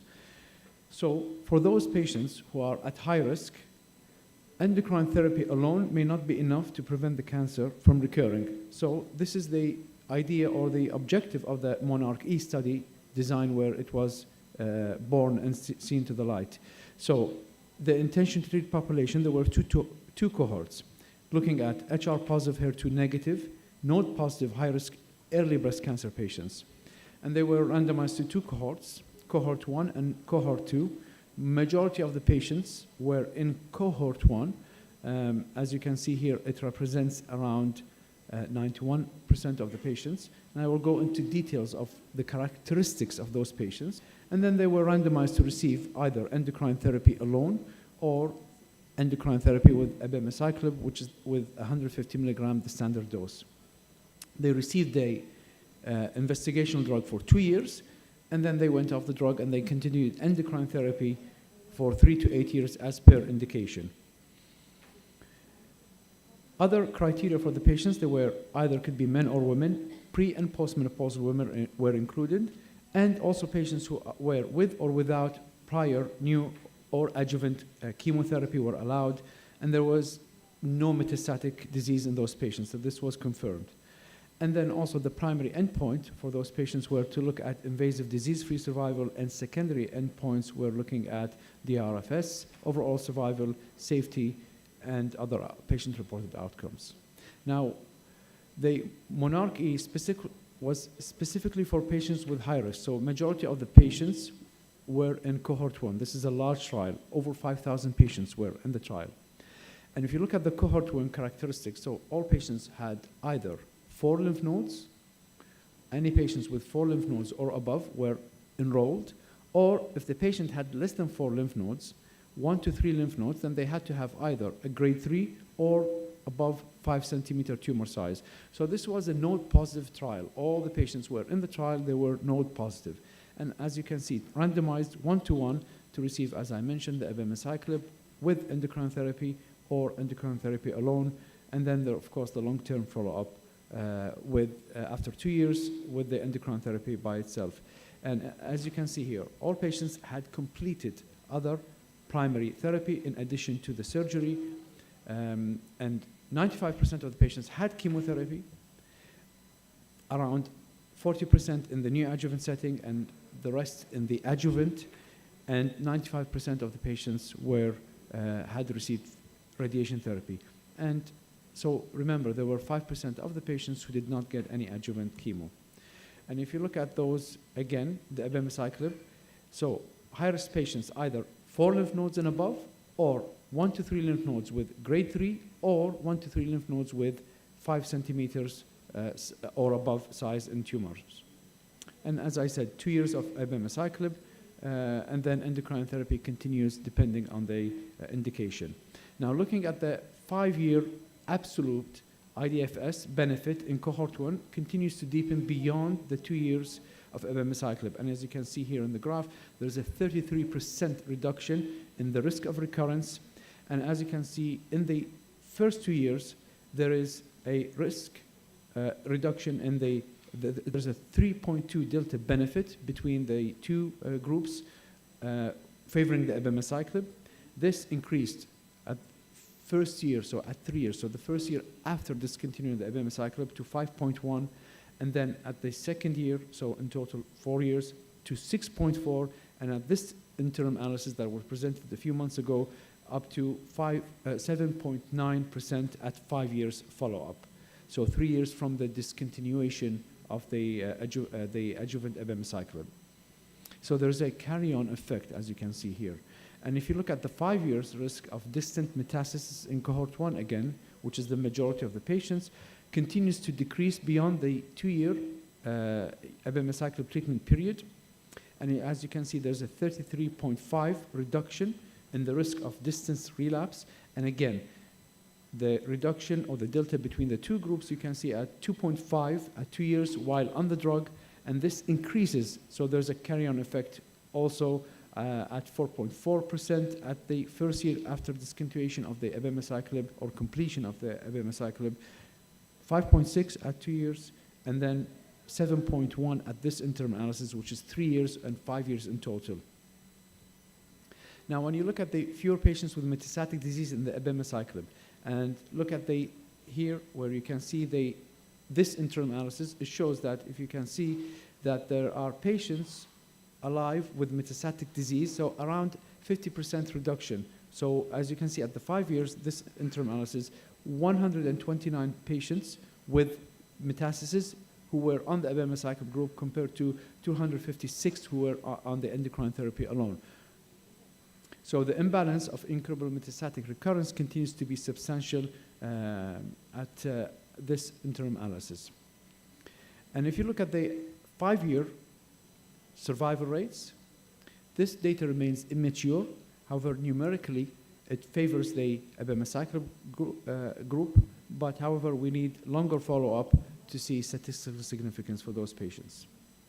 And when we look at the adverse events, so they were consistent to what we have known. We have been using this drug in the metastatic setting now for quite good years, around 6 years maybe, and there's no new side effects or of concern with the abemaciclib. You can see that the light colors graphs here, looking at all grades, and the dark colors is the grade 3 and above.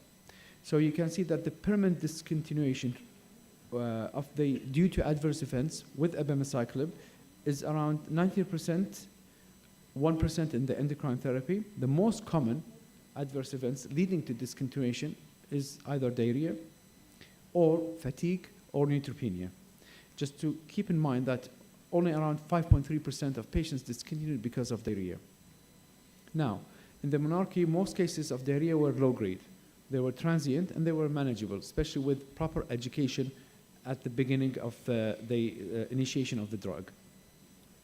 And it was highest, keep in mind that as you can see from the graph here, it was highest in the first month when reduced frequency thereafter. So you can see that at the beginning it was high, but with proper management and education, and then it was tapered off, and as you can see the months there, the graphs go down and it starts to taper off. 90%, 95% of the patients taking abemaciclib plus the endocrine therapy, they did not discontinue the treatment due to diarrhea. So most of those patients did not discontinue because of the diarrhea. Among patients with diarrhea, around 1/5 to a quarter required a dose reduction or dose interruptions. Now, in conclusion, abemaciclib plus endocrine therapy for your patients with HR positive, HER2 negative, node positive, early breast cancer at high risk of recurrence, at 5 years, abemaciclib plus endocrine therapy reduced the risk of recurrence by 33%. The same regimen reduced the risk of distance metastasis by 33.5%, and adverse events were consistent with known safety profile for abemaciclib, and mature patient-reported outcomes data support a tolerable and reversible toxicity profile. Finally, abemaciclib is recommended by international guidelines for the adjuvant treatment of HR positive, HER2 negative, node positive breast cancer at high risk for recurrence. Now I have a case, a lady who I saw last year, 62 years old, postmenopausal, married. She is previously healthy with no medical issues. She had an incidental finding of a breast mass. This was biopsied and showed that she had a invasive ductal carcinoma, grade 3 ER 95%, PR 95%, HER2 was 2+, FISH negative, and she had a Ki-67 which was high, so 40%. She did a metastatic workup which was negative, and she started her, she underwent on the 1st of October 2022 right breast wide local excision with sentinel lymph node biopsy.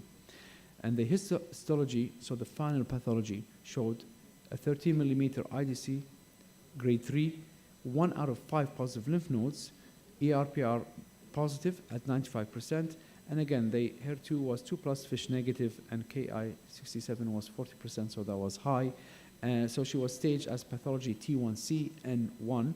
In that case, because of the RX ponder, we did an oncotype DX since she fit the criteria, and she had a high risk, so she received adjuvant treatment, standard AC followed by Taxol, and then she completed radiotherapy, and then she started endocrine therapy. Initially, abemaciclib was offered for her because she fitted the criteria. The patient was reluctant to receive the treatment, but after counseling and proper education, the patient finally agreed to start the drug, and so she started the drug at 150 milligrams initially. She had diarrhea at the first month.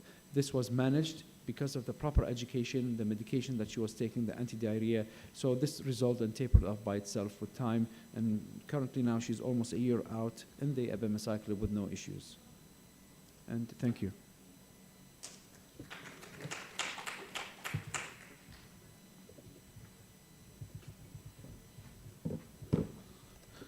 So, thank you so much, Dr. Anwar. He gave a message that in early breast cancer, if the patient has four nodes or more, or if patient has 3 nodes, and if the grade is high, or if Ki-67 is more than 20%, Ki-67, or if it is more than 5 centimeter, we can still have a hope for these patients. We can prevent their DFS, we can prolong their DFS, and maybe the data matures and these patients may get an overall survival benefit. But let's discuss again, I mean, he has told, we'll be discussing whatever he has told, but in a slightly different way, which we can practice, particularly the surgeons who gave the patient to medical oncologist. They must say that the nodes are high, the grade is high, there is something beyond than TI or AI or tamoxifen, which may give you a disease-free survival benefit at this point of time. And with this talk, we have Dr. Poonam Patil as well, who's a senior medical oncologist at Manipal Hospital. So this is a disclosure. I've been contracted by Eli Lilly.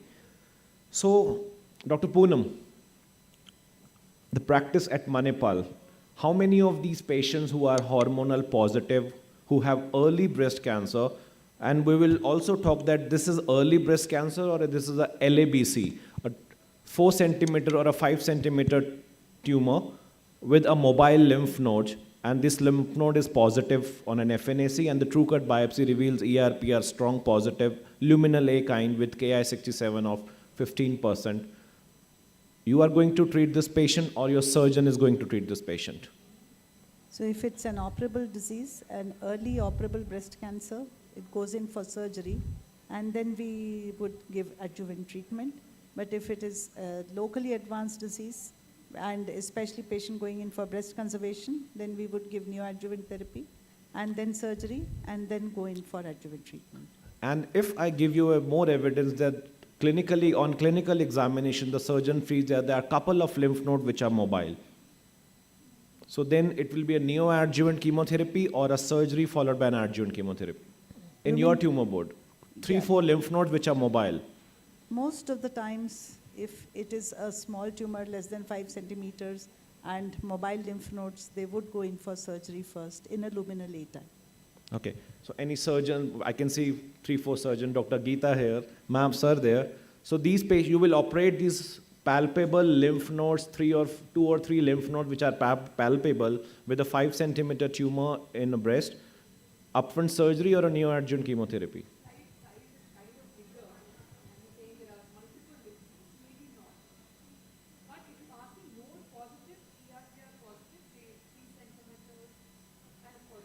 Dr. Geeta, can you be on mic, please?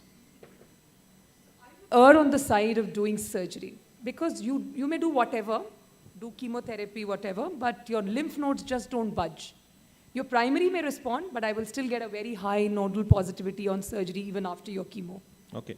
So my question to my two colleagues is, what, sir?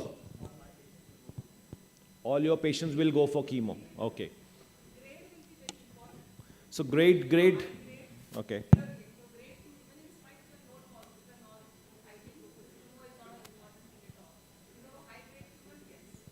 Okay.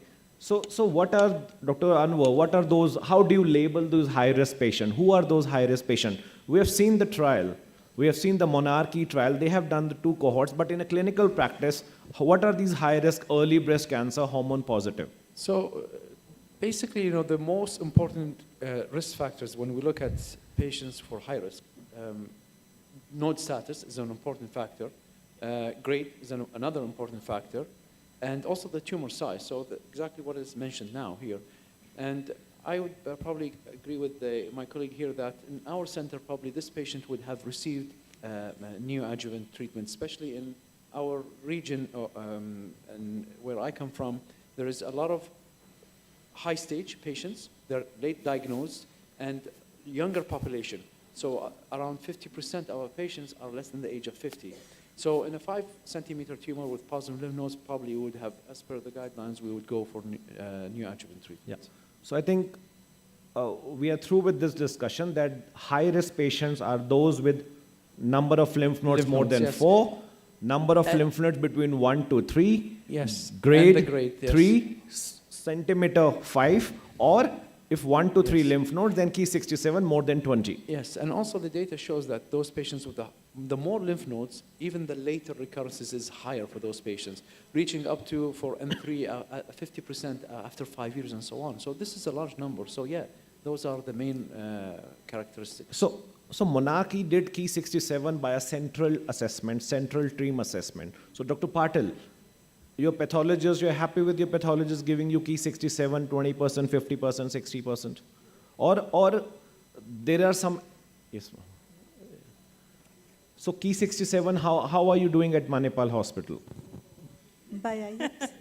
So how, is this a central way or all labs are accredited to do a Ki67? So, And grade 3 and Ki67 more than 15% is same. I can talk for an hour on this. It depends on how much time Just you have. 45 seconds. So the moral of the story is it depends.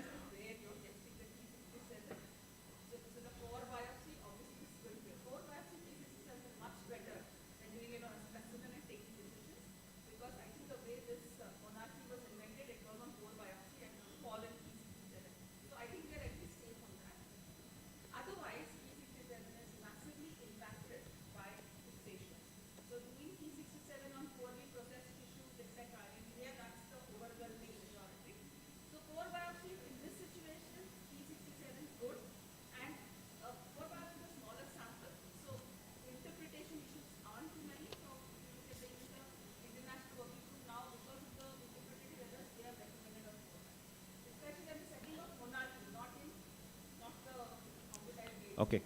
So core biopsies to be done on initial sample and, Ki67 to be done on initial samples, but on mastectomy sample, one, they are fixed. So it is not that effective or not that correlative what Monarchy did. So Dr. Anwar? Yeah, exactly. And this is what's done in our center. Exactly. So we have 2 cohorts, and it's very clear which of our patients will be in cohort 1 or cohort 2. Cohort 2 is also not rare in India. If we get a Ki67 more than 20% and 3 lymph nodes, it's sufficient.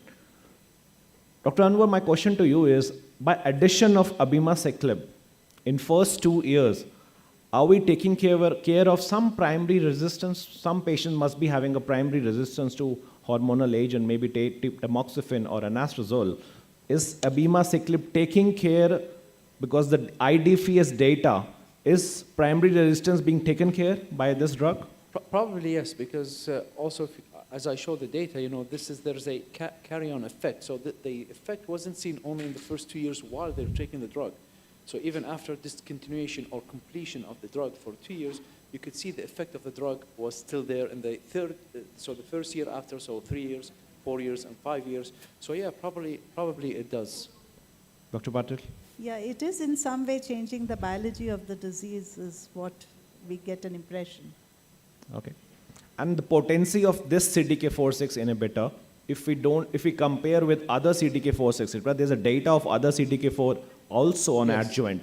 So is this drug more potent, causing that primary drug resistance and taking care of these patients?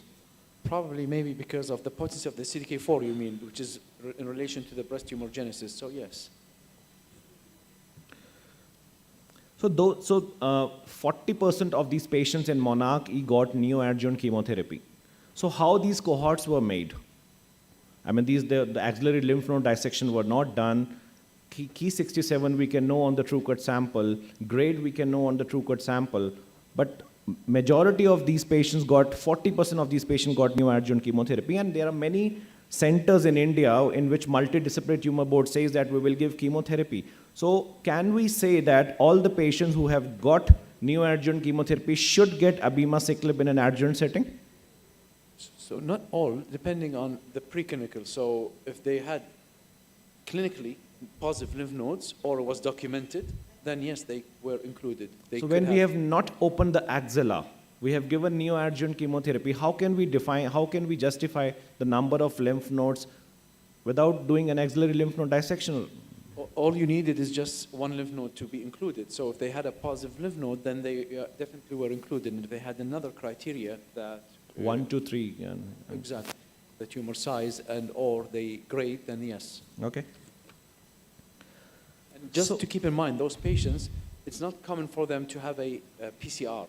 So if they had positive disease and then they took the neoadjuvant, in the ERPR positive HER2 negative patients, to see a PCR, it's actually less than 10%. So it's not common to see it in those populations. So you would still end up with some positivity in the lymph node and so on. Before going for the next discussion, how long you give endocrine therapy in your adjuvant setting? In hormone positive, premenopausal and postmenopausal, how long you give ET? 5 years, 7 years, or you follow Atlas trial of 10 years? It depends on the characteristic of the patient. So 45, 50, 52? So younger patients, I would just go by the guidelines. So most of those patients would receive 10 years of endocrine therapy. 10 years of in a total, yes. premenopausal patients, Premenopausal, 10 years yes, of yes. Wissing Atlas trial. Yes. And postmenopausal patients? It depends on their characteristics and the final pathology, but it can be up to 7 years, sometimes 5 years, but up to 7 years, so on. And how many of them are compliant with their endocrine therapy? There's a data from UK that there's a 30 to 40% these patients are non-compliant. So if you don't dig deep, and this is something that with more experience I start to find out. Before I used to casually, ask them or assume that they were taken, but now with more persistent questions in the clinic, and especially in the past really 2 years, I've been, asking the question to the patients, are you really taking? And then when I press on the question, I find out that they are not non-compliant. I don't have statistics from my center regarding that, but as you mentioned, there are data to show, even there's a paper from Spain that shows, especially in the community, around 30 to 35% of the patients are non-compliant to the medication. So whatever we are giving, 30% of them are not taking hormonal therapy back home. We're talking about endocrine therapy alone. Yes, not, yes. Not So that will, the distress might, yes sir. Yes sir. How do you check your compliance? So you see your patient for 5 minutes, 7 minutes, 10 minutes, they are not taking. So that's the statistics which UK paper has put. Not necessarily so. Even in my practice, if we really probe into their taking the medicine, many of them ultimately do confess that they were not taking it so regularly as they were supposed to. Yeah. So Dr. Poonam, dose hold in monarchy was 61%, dose reduction in monarchy was 43%, and dose discontinuation was 18.5%. With 19% of the patient, there was a dose discontinuation. I'm worried that they might discontinue their tamoxifen and anastrozole in view of diarrhea or fatigue. This is my concern. So Dr. Anwar, this can happen. Yeah, definitely, it can happen. But I realized that with a proper education and really explain to them counseling, as exactly happened with my patient. She really initially refused to take the abemaciclib, especially after reading the side effects. But really, I sat down with her with proper, takes time, but you need to explain, counsel, and explain why, especially that they have nothing to measure. You know, when you give metastatic disease and you do a scan and you show them that now the mass is smaller and the scan, it's less active on the PET scan, but to give it in the adjuvant, there's nothing to measure. So they really need to understand why they're taking it, and it really, the counseling makes them more compliant to the medication. So counseling is, of course, Yes. the most important. When they leave our clinic, I think for a few months they are compliant. Then it comes down. Then again, when they come I think back. counseling before starting abemaciclib is at Yes. most importance because the drug still is not giving an OS advantage. We are relying on DFS, and with the subset that in Key 67 more, it might give an OS advantage. They should not stop their tamoxifen or they should not start their AI because of the side effects. And also the education on the diarrhea. Exactly, also. yes. So diarrhea, it troubles you, it troubles us a lot in first 2 months. See, for Troubles some, us because they are spending out of their pocket, they're Yes. spending 70,000 rupees, and then we are giving you diarrhea, and they have just finished their chemotherapy, and we are saying your happy days are coming now, and suddenly the same things, diarrhea and nausea coming again. In our region, for some reason, diarrhea is much less than what is reported. We have some statistics that we followed on our patients in our center, and it seems to be less. I don't have a clear explanation. And so far, the discontinuation, so permanent discontinuation because of the abemaciclib, because of the diarrhea, is very minimal in the adjuvant setting in our practice since we started using it 2.5 years ago. So Dr. Poonam, diarrhea in South India? Yeah, so not necessarily South India, but I think many patients, whether from North India or South India, they do have diarrhea and fatigue as two very important adverse events with abemaciclib. And again, counseling is very important to tell them. So I feel that my patients on abema, metastatic or adjuvant, the diarrhea is less because in North India, curd is very important part of the diet. So our mothers insist that if you have not taken curd in the diet throughout the day, once at least, your meal is not. So But that so probiotic. So also in South yes, India. that's what my south was and north was because of the curd. So Dr. Anwar, we use curd quite a lot in our diet. So I think the probiotic in the curd, the abemaciclib-induced diarrhea is not that much common and that much adverse. But yes, if counseled and told the patient that first 2 months will be difficult, and if loperamide, Imodiums, and maybe at times you have to give some short course of antibiotics, Exactly. it is settled. It usually settles. And I showed the graph where, it Yes. starts to settle. So first 2 for months. For 2 months and then And after probably starts. the freedom to them that if there is too much diarrhea, you can withhold the dose for a few days. Yeah. So, and the ESMO paper which come 2023, when they are asked, so most of the patients said that I'm not bothered at all by abemaciclib, and very few said that I'm bothered a little bit. So there's a publication on this bothered or a little bit botheration with abemaciclib, so very well taken. So Dr. Anwar, so these patients will get radiation. What is that time gap? I start hormonal therapy on next day of taking radiation, whether it is tamoxifen or anastrozole. But ILD, because of abemaciclib, 2%, 1 to 2% is there. So any interval between adjuvant radiation and adjuvant abemaciclib? So as I showed also, within 12 weeks, so after starting the endocrine therapy. So you have more than enough time to finish the radiation and then initiate, but not together for the reasons you mentioned, and also theoretically that you may reduce the efficacy of the radiation because the cells you put them in, the senescence or quiescence, so it may reduce the efficacy, so, and also the ILD, the risk there. So not with the radiation, after. In terms of the endocrine therapy in our center, it depends. We, as oncologists, we start the endocrine therapy before radiation, but the radiation oncologists prefer after. And this cat and mouse thing has been going on for years. But yeah, definitely, you have the 12 weeks window.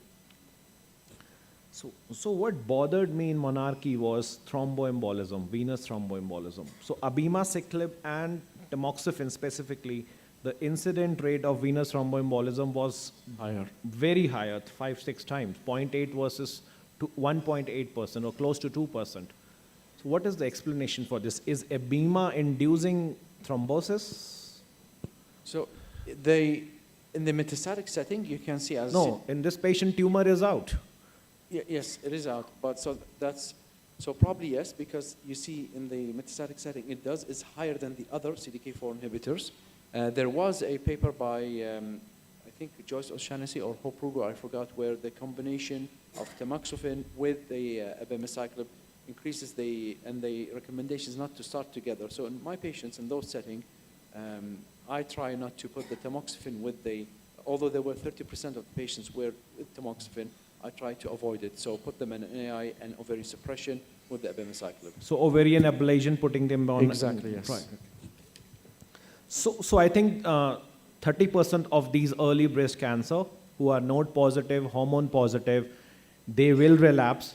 Identifying those factors rather than putting just endocrine therapy, by adding abemaciclib to the endocrine partner, which is either tamoxifen and or anastrozole, we will increase the DFS, we will have less metastatic disease. We have seen the graph, and probably in the coming years, the graphs had just splitted. It was not that significant. Hazard ratio was numerically favoring the combination, but significantly it may show significance, and then OS data will mature and we will have. Till then, NCCN also says that in those cohort 1 and cohort 2, which is not uncommon, they are very common cohorts, we should have a tendency to add abemaciclib to our endocrine partner and get best for these patients. Thank you so much, Dr. Anwar and Dr. Poonam, for this talk. Thank you.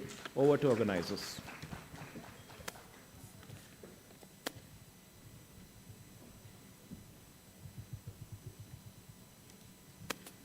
Thank you, speakers, for such a wonderful talk. I now request our next chairperson to head the session, Dr. Rajkumar Ramaswamy, Professor, Department of Medical Oncology, Madurai Medical College.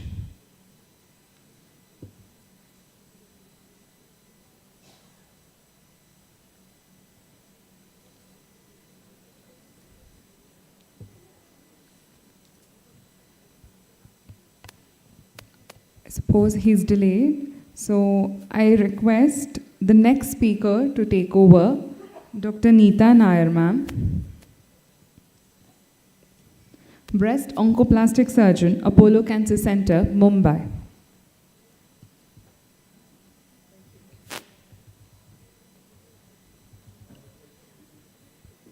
Thank you very much. At the outset, I'd like to thank the organizers and a special mention to Dr. Kabra for this opportunity. I apologize for the cold and the bad voice that I have today. In this group of medical oncologists with some of our stalwarts here, I am happy to talk to you as a surgeon about something very simple as axillary management post-NACT and where we are today in being able to de-escalate. One of the biggest problems and why, despite the fact that we've accepted sentinel node biopsy in N0 axilla upfront so easily, we're still hesitating post-chemo because of a very simple concept of anatomy.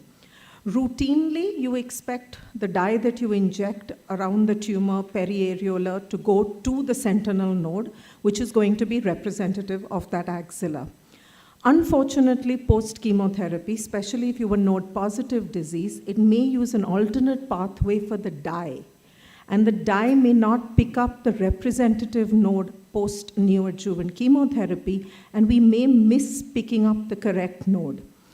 Older studies had very high false negative rates, and we weren't able to identify the SLN correctly, and it was never something that we talked about. We've now moved to an era where a lot of debate on even early breast cancers getting neoadjuvant chemotherapy, and we've moved to something which is now commonly referred to as response-based assessment. Our MDTs now need to include assessment of the axilla as importantly as we do staging workups, as well as understanding what the receptor status is, for primarily this reason. The scenarios that we're possibly going to encounter is that your patient at the outset is N0 or N1 or N2. When your patient is N0 at the outset and gets neoadjuvant chemotherapy, there's a fairly large amount of data which tells us that if you have accurately predicted the axilla as N0, you could do the SNB in the adjuvant setting. The St. Gallen's update in 2017 was quite, I'd say, they debated on it to the point of where only 60% of the experts supported it, and they were quite divided. But today, all of us would do an SNB only post NACT in this group because we've got very robust data from studies like the GANIA-1 study, which told us that if you have a N0 population at the outset, your identification rates and your FNR are acceptable, similar to what we have in the upfront setting. Similar data from a prospective cohort at the MD Anderson, and we also have a large amount of data from a meta-analysis which told us that this FNR was fairly acceptable with long-term follow-up, which told us that recurrence rates were not very different in these two groups. It's a short follow-up of 3 years that was reported both at the GANIA as well as by Galambiti et al., which told us that in this group of CN0 at the outset, we are fairly safe to be able to offer NACT and then stage the axilla with an SNB in this population. Honestly, that's a very small proportion of our patients in our country. We do see a lot more node-positive disease. Now, if your patient is N1 or N2 to start with, you're then going to see multiple scenarios post-NACT, the first of which is that she becomes CN0 clinico-radiologically. The second is that she stays node-positive even after chemotherapy. So where are we today on these groups? So when you look at the 4 main studies, and none of these are randomized, please understand these are all prospective cohorts, so that's the level of data that we have available for this question. The Sentina was the first of them. It was a 4-arm study. The main arm, which is what we call arm C, which is a patient who was node positive and became node negative post-neoadjuvant chemotherapy, had a false negative rate as high as 14.2% in the overall population. It dropped to about 7% when 3 nodes were removed. But please understand, only 34% of the patients in that study of group C had 3 nodes removed at that time. The second of the studies that we commonly refer to is the ACOSOG Z71, where again the false negative rate was fairly high, 12.6%. The number of patients with more than 3 nodes was under 40% in this group also. And in a CN2 population, which was less than 5% of this patient population, FNR was 0 only in 14 of them. The SNFNAC, the third of the studies, also suggested that as we increase the number of nodes we excise, the FNR dropped to what was acceptable. Otherwise, it was fairly high. GANIA-2, similar to its counterpart of GANIA-1, suggested an FNR of 11.7%.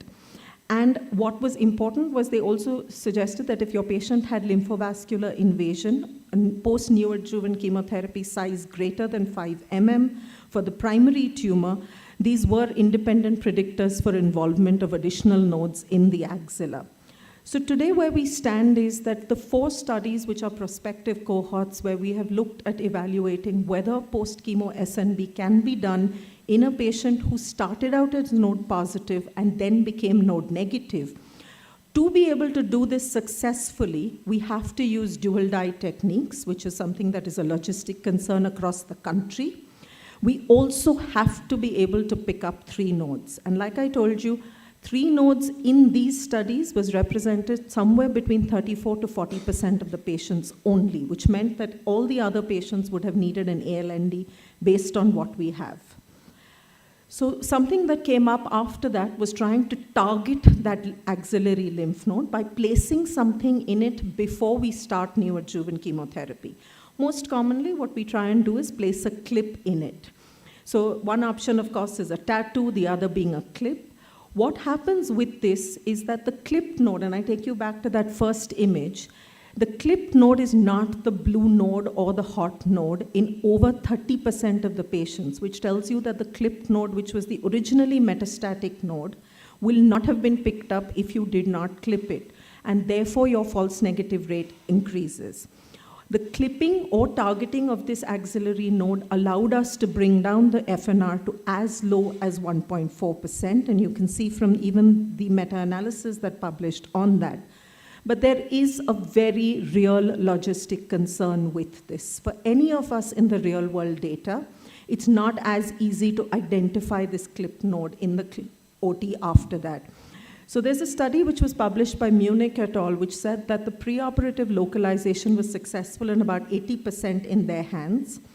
The localization that was not successful was primarily because these patients had pad CR and then you had a floating clip in the axilla. They used wire localization prior to taking the patient to the OT in about 48%, radioactive seeds in 19%, ultrasound marking on the skin in 14%, and magnetic seeds in 0.6%. Surgical localization was possible for 91%, but the failure to remove the clip was highest for those who had skin tattooing or wire localization, which meant that their success was primarily with radioactive seeds or magnetic seeds, which I'm not sure if they're available in our country. I've had no success with them at all. And today, most of our patients just have a wire localization of that clip. It's an extremely uncomfortable procedure for the patient. It's not an easy procedure for the surgeon either. Which brings us to what is our Indian situation. So this is data that came out of the Tata Memorial Hospital in 2020, where we talked about we see a larger proportion of node positive. You heard our speakers earlier discuss exactly that. Our region of this world, part of the world, sees more node positive disease. So when we look at how many of these patients are actually going to achieve pathological CR in the axilla, that's about 58% of those who had node N1 disease at the outset, and only about 36% of those who had N2. We know what factors help us with getting more response post-chemotherapy, exactly the same factors here, being ERPR negative, administering more chemo, administering all the targeted therapy. So we have a very small proportion, which is about a third of the patients with N2 disease and maybe half the patients of N1, that we need to be able to evaluate more accurately post-NACT. And for any of us who've seen a recurrence in the axilla, you're going to err more on the side of doing completions or at least level 1 clearance rather than that, which brings us to an alternative, which is probably more feasible in a post-neoadjuvant setting, which is low axillary sampling. This data looked at 750 women where the FNR was low, it was 9.9%. 70% of these patients were N1 or N2, and median number of nodes removed was 5. So this brings us to where we stand today and what we are able to adopt into our clinic easily. If you look at the studies on sentinel node biopsy, the overall FNR is too high for us to accept. To be able to bring it down to clinically acceptable FNR of less than 10%, we need 3 nodes, which is only happening in about 40% of the patients, which then means we need to add targeted axillary dissection, which is cumbersome and logistically disturbing for patients as well as surgeons. And therefore, we can also look at low axillary sampling in this population to get that answer. So just to show you why and how this impacts treatments is I've run this through a nomogram, which is the MD Anderson nomogram freely available online. Is if you have a patient with lymphovascular emboli, routine SLN detection, she has a single tumor which was node positive and has a pathological tumor size of 1 centimeter. Her probability of having additional nodes in the rest of the axilla is as high as 68%. When you bring that down to saying she has no LVE or no lymphovascular emboli, that drops to as low as 24%. So from the Gania study, what we took away was being able to understand what increases our risk of additional nodal positivity. So using our core biopsy, just like our pathologist told us, to be able to identify other high-risk features and decide which patient you'd want to do these techniques in. You want residual disease to be less than 5 mm if possible in the tumor. You want not have lymphovascular invasion. You want your patient not to have been N2 to start with, and the detection should at least be by H&E. For the post-chemo follow-up for patients who are node positive to start with, regional recurrences reported in the most recent past as early as last year tell us that yes, it's looking like it's something that's emerging and happy. Regional recurrences are all under 2%, But I will bring to your attention that if you look at these studies in detail, their tumor burden is much lower than ours. Their tumor sizes are T1. Their nodal positivity is a single node, not multiple nodes in the axilla. And most of their patients have targeted axillary dissection. Though at 3 years they reported that whether it was SLN or targeted axillary dissection, their recurrence rates were not different. Please understand that the availability of additional procedures for them is higher.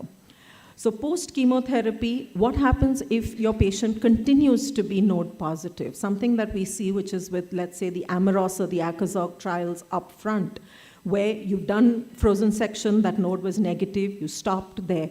Your final pathology comes back, your patient is 1 to 2 sentinel node positive. Today, where we are, we do not have enough information to be able to observe that axilla or radiate that axilla. And if you can see, the oncological outcomes in these patients is worse in the SNB group, which means that if you have a node-positive axilla post-NACT, you want to be able to clear that axilla. We await data from the similar radiation trials, one of which has completed accrual and should probably report by the end of this year. And of course, we have the NAC-BP B51. In a group of medical oncologists, and if Dr. Gupta was here, he would say that the medoncs rule all and are just nudging the surgeons out. I will tell you that with the axilla, we're not there yet. So with the axilla, I'm trying to omit axillary surgery, and if we extrapolate from what is the upfront study, which is the sound study that got published recently. So the sound study is doing an ultrasound, staging your axilla using ultrasound and avoiding SNB. Tumor size 1 centimeter, mostly ERPR positive elderly patients. Lower burden disease is going to have lower burden axillary disease. The probability of that in our setting is fairly slim. We are still very apprehensive about that in the upfront. We're surely not there in the post-NACT setting. What we definitely need to do is use ultrasounds with an FNAC as far as possible to stage our patients prior to chemotherapy appropriately, and which is why the importance of an MDT. So where we stand today is if your patient starts out as clinically node negative at the outset, yes, sentinel node and axillary conservation is an option post-NACT. If your patient was node positive to start with, I'm going to tell you that it's with a lot of caution in very selected cases, used in hands that are used to doing targeted axillary dissection or validated their own results. If your patient continues to have node positive disease, today the answer continues to be an axillary dissection. So where we are today is if you were N2 to start with, your patient has an axillary dissection at the outset, post-NACT without any further discussion, because the representation of N2 disease is less than 5% in any of those cohorts. And omission of surgery is still not there in the upfront or post-NACT, and positive SLNs still require ALND. Thank you very much.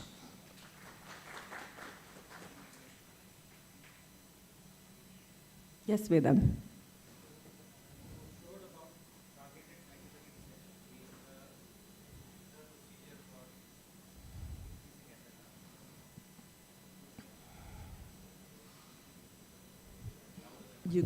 I can hear you.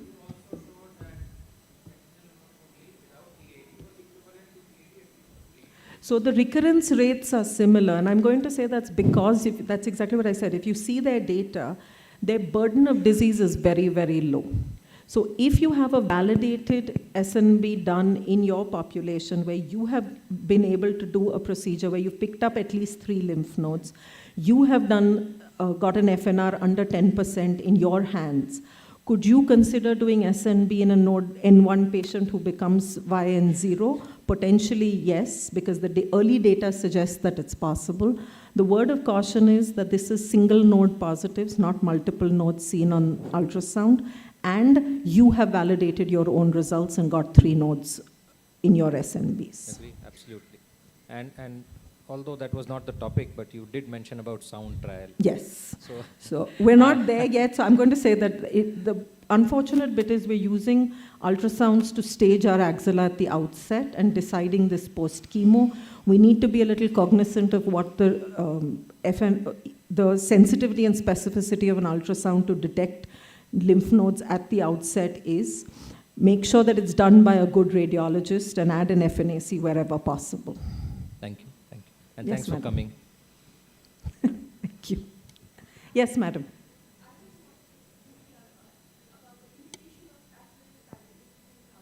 So axillary sampling is currently the procedure of choice at Tata Memorial Hospital, where I was till about 8 months back, and we do it as an alternate to sentinel node biopsy, both in the upfront and post-chemo setting. Part of it is resource constraints, and I'll tell you, if you do blue dye guided axillary sampling, that's more appropriate because you also make sure you don't miss any sentinel node that may be above, at the level of the nerve. In the post-chemo setting, why it seems more promising than sentinel nodes is because the median number of nodes is going to be higher. And the concern with axillary sampling in today's era is we don't have morbidity data yet, which Tata Hospital is generating. We should be able to get an answer in a few years on that. Yeah, Anupama. Sampling is actually the answer to reducing the FNR. FNR. Yeah, so but we need to be sure about edema and other morbidity. So it's still something that we're just saying is promising. I think we need to wait and watch for edema data also from there. Right, thank you so much. Sorry, Dr. Senani. Yeah.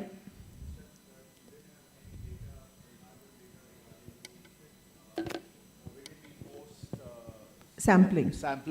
So the Edinburgh Breast Unit had put out a very elegant paper in 2000 where they clearly showed a very marked, because they hated this whole concept of the Almanac trial, and they hummed and hawed their way through it and bitched their way through it, pardon my French, but they had to participate in it because they were one of the leading contributory centers.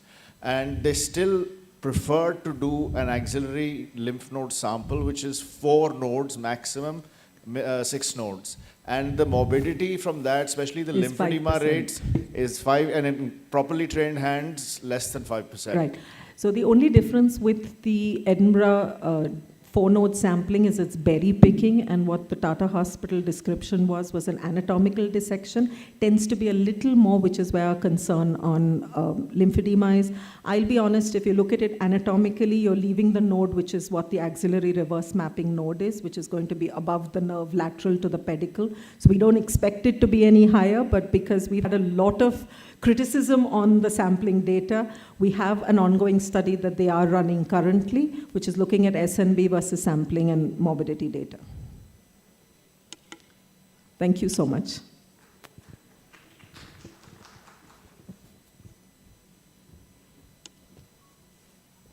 Thank you so much, ma'am. I now call upon our next chairperson, Dr. K. Govind Babu, who is the Senior Consultant, Department of Medical Oncology, HCG Hospitals, Bengaluru.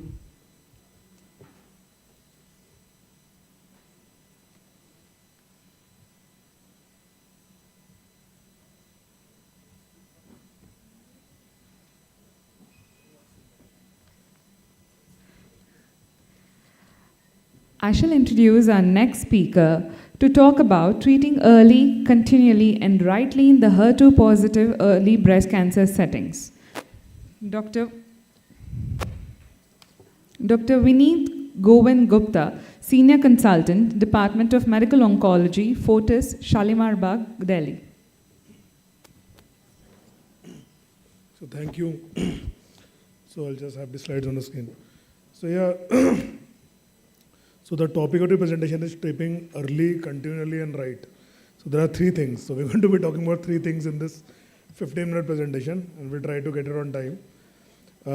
Basic idea is, so our main focus here is on localized breast cancer, HER2-positive breast cancer in the EBC setting.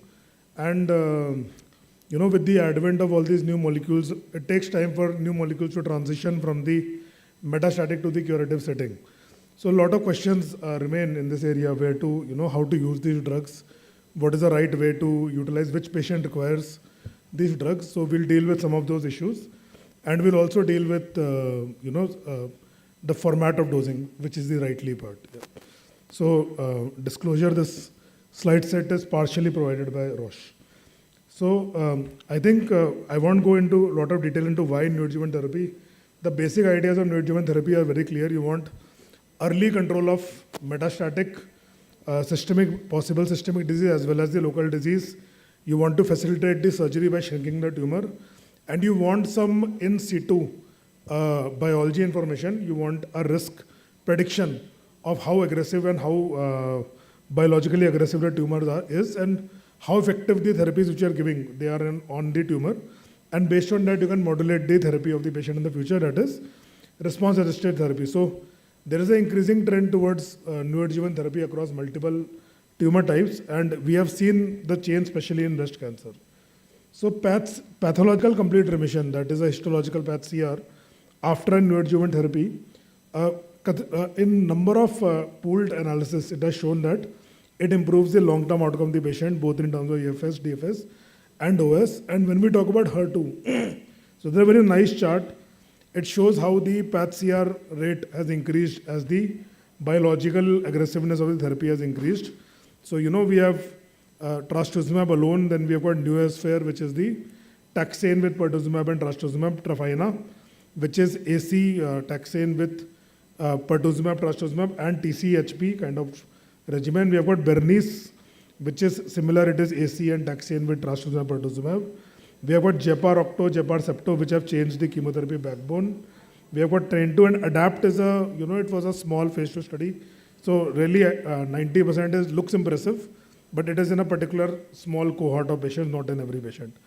So one question you would ask is, the path CR was the primary. If you look at Neosphere and Trafina and Bernice, path CR was the primary endpoint of these studies. So question is, does it have a long-term DFS OS benefit? Now, follow-up is long enough. We should start looking into that answer. So if you look at the Neosphere study, if you look at the 4 groups, so PH chemo 5-year DFS of 84% versus 81%, which was not statistically significant, with the caveat that the study had around 100 patients in each arm.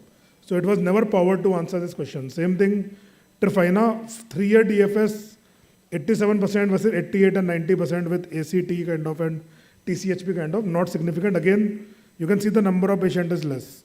And similarly, you can see Berenice curve here. So when you look at the studies individually, you are not realizing the long-term DFS benefit. But if you look at a kind of a pooled analysis, there seemed to be an emerging signal that these patients do have a long-term benefit. So what is very clear is patients who achieve PHCR, they have a long-term DFS benefit.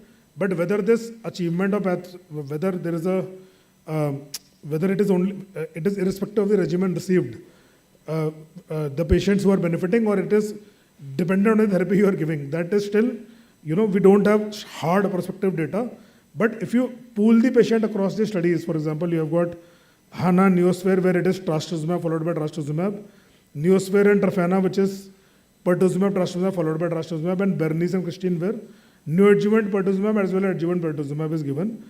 What you actually see is that over the long term, on a pooled basis, you are realizing some kind of EFS benefit. So this is actually data from this study, which was which is a pooled analysis across these multiple studies. So it's a bit of a busy slide, but I just want to point out, if you pool the patients who have got a particular kind of neoadjuvant and adjuvant regimen, the hazard ratio for EFS for neoadjuvant pertuzumab with adjuvant trastuzumab versus trastuzumab, it is 0.56, and pertuzumab versus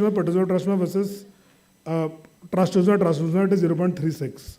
And now that we have the data for adjuvant TDM1, we need to, one important question is, suppose patient gets neoadjuvant pertuzumab or trastuzumab, achieves a path CR, should you continue with trastuzumab, should you continue with pertuzumab, trastuzumab? That is still an unanswered question. So if you look at this pooled analysis, it at least seemed to point out that if you have a hazard ratio, you could look at the hazard ratio versus pertuzumab, trastuzumab followed by trastuzumab. It has given a hazard ratio of 0.85, although it has not met the statistical significance. So although it is still an open question, there might be some signal in that direction. So similarly, there is one more study, which is the Peony study, which is done in an Asian restricted population. And the study design was pertuzumab, trastuzumab plus docetaxel versus trastuzumab, docetaxel and neoadjuvant chemotherapy with FEC with pertuzumab, trastuzumab or trastuzumab adjuvant. And in this study, if you look at I think the visibility might be a little poor. If you look at the DFS hazard ratio, it was 0.52 in this study. So there is some data signals which point to maybe a benefit of adjuvant pertuzumab, even in patient who got neoadjuvant pertuzumab. But yes, most of these analyses are post hoc and it remains an open question. So what is the implication on the current treatment? So if you look at the data from the current NCCN guideline, if patient has achieved PATH-CR, what the guideline actually recommends is that complete 1 year of HER2 targeted therapy with trastuzumab, category 1, plus minus pertuzumab. So it gives the option of adding pertuzumab, which can be decided on patient-to-patient basis. If you look at the flow chart of the guidelines, what the guideline indicate, is that for patient who have node-positive disease in the adjuvant setting, see, the issue is that patients who have got more advanced disease, they generally nowadays start with neoadjuvant therapy. So the guideline now recommend is that suppose you undergo upfront surgery and patient turns out to be node positive, on basis of the long-term data from the affinity study, the guideline recommend addition of pertuzumab. Although still I would say, since there is not an OS benefit, you have the option of continuing with trastuzumab alone. And for recurrent resectable, I think there has been extensive discussion in the morning, so I won't get into that. So the next part which we're going to talk about is the role of subcutaneous therapy. So I think now that subcutaneous pertuzumab has been available in our country for some time, and medical oncology have got adequate experience with it, I think we have seen the advantages of following this regimen. It saves on time burden, pain burden, especially for those who have to be cannulated. It has an emotional impact where the patient sees herself as more of a patient role. So any IV kind of therapy, especially if you're giving IV with chemotherapy, when every drug you're giving adds 1 to 1.5 hours of therapy, the net treatment time increases a lot, and it is a good idea that now we have got a regimen which is able to achieve the similar outcomes with a subcutaneous kind of administration, and that saves the time for the patient, thereby reducing the anxiety, frustration, guilt and isolation feeling for the patient. So we'll just talk about the studies which were done for subcutaneous pertuzumab. So these were the Francesca and the Frederica study. So Frederica study was a study which looked at the non-inferiority of cycle 7 pertuzumab serum trough concentration and pre-dose cycle 7 trastuzumab trough concentration with Fesgo. And what they found is that both the concentrations as well as the pathological complete remission rate were almost identical between the treatment arm, demonstrating non-inferiority. And Francesca was an analysis which looked at the patient and clinician attitudes towards use of this drug, and majority of HCPs as well as patients preferred the subcutaneous formulation. And even after long-term follow-up, the long-term data bears out the equivalence of these two approaches. So, and toxicity-wise, there might be some minor differences in toxicity. For example, IV has little bit more of diarrhea, while subcutaneous has little bit more of injection site reaction, but mostly the tolerance part of the two drugs is similar. And one more concern, which is that patients who have got excessively high body weight or excessively low body weight, they might have different kind of results with a fixed dose formulation. These were not borne out with the detailed analysis. So most of the patients we already discussed, most of the patients had a strong or fairly strong preference for the subcutaneous formulation rather than the intravenous formulation, as well as HCPs, majority of them agreed that it reduced drug wastage, reduced staff time, reduced time from startup preparation to administration, more convenient for patient and better for care optimization. So, there is this, one of the discussion here is about the cost effectiveness of HER2 targeted therapy. So this data is from a foreign cohort. So probably it doesn't apply that much to our country, where there's a very big gap between the cost of trastuzumab and pertuzumab. Although I think this difference will be resolved over time. So in this cost effectiveness analysis, it was demonstrated that neoadjuvant treatment with fixed drug formulation followed by adjuvant continuation. Actually, they found it to be more cost effective. Although probably the same does not allow to apply to our country, where generic trastuzumab is available. So finally, we will talk about the Catherine study. So patients who undergo neoadjuvant therapy, whether it is with trastuzumab alone or pertuzumab with trastuzumab, and do not achieve a pathological CR, still they have a high risk of recurrence and they have a relatively poor prognosis. So now we have the long-term data for Catherine available.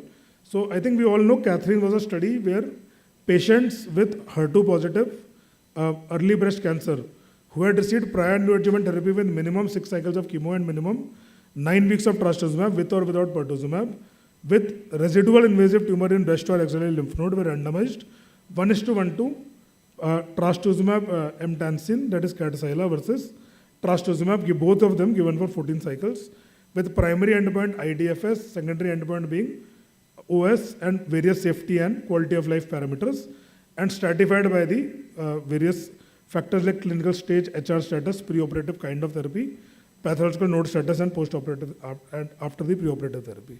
So the final analysis after median follow-up 8.4 months demonstrated that there was a persistent improvement in the IDFS with utilization of TDM1 compared to adjuvant trastuzumab, and you can see that at 7 years, that absolute difference in IDFS is about 13%, 13.7% at 7 years, with a hazard ratio of 0.54. So this is similar to the initial hazard ratio seen in the original analysis of Catherine, which was 0.5. And although OS results were approaching significance but not achieved at the initial analysis, at 7-year follow-up, there is an absolute survival benefit of 4.7% with a p-value of 0.0027 and an unstratified hazard ratio of 0.66, indicating that patients who don't achieve PATH-CR with neoadjuvant trastuzumab and pertuzumab or pertuzumab, there is a long-term survival benefit with the decision to upregulate to TDM1. So this makes it the standard of care at the current time for these patients. If you look at the future, I think it was already discussed, a lot of very exciting data coming up with Enhertu. So Destiny Breast 11 study is looking at neoadjuvant trastuzumab deruxtecan in these patients. So I think the standard of care will change over time. But as of today, I think this is the sequence which can be followed to give our patients the best shot at survival. Thank you. Thank you, Dr. Gupta. You have shown how important HER2 targeting is and how we need to actually, have we been able to convert a poor prognostic breast cancer group into a good prognostic one. And you walked us through the developments that have happened, and including the FESGO, which is a patient-friendly way of delivering this combination. Any questions for Dr. Gupta? Yeah, sir. We need to. Amish, go ahead.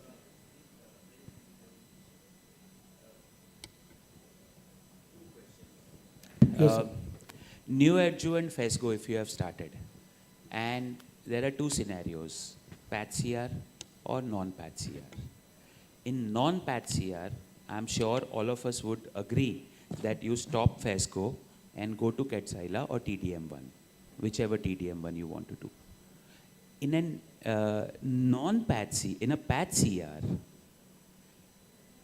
why would we want to continue with FESGO?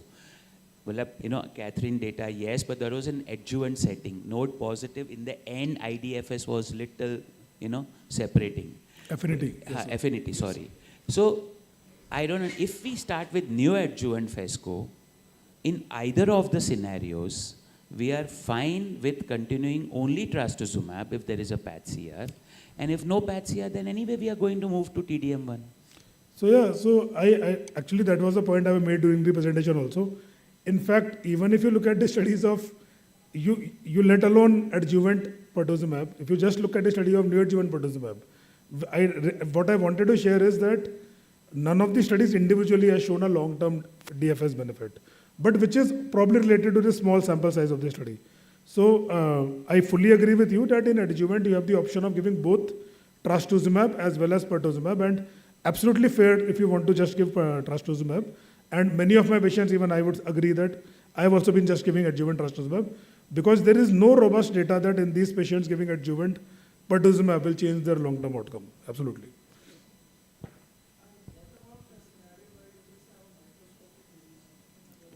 Sir. So yeah, so I think, sir, this is the question asked in so many tumor boards in all of us, in all of our department. So the way I think about it, I will tell you. So recently what I did, I went and Googled, we had this question in the tumor board, and I went and Googled that how many tumor cells are there in a 1 millimeter square residual tumor. So actually the number is many, many millions. So that is a many, many million number of cancer cells which are resistant to whatever we have given. So I think even for a microscopic focus, we should be upgrading. Yeah.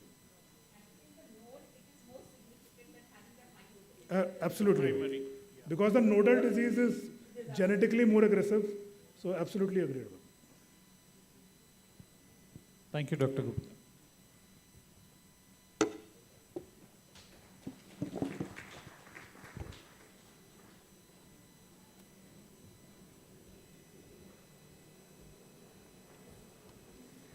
We have our next speaker, Dr. Amish Vora, who's the director, Hope Oncology Center, Delhi, to talk about HER2 positive, HER2 low, and triple negative breast cancers, the current status.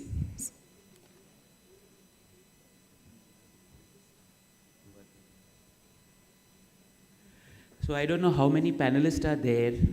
Tanuja is here, Dr. Siddharth is here. Dr. Desai ma'am also I saw. Ma'am is here. Can I request Dr. Amit, Dr. Vineet, and Dr. Govind Babu also to be there on the panel, because medical oncologist we don't have. In fact, Aditya Murli is giving a talk in another hall, apparently.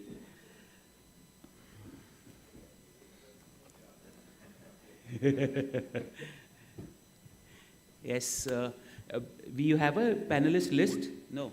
Can we call in case if somebody has come? Dr. Nagarjun is here? Okay. So Dr. Nagarjun, Dr. Tanuja, and Dr. Sangeeta ma'am are pathologists. We have 3 pathologists, we have 1 surgeon, and we have tried to get 3 medical oncologists. We've got 2 surgeons. We've got 2 surgeons. Dr. Anupama Mane. Okay, perfect. Maybe right. We get Vedant onto stage as well. नहीं sir काफ़ी है. इतने 3 topic में surgeon को कहाँ involve करना है, यही सबसे बड़ा. Third will be difficult. Anyway, let's start. I think Dr. Tanuja ma'am, you have to leave for your flight. Okay, right. So I will quickly, single case in a different scenario. We have had a lot of HER2 positive sessions today. So I thought that let me start with TNBC first rather than HER2 first, and then we'll go if the time permits. 56-year-old female, no comorbidities, 5 centimeter breast mass, no palpable lymph nodes. PET CT shows bone and liver metastasis, liver met, biopsy positive. MRI brain, no mets. MRI brain was done because biopsy was triple negative, and many centers, they do MRI brain in triple negative. There was a weight loss of 5 kg, bony pains, and ECOG performance status is 1 but inching towards 2. So this patient decided to take treatment under you, Govind Babu sir, and wants to know the journey till she dies. So question is triple negative, 56-year-old female, no comorbidities, symptomatic because of the disease. Is it possible to give chemo-free treatment in triple negative breast cancer in today's world, sir? Yeah, with the immunotherapy coming in, yes. Immunotherapy alone, sir, you'll give? So, I would discuss why she doesn't want chemotherapy first. So assuming you have tried your level best, my question is it theoretically or do we have enough data to say that yes, I can give you chemo-free life, So a good life? if you talk of conventional chemotherapy, no. But if you're talking of the ADCs that have come in, yes. Then yes. Vineet? Yes, sir. So actually, it is possible to overcome all our objection to chemo if we try to, it is a solvable problem.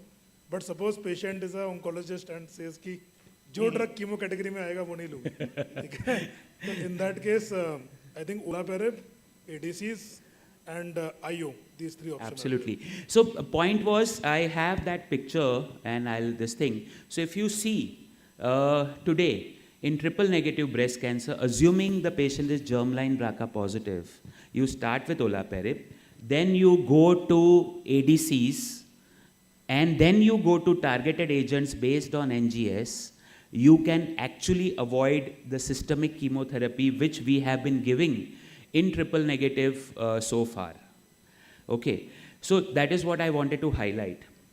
So this particular patient has family history of breast cancer in mother and grandmother both, and she's BRCA positive. On top of that, PDL1 is CPS 12. So let me start with pathologists, all the three pathologists. Ma'am, how common BRCA and PDL1 both more than 10% in your practice? Well, BRCA1 and 2 positive and PDL1, they go hand in hand in almost more than 70% of cases. But in this case, there is family history, but otherwise, I think it would be advisable to actually go for HRD testing rather than genetic HRD testing in breast cancer. Okay. Yes. Dr. Tanuja, you agree 70% BRCA and PDL1 go hand in hand? So the thing is that we don't have our own in-house data as yet, because I think genetic testing in India is at a lower level. But yes, if I have to go on the studies, I totally agree with Sangeeta that the BRCA mutation positive patients are more often PDL1 positive than not. If you have there are 2 or 3 studies, it is 70 versus 45%. So that's the kind of difference. That's a kind of. And Dr. Tanuja, since you have the mic with you, CPS in breast cancer. I get so many times reports that TPS is 0 or 1 and CPS is more than 10. You know, I get confused that tumor is not picking up PDL1 marker, but surrounding immune cells are picking up. So that's the story with triple negative breast cancer. So in a snapshot, we just ran 22C3, which is the CPS antibody. And we actually were looking at 142, but because atezolizumab is out of the market, we focused on pembrolizumab and we looked at 22C3 in some of these patients. The pattern of staining in TNBC is predominantly immune cell positive. Beautiful positivity, you get very high scores. And the tumor cell staining, only I think 5% of our tumor cells showed strong staining. But I don't know reality which really would act. So anything that is positive and gives benefit to the patient, I think is fine. Because the pattern of staining in TNBC is not. So if you wait for tumor cell positivity to give pembro or anything, then you will miss out on a lot of patients. I'm not saying that. I'm just saying that. Agreed. We have a third oncopathologist. Sorry, I didn't get your name. Nagarjun. Dr. Nagarjun. Dr. Nagarjun, you agree with the two oncopathologists who have said? Rightly spoken, sir. I think the immune cells will take up a good staining, and just waiting for the tumor cells to light up is, I think it's better that for a benefit or doubt, the patient can benefit giving a CPS course. Okay, perfect. So with the two surgeons, since we don't have neoadjuvant or adjuvant case, there's a metastatic case, breast cancer coming first time to you, say in a neoadjuvant adjuvant setting, do you send BRCA1 to all the patients? This question was asked in previous panel also, although I didn't agree with the answer. That's why I'm asking So this we are question. discussing TNBC over here. Assuming that you have, say you are giving patient LABC neoadjuvant chemotherapy.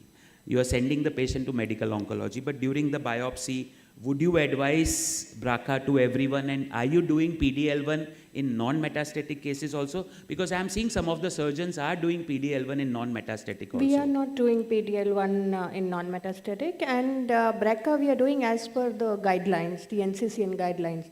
Okay. Below 60 years, all triple negative, below 45 years or 50 years, ERPR positive, positive family history of breast cancer, ovarian cancer, and all these indications, then we send for BRCA. Dr. Siddharth, same, you do? Yeah, I completely agree with her on the BRCA testing.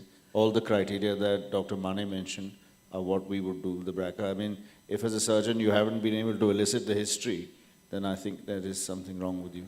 So Siddharth, just hold on the mic. This particular patient has only, say, one liver met. And we had the oligometastatic session already. Again, I had some discrepancy there. Would you consider as a curative intent or a palliative intent? We have randomized phase 2/3 trial, BR002, which said that complete ablation does not help. Yeah. We have Tata Hospital study where the mastectomy does not help in metastatic setting. What is your take on that? Well, currently, if you have, the only guideline is if you have a parenchymal disease, then ablation followed by whatever treatment is to be given.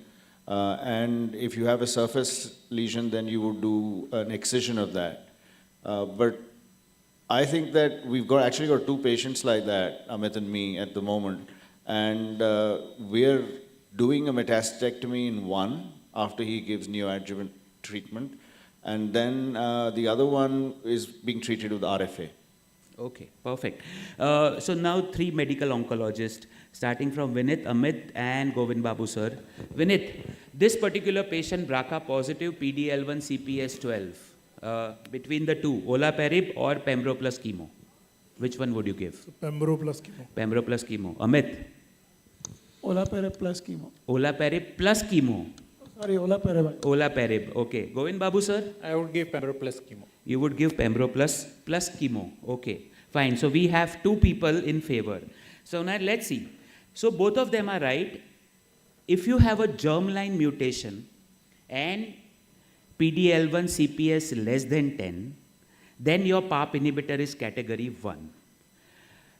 This is important regardless of germline BRCA. If your PD-L1 CPS more than 10, you are supposed to give pembro plus chemo first. This is what the NCCN guideline says. Should we agree to that or not? Okay. So Amit said olaparib. Okay. Amit, why olaparib? Because the guideline, as I mentioned, says that if your PD-L1 is more than 10, whether BRCA or not, you give pembro first. See, one thing is it's a CPS that you mentioned. So The CPS more than 10 hai apne patients that is mein. fine. The other thing is, in my experience also, we've got a good reports with olaparib in breast with BRCA positive. So they do well. Plus, your patient doesn't want chemo. Okay. No, we just said, I said in today's world, now patient wants everything.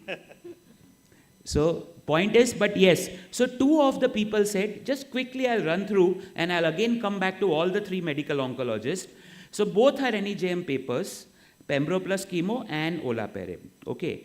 30% of the patients were chemo naive in the study.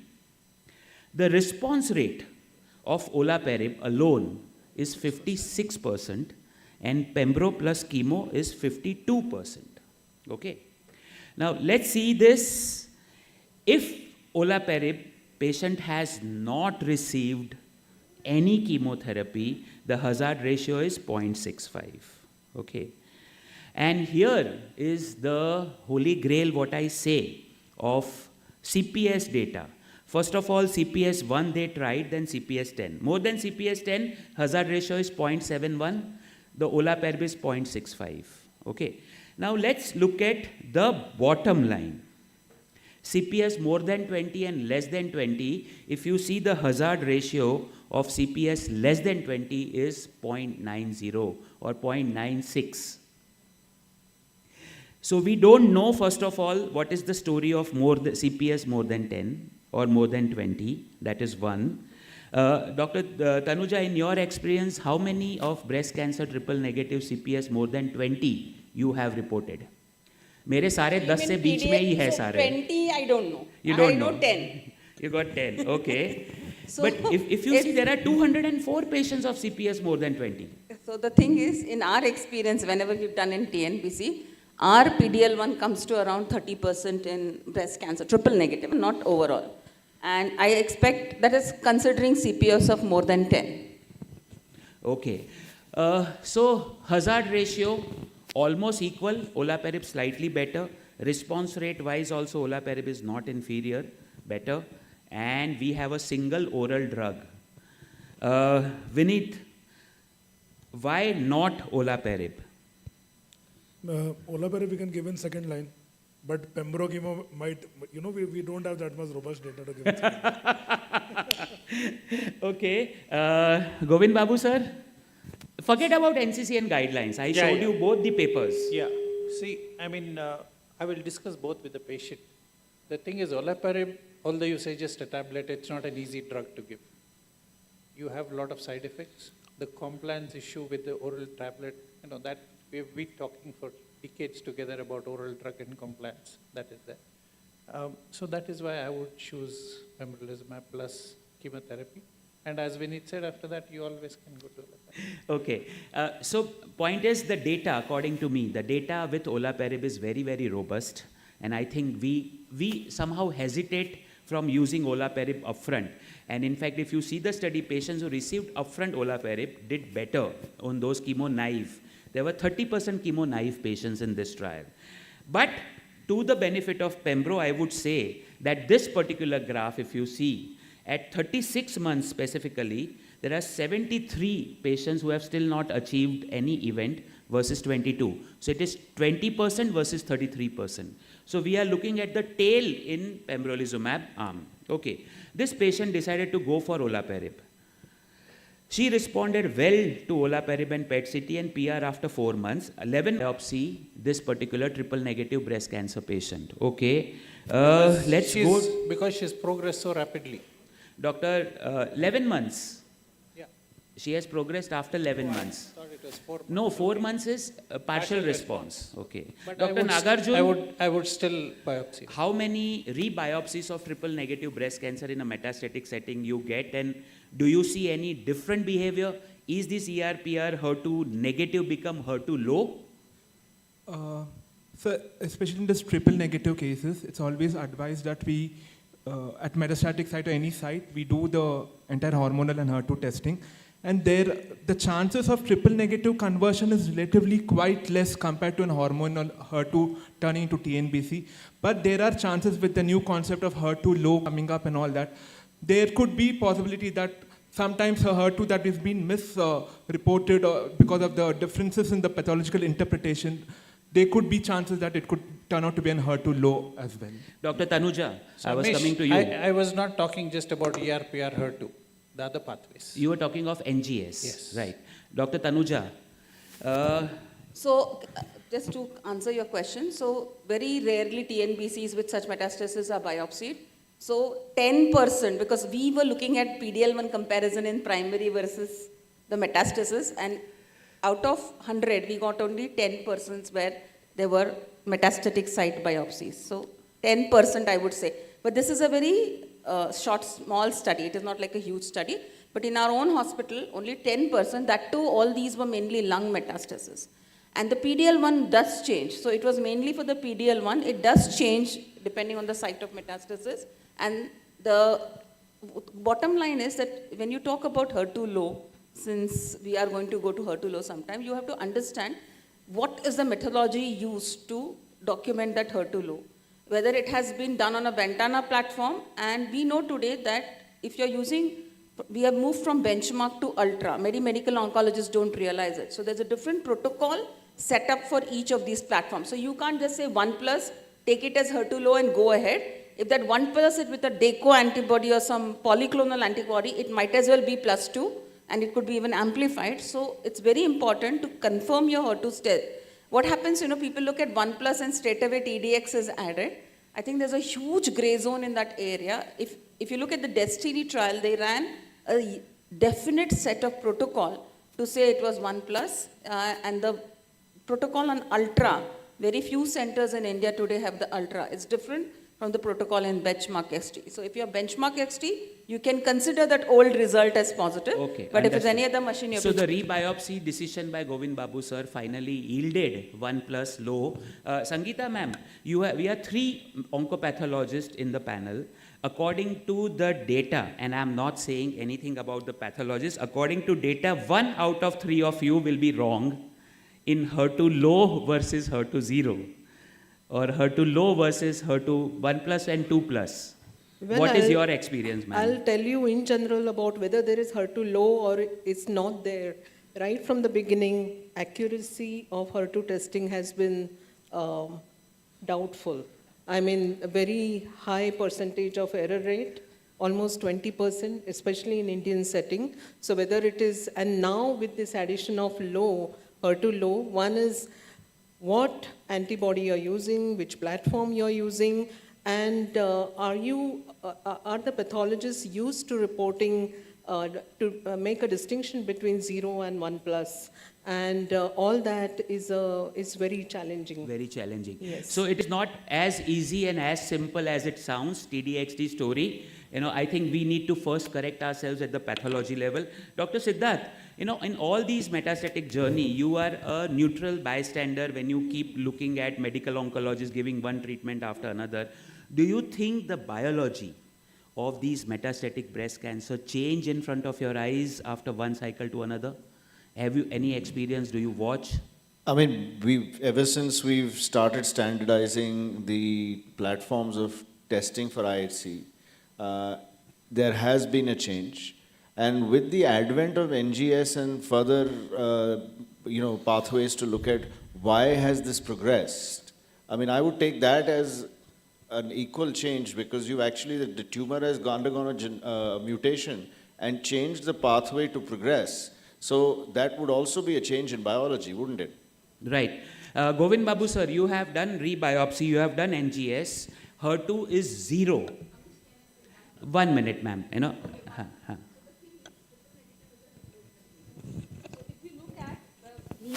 Type of TNB, the metaplastic, if you're dealing with a metaplastic carcinoma, please go and biopsy as many times as you possible, because it's an EMT driven tumor and the morphology totally changes, all your marker changes, your NGS change, everything will change. So when your medical oncologist is looking at a report, please look at whether it's an immune rich TNBC, whether it's a mesenchymal type of TNBC, and whether it's like a lymphoma. I call it as a lymphoma like TNBC. It's mitotically very active. So I think in the end, we'll reach an era in TNBC where we'll look at the type and do. Because treating them as one, I think that's where the problem is. Right. Great. Thank you, Dr. Tanuja. I think it's important you talk to your pathologist. I always talk to them. Yes, Amit. See, that's why there was a paper which I was reading which was about hyperprogression in triple negative breast cancers. So that is where they delineated that you need to rebiopsy then every time you have a progression with chemotherapy.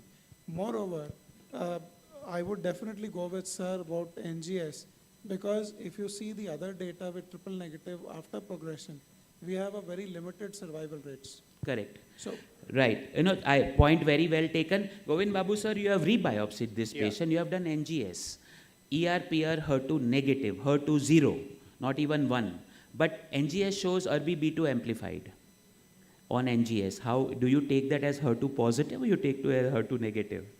Again, I'll talk to my molecular pathologist. Do we have any molecular pathologist here? Can I take this question?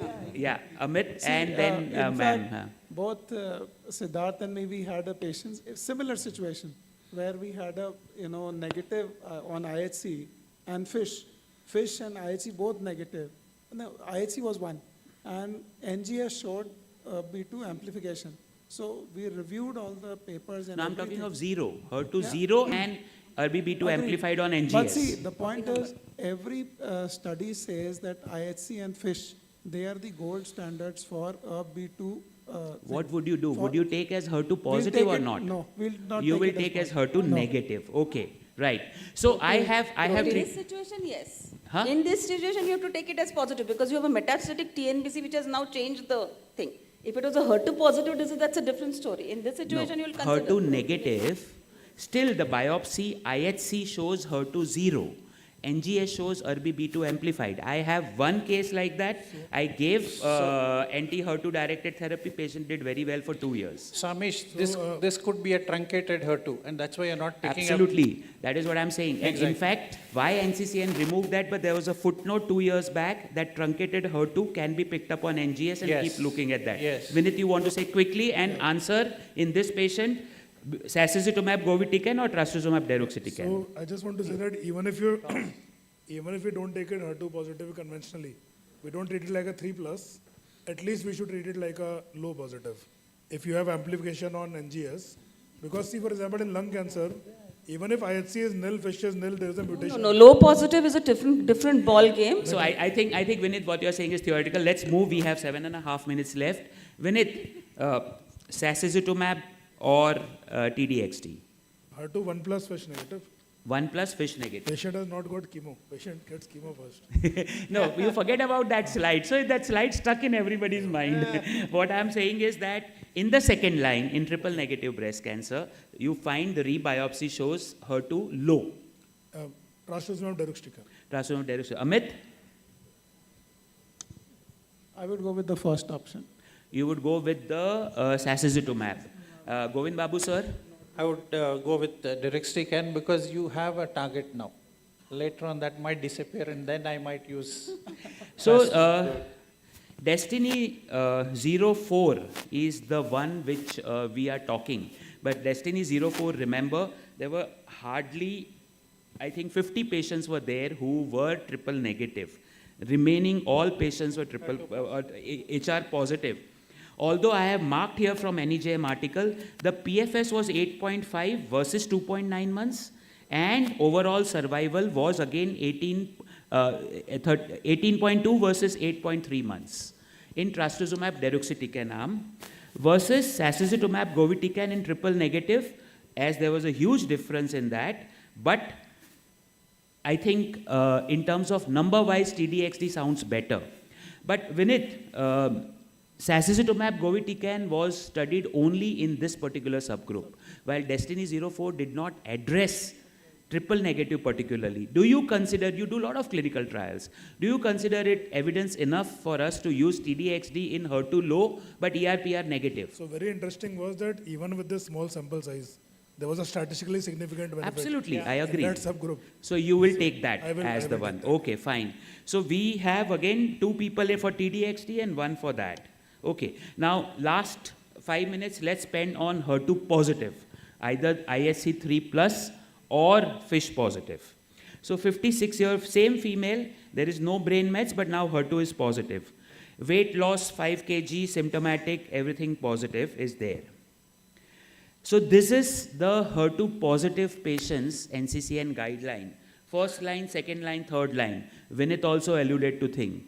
Amit, let me start from you. You agree with this first line, second line, third line, NCCN? Yeah, I have to. I have no choice. No, these are guidelines. Remember, we are medical oncologists because we just don't have to follow guidelines. TMH always makes their own guidelines. So, I agree. You agree. Vinith, you agree. Govind Babu sir? Yeah. Okay. So I have one of the most important point is, if you see, TDM1 has been shifted from second line to third line. You people agree on that? Destiny 03 is the separation of the curve. Okay. But if you see, still in the updated Destiny 03, the median OS has still not reached. And Govind Babu sir, Emilia trial in 2012, if you look at that particular trial said that the TDM1, the median PFS was 9.6 months in 2012. And Destiny 03, the control arm, the median PFS was 5.6 months.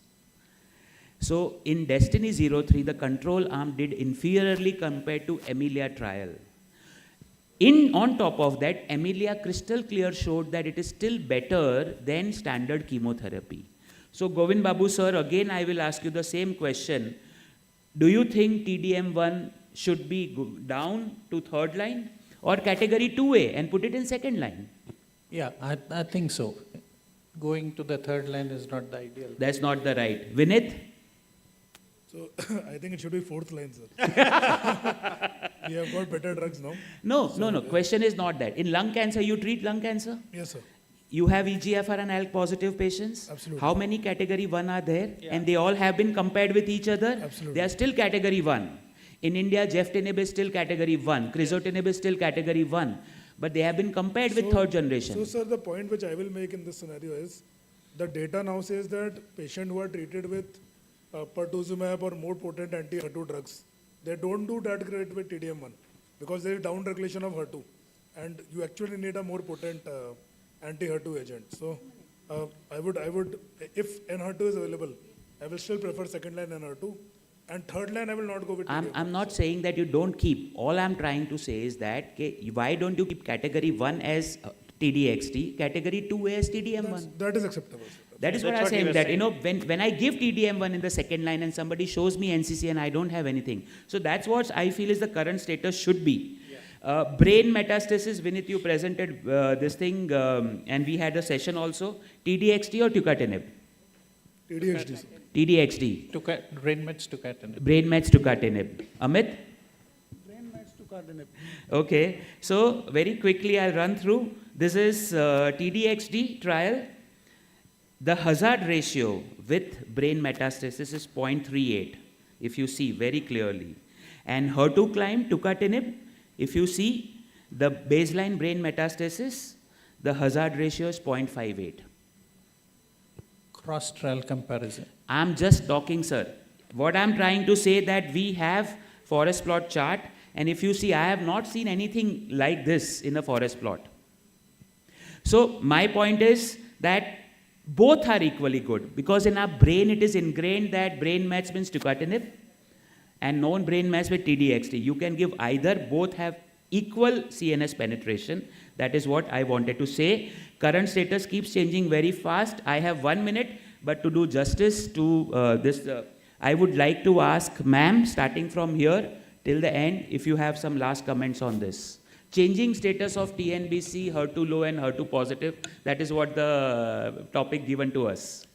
Keep in mind that TNBC itself is a heterogeneous disease, and any antibody, any new test, please adhere to right platform, right antibody, right conditions, and right indications.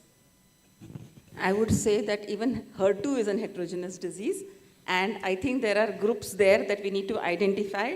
And when I look at TDM, DXD, and all these things being discussed, I realize that still 60% of our HER2 patients are very good with single-agent trastuzumab. Please keep that in mind. We are India, and we don't always think of high expensive therapy. Vinay, Fesgo ka pura lecture. Dr. Tanuja, that's what is going to happen in the real world. So when I spoke about repeat biopsy for NGS, one of the patients in the third line we rebiopsied found a SRC amplification and was treated with You gave dasatinib? dasatinib. Wow. PFS of 3 years. So that is why I believe that every time you need to rebiopsy and look for a pathway. So chemo-free is allowed? Yes. Ma'am, sorry, my apologies for Yeah. not involving surgeons so much. No problem. All this panel discussion actually has really made me realize how important the MDT is, you know. There's Absolutely. such a rapid increase in the data, and especially the medical oncologists. So, Yeah, I couldn't agree more with what Dr. Desai said, because if you were at the lecture in the morning where Dr. Amin gave about AJCC classification and how we've just made one bucket out of TNBC and just shoved everything into that, and HER2 new, and just shoved everything into that without actually reading the poor pathologists who spent so many hours looking at those slides, preparing those slides and writing each line. So how many... Well, I have the highest regard for my pathologists, but a lot of people, I've seen a lot of clinicians do that, that they just flick, okay, it's positive for carcinoma, and what's the IHC? And that's just 2 seconds spent on a path report. So we need to spend more time with pathologists, or we need to spend more time with path reports? If you spend time with the pathologist, the report will become very clear very quickly. See, I was talking to one of my pathologists. They said that when it comes to HER2 reporting, you know, at times instead of reporting 0, we give it 1 or 2 because we know then the medical oncologists are going to send it for FISH. So that solves their problem. So, don't open Pandora's box here. You're not allowed to do that. So, Very soon, the way TDXD is approaching, na ma'am, in HER2 0 में भी data आ जाने वाला है. Already the phase 2 data is there. So I think this debate will go away probably. So my take on this is that, you know, I don't believe in the gray zones. Either it is HER2 positive or it is negative. So whatever literature I've read about low HER2, somehow it is becoming difficult for me to digest that. So I still feel, you know, whether it is Arya par. you have to go one way. So, sir, what I feel is, you know, we are at a transition point. So, right now, you know, it's very strange that first line is pertuzumab, trastuzumab, and chemo, and second line is TDX and all this. So, I think it is in 1 or 2 years, everything will change completely. We'll have With the Cleopatra showing 7 years of follow-up, na Vinit, I think first line is very difficult in many years to come. That's what I feel. But you may be right. That's what I feel. Dr. Nagarjun, the last comment from you, and I thank everyone. Yeah, I have a very important point that which clinicians have to be aware. Regarding the HER2 testing, as of now, the concept of HER2 testing was designed to see the amplification of overexpression. That is based on IHC or on FISH based. But presently with the concept of low HER2 that has come, the entire purpose of low HER2 is that you're trying to identify HER2 presence or not, whether the expression is there or not. And to identify this, there was a lot of discrepancy between the pathologists. At least there is the concordance rate is better with 2 and 3. But with 0 and 1, the concordance rate is not that appealing. So now with this concept, a lot of studies are there in pipeline that are trying to add an additional testing so that we can give a conclusive report telling that it's truly 1 plus or 0. So probably in future, few years down the line, we may have an additional testing that could be added, which is AI-based, or it could be even mass spec studies. So we do not know how this will turn out in future. But the only thing is that even the CAP even now particularly endorses telling that when you have a HER2 1 plus or 0, make sure that you take an opinion from another pathologist. Cut That your is, I egos think, down. very, very Please important. take an Yeah. and it's advisable to mention in your report that a second opinion, whatever consult was taken with another pathologist, and based on consensus, this was given. So I think that would be very, more, the clinician would be more at least comforted seeing that extra line there beneath the report. I think that is what I Absolutely. feel. Thank you, Dr. Nagarjun. This was a very well advised take given. And I thank all the panelists for such a wonderful discussion, and over to organizer.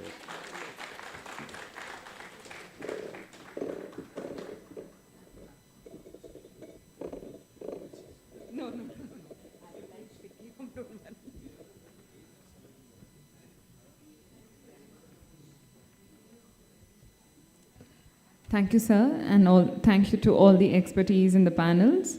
I again request Dr. Govind Babu, sir, to be the chairperson for next session for the talks on biologicals and biosimilars. We have the next speaker, Dr. Viraj Suvarna, who is the Chief Medical Officer, Roche Pharma from Mumbai, to talk about biologicals and biosimilars. I think this is a very important session because we are having so many biosimilars coming in. Of course, it's good for us and the patients because the costs are coming down, but there's a lot of science behind it.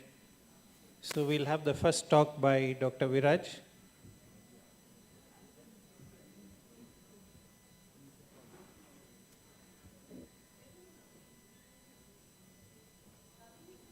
I also request the other panelists, Dr. Santosh Devdas, sir, Dr. Vishwanath S., Dr. Vaishnavi Joshi, Dr. Adil Hassan, and Dr. Shweta S. to join the stage.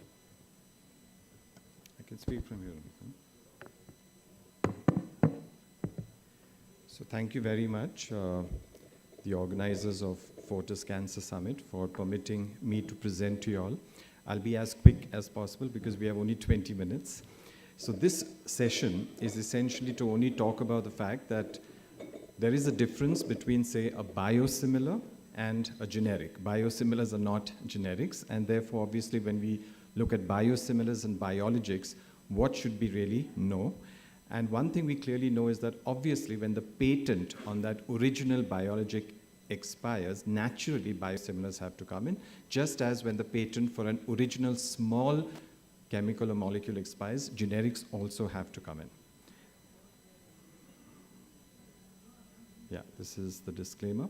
Now we know that a biologic as compared to a small molecule, it's different because it's large, it's heterogeneous, the process itself is the product, and proteins essentially are less stable, additional measures and storage, formulation and delivery. So ultimately safety is important and consistency of quality, batch to batch. And even with safety, when you're reporting an adverse event, you're supposed to report it with the brand name and the international non-proprietary name in brackets, which has a 4-letter suffix. So this clearly differentiates a biologic from the biosimilar, and even one biosimilar from the other. This is the general proprietary multi-step process. So obviously the innovator is not going to share the proprietary nature of the process. So obviously the biosimilar manufacturer will use another process. It will of course involve a host cell, could be different from what the innovator used, fermentation, purification, and the formulation. But ultimately, let's understand that a biosimilar may have an identical amino acid sequence, but ultimately it will still be similar and not the same, because the process is the product, but that's okay. From a regulatory perspective, as long as you can show that you're similar in efficacy, safety, and immunogenicity, besides of course purity and potency, it is acceptable. Just one phase 3 study, but it needs to be adequately powered, because such a study, at the end of it, should be able to demonstrate that there is no difference between, there is no statistically significant or clinically meaningful difference between the purported biosimilar and the original reference biologic. Now, this is the most important aspect when we develop a biosimilar. And I'll show you in the next slide also why is it so. Now, essentially, when we talk of a generic, it's just chemical equivalence and then bioequivalence. You don't even need to do clinical or therapeutic equivalence to approve a generic, because it's assumed that if that generic is chemically and bioequivalent, it will be therapeutically or clinically equivalent, although some of us may not entirely agree with this statement. But when we come to biologics and the biosimilar, there's nothing like chemical equivalence. What we need to understand is the structural and functional characterization of that molecule using techniques called as orthogonal analytical techniques. And I know most of this even I may not fully understand, but it involves all this: the form, identity, structure, sequence, size, concentration, activity, purity, and surface charge. But why is that fingerprint right in the middle of this slide? Because all of us know that our fingerprint clearly distinguishes ourselves from all the other 8 billion plus human beings on this planet. And similarly, a biologic and all the biosimilars, each biosimilar is different from the other biosimilar as well as from the biologic. But as long as they are similar, they are still approvable. So ultimately, it is this process of review and approval from a regulatory perspective that needs to be fully understood before one chooses to use a biosimilar. And this is, again, a very important slide. If you see on the left-hand side, the inverted pyramid tells you the usual process for approval of an original product, whether it's generic, whether it's a small molecule or a large molecule. So the bulk of it is right on top, the phase 3 clinical development. Then, of course, below that is the PK/PD, or the clinical pharmacology. Below that, the in vivo studies in animals, non-clinical, and right at the bottom, in vitro, which is the analytical characterization.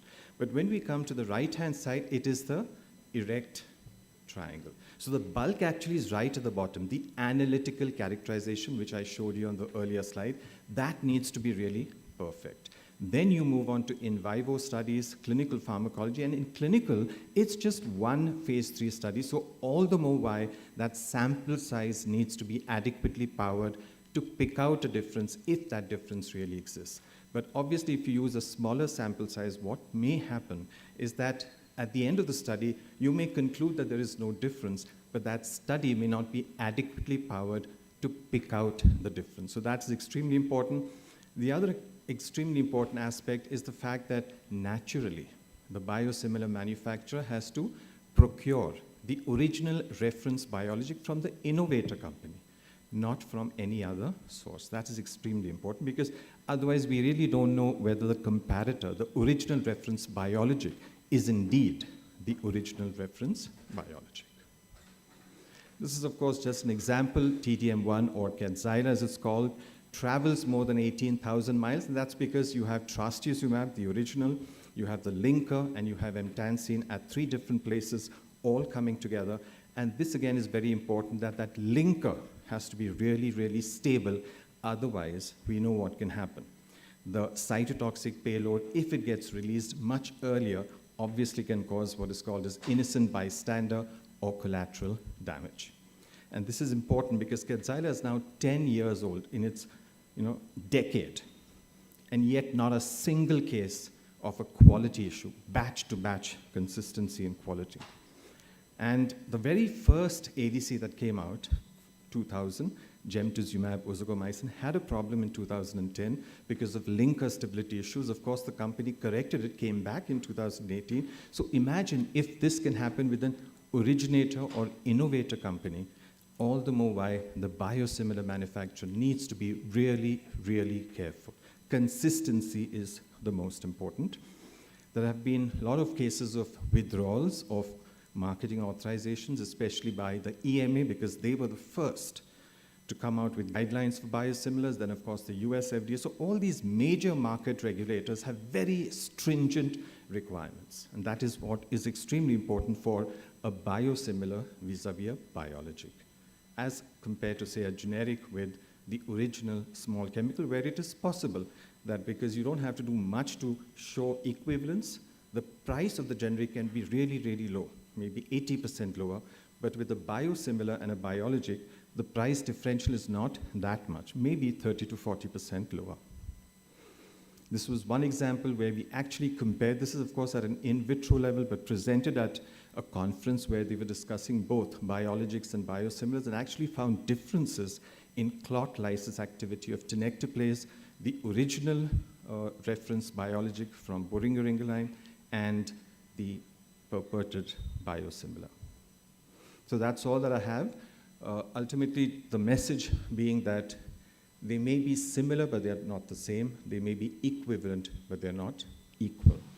Now, with the permission of Dr. Govind Babu, I believe Dr. C.N. Patil was to moderate the session, but since he was not able to come, these are the discussion points that he would have taken to the different panels. So I've just put it here as panelist 1, 2, and 3, but whoever wants to answer this, that the first question is, based on whatever you've heard over... Viraj, before that, can I ask you a question? Sure. You know, you showed for the Kadcyla, it is 18,000 miles or kilometers of travel. The biosimilar is done in one place. Don't you think that's an advantage? It's good if all three can come at one place. Exactly. But in Roche, what happens is these three are at 3 different locations, and then basically bringing it together and ensuring that quality over the last 10 years has been maintained. Yeah. So the biosimilars do it in one place. Don't you think that is an advantage? Yes, of course, the fact that you're doing it at one location definitely is an advantage, but the fact is one has to look at the other aspects also, which I was talking about. So based on the presentation, any opinions from the panelists? Do you believe that biosimilars are not the same as the original reference biologic? And if so, why? Any of the panelists, please feel free. So definitely biosimilars are not the same as the reference biologic, but sir, when it comes to the Indian setup, you did say that the generics have almost 80% difference. And you did say that almost 30 to 40% there is a difference in the cost between the biosimilar and the biologics. For patients who is undergoing multiple lines of treatment, including surgery, radiation therapy, and most of these patients we know they've undergone maybe 1, 2, 3, 4 different lines of therapy. Even the 30% cost difference between the biologic and biosimilar, it may be important for them. And probably it is our duty to tell the patient, see, this is what a biologic is and this is what a biosimilar is. Probably there is some differences, and there is studies, probably not, it is not like what you said, it is not exactly the same.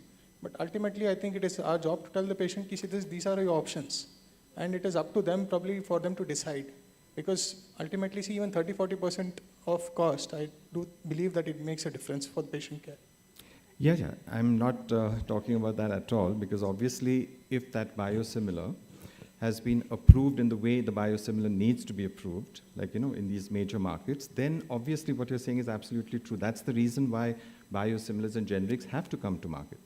My point is, if the same rigor of regulatory approval has not happened in our country, then, because I mentioned 2 points. One is the sample size, which needs to be adequately powered to pick out the difference. And secondly, more important, the original reference biologic. Don't you feel it should be bought from the innovator company? Ideally, yes, sir. Yes. Yeah, that's true. But, we have absolutely no control about this regulation. Correct. So theoretically speaking, don't you think batch to batch are biosimilars of the originator itself? Because there is a difference between one batch and another batch that you make. So theoretically speaking, they are biosimilars by themselves. You're right. So that's why I'm saying, sir, batch to batch consistency in quality is extremely important. So abroad, what happens is the regulator doesn't check only at the time of approval, but regularly. Yeah. But again, you know, we have had biosimilars for quite some time in India, and we do have the usage. We know that at least the so-called reputed companies, the biosimilars are good. So I personally go by that, by the track record of that company. And yeah, you know, we have done trials for them, so we know. So that's the thing. So then obviously, sir, there's nothing more I can say because the proof of the pudding is in the eating. So clinically, if you all believe you all have used that biosimilar both in the trial as well as in the real world. And the other important point I want to make is the minute a biosimilar comes, the originator drops his price, which is good for the patient. Not always, sir, but... It's always happened. Okay. Can I move to the... Yeah.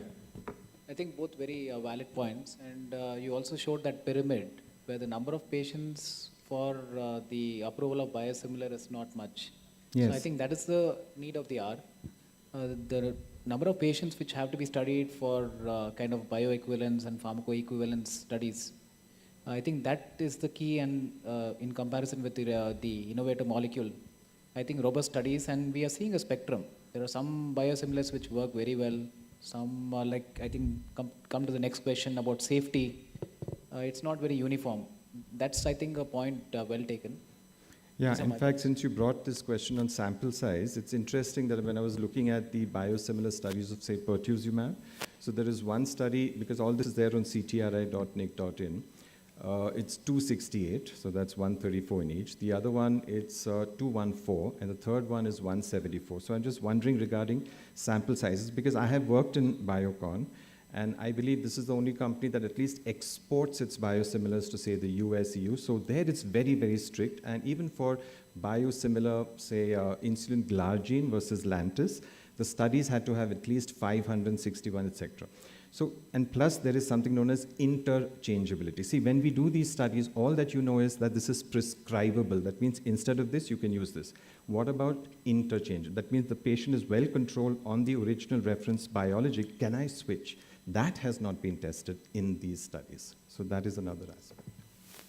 Should I go to the second question? Or? I mean, it's up to you. You can answer the second, third. We have we read all the three questions. I mean, you made the right points of the process of approval is not similar in the West compared to the country. In an ideal world, that would be nice to know if the biosimilar would work similarly in a randomized trial. However, we need to accept the fact that we are in a not so very resource-rich setting, and this is the best alternative we have of a molecule that is not fully gone through a phase 3 trial that is coming into the market. It does work, the biosimilar does work in the clinic, but whether it will really work as well as the original molecule, we will never know unless we do a randomized trial.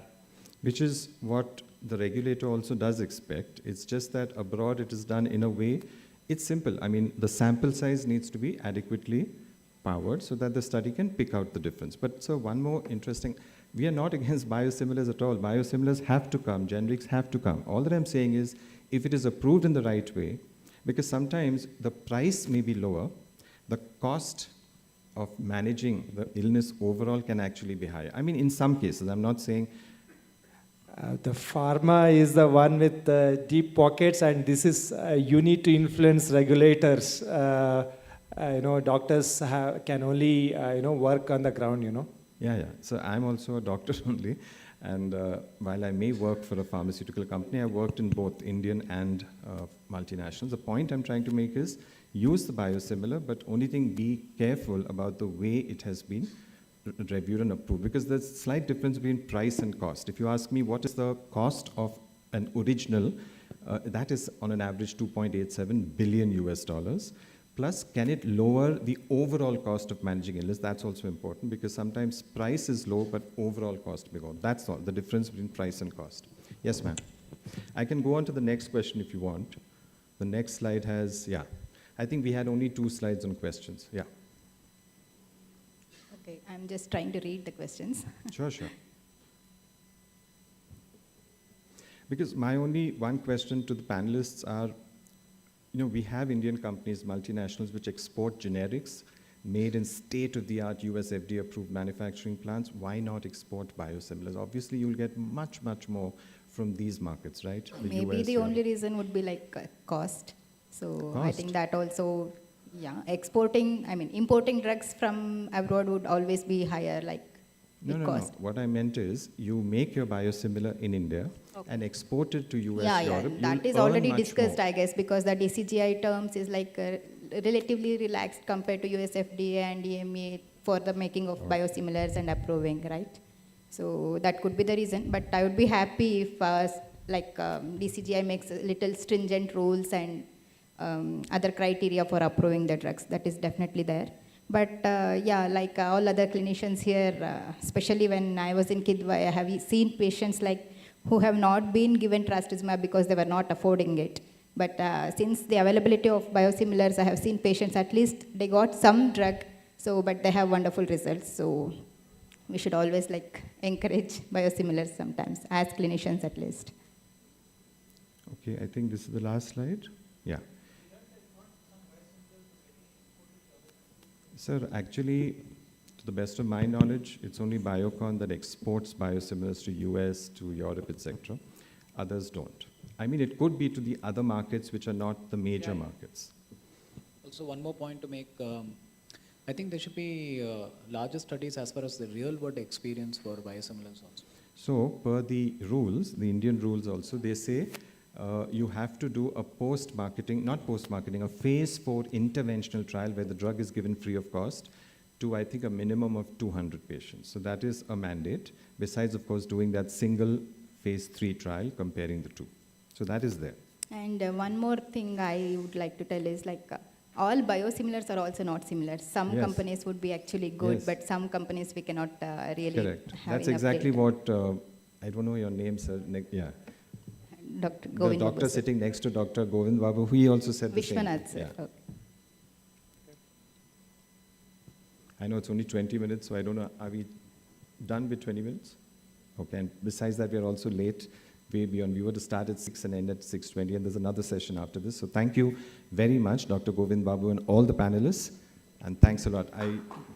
Any questions from the audience I forgot to ask, but okay, thank you.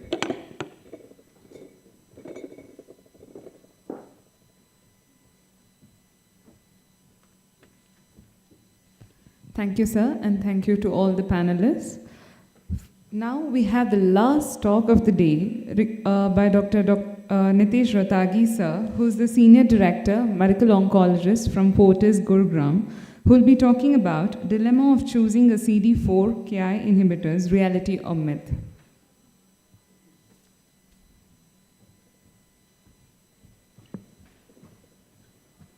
Thank you very much.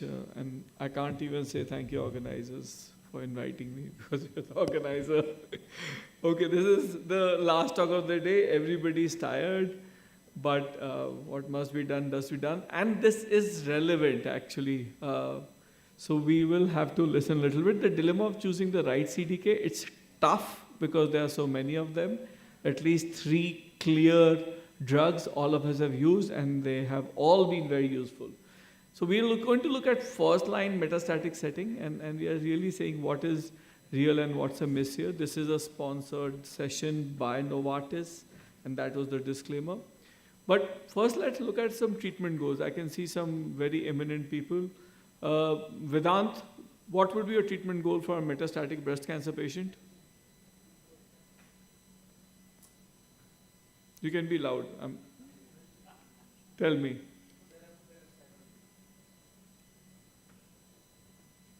There are several, and they would keep changing in priority according to the stage of the disease and the state of the patient. But most important is to prolong life.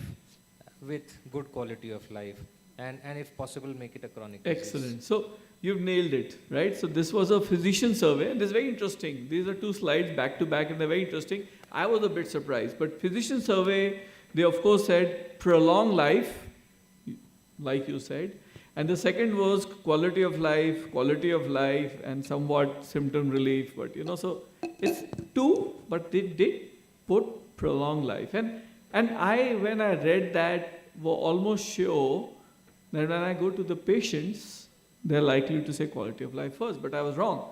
Because when the same question was asked to women with metastatic breast cancer, life-extending treatment is worth the side effect, was 65% women. And truthfully, I was surprised. I would have, sitting in the OPD, everybody comes and says quality of life, but the question is, when you ask them to judge, the answers are different. So the clinical endpoints is the second question. The first was, what would you choose, quality of life or not, versus quantity of life? It seems quantity of life is actually choice number one. Quality of life is just behind, but quantity is first. Then comes the question, what quantity? Because we have two parameters. We have a progression-free survival. You give a treatment has failed, people have to go on to the next treatment. It is very disheartening, but that is one parameter. The other is, how long have they survived, overall survival?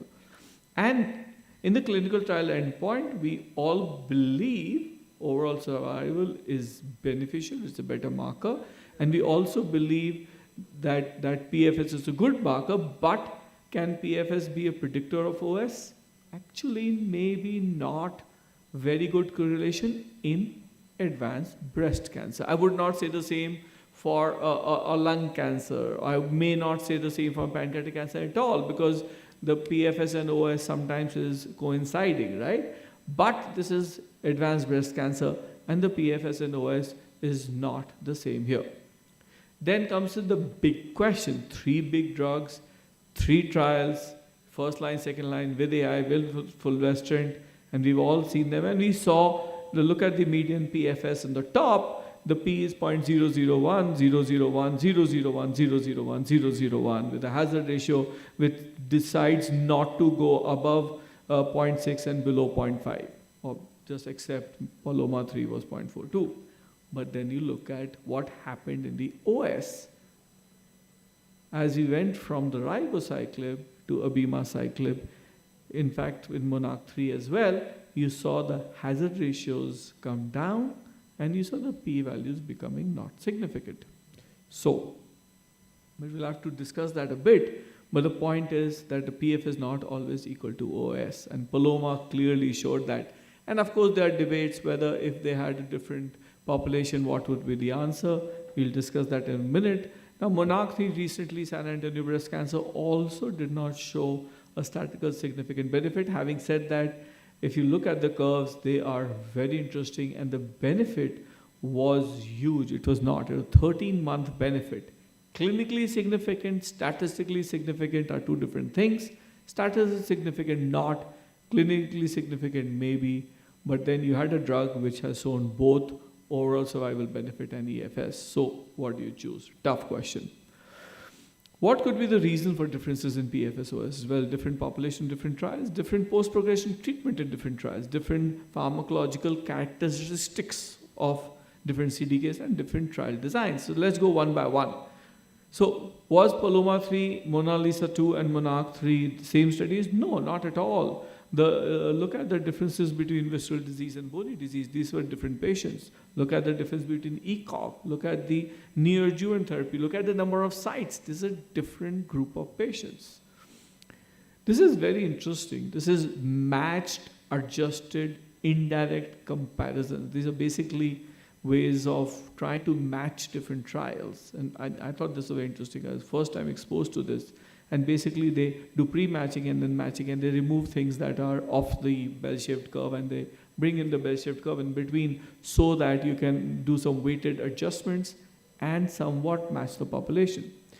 And when you do this matched PFS and significant dose benefit ribo and palbo, you clearly see that there is a benefit of ribociclib, and OS clearly benefits. So then maybe that these drugs are different, and maybe one is more effective than the other.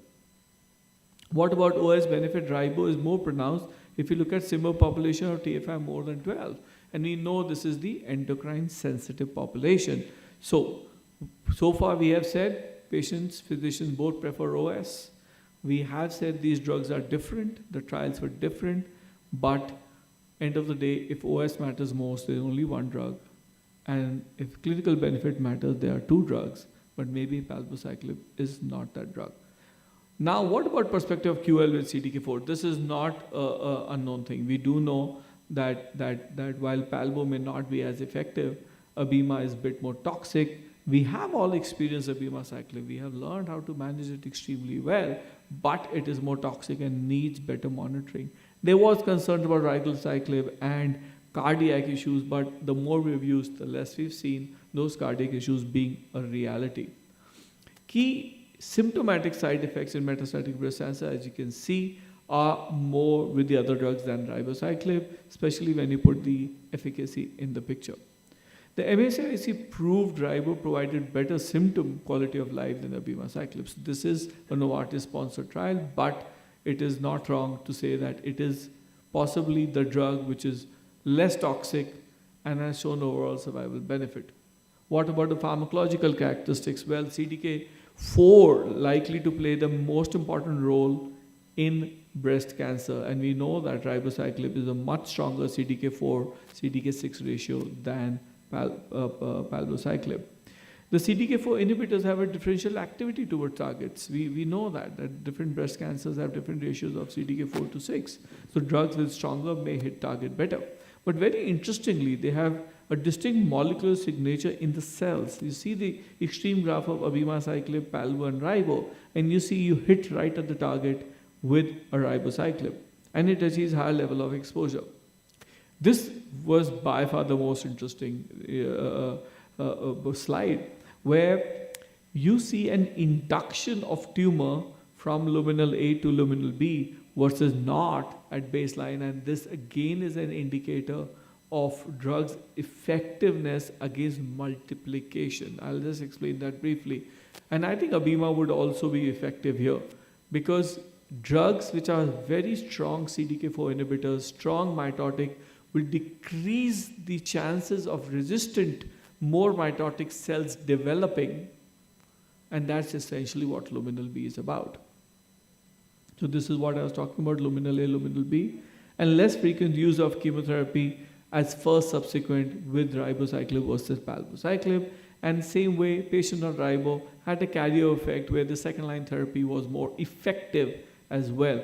And I think all of this is essentially the stronger CDK4, which means stronger anti-mitotic effect, which means when you are giving adversity and allowing evolution to happen, somewhat there is controlling the mitotic evolution to happen, and therefore creating less aggressive clones of cells than maybe a less somewhat CDK6 inhibitor.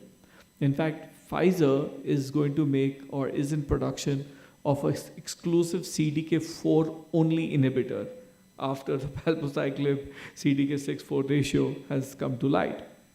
But what about guidelines? The guidelines are quite clear that if you look at everything is 2A, and you see the category 1 recommendation on the 223 guideline as compared to category 1 on 22. So there's been a change in guideline of NCCN, putting ribociclib as category 1 and others remain category 2A. But this is very interesting. This is ESMO breast, and look at the substantial benefit in blues, and the color fades, and you see the biggest substantial benefit comes on the top of the curve. So in summary, in conclusion, we are all tired. That's number 1 summary. We need to leave this room. That's second summary. But on a CDK inhibitor front, the 3 CDK inhibitors are all good. It doesn't say that on the slide. I'm saying that they're all good. We have experience of all of them. They all work. But I think there's a different CDK4 to 6 ratio, and I think it is biologically relevant.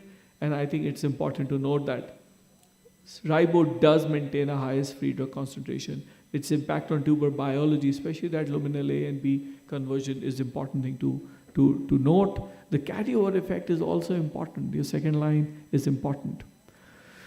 Essentially, quality of life perspective is better as shown, and the guideline does support that. So Novartis believes that you should write ribociclib to everybody. I believe that they're all good, right patient, right drug, right treatment, right cost, right time. Vedant, yes.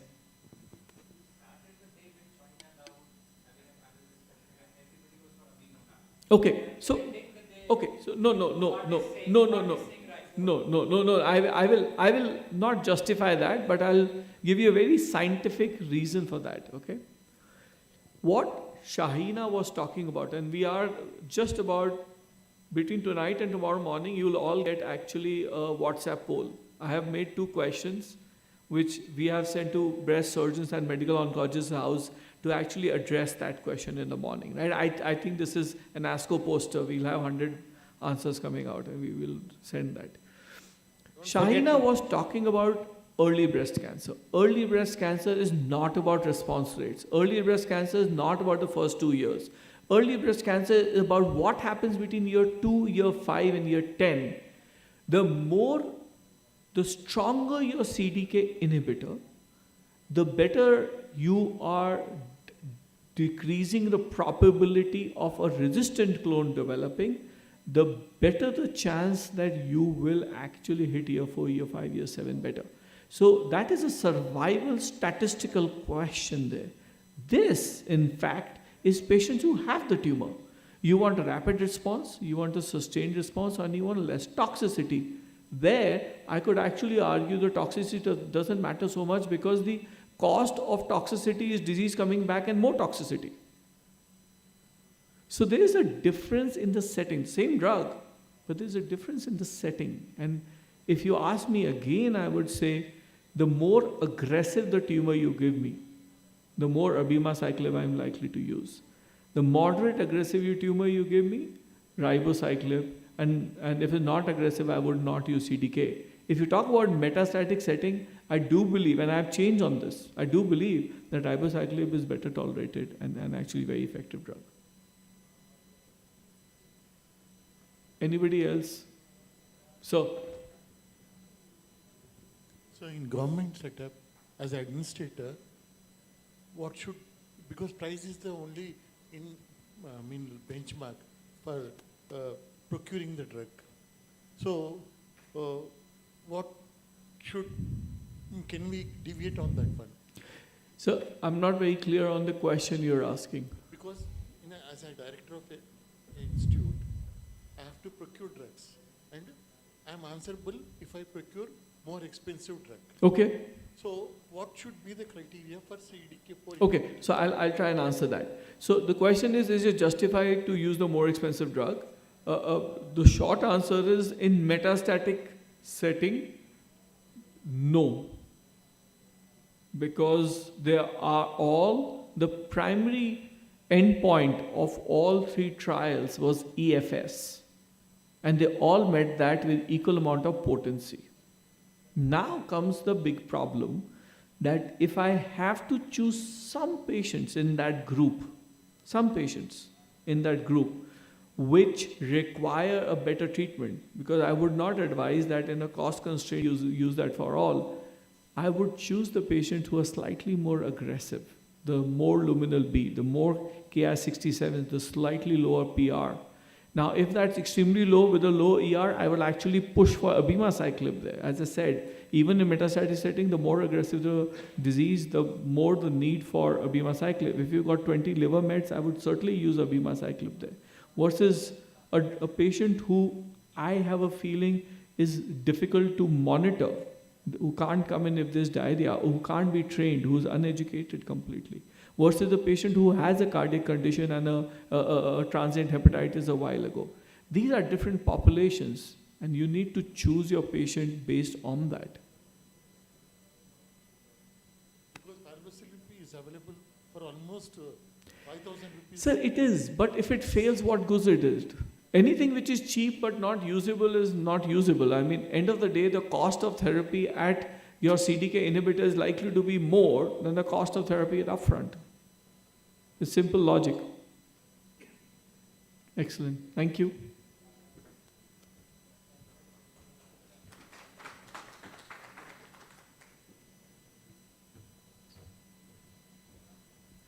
Thank you, sir. And I thank all the panelists, chairpersons, and the speakers for today's session. And this will be the last of the sessions. And I request all the esteemed dignitaries to move over to Hall E in the ground floor, that is Sirius, as our organizing chairperson, Dr. Neeti Krishna Raizada, will be giving a talk. Thank you.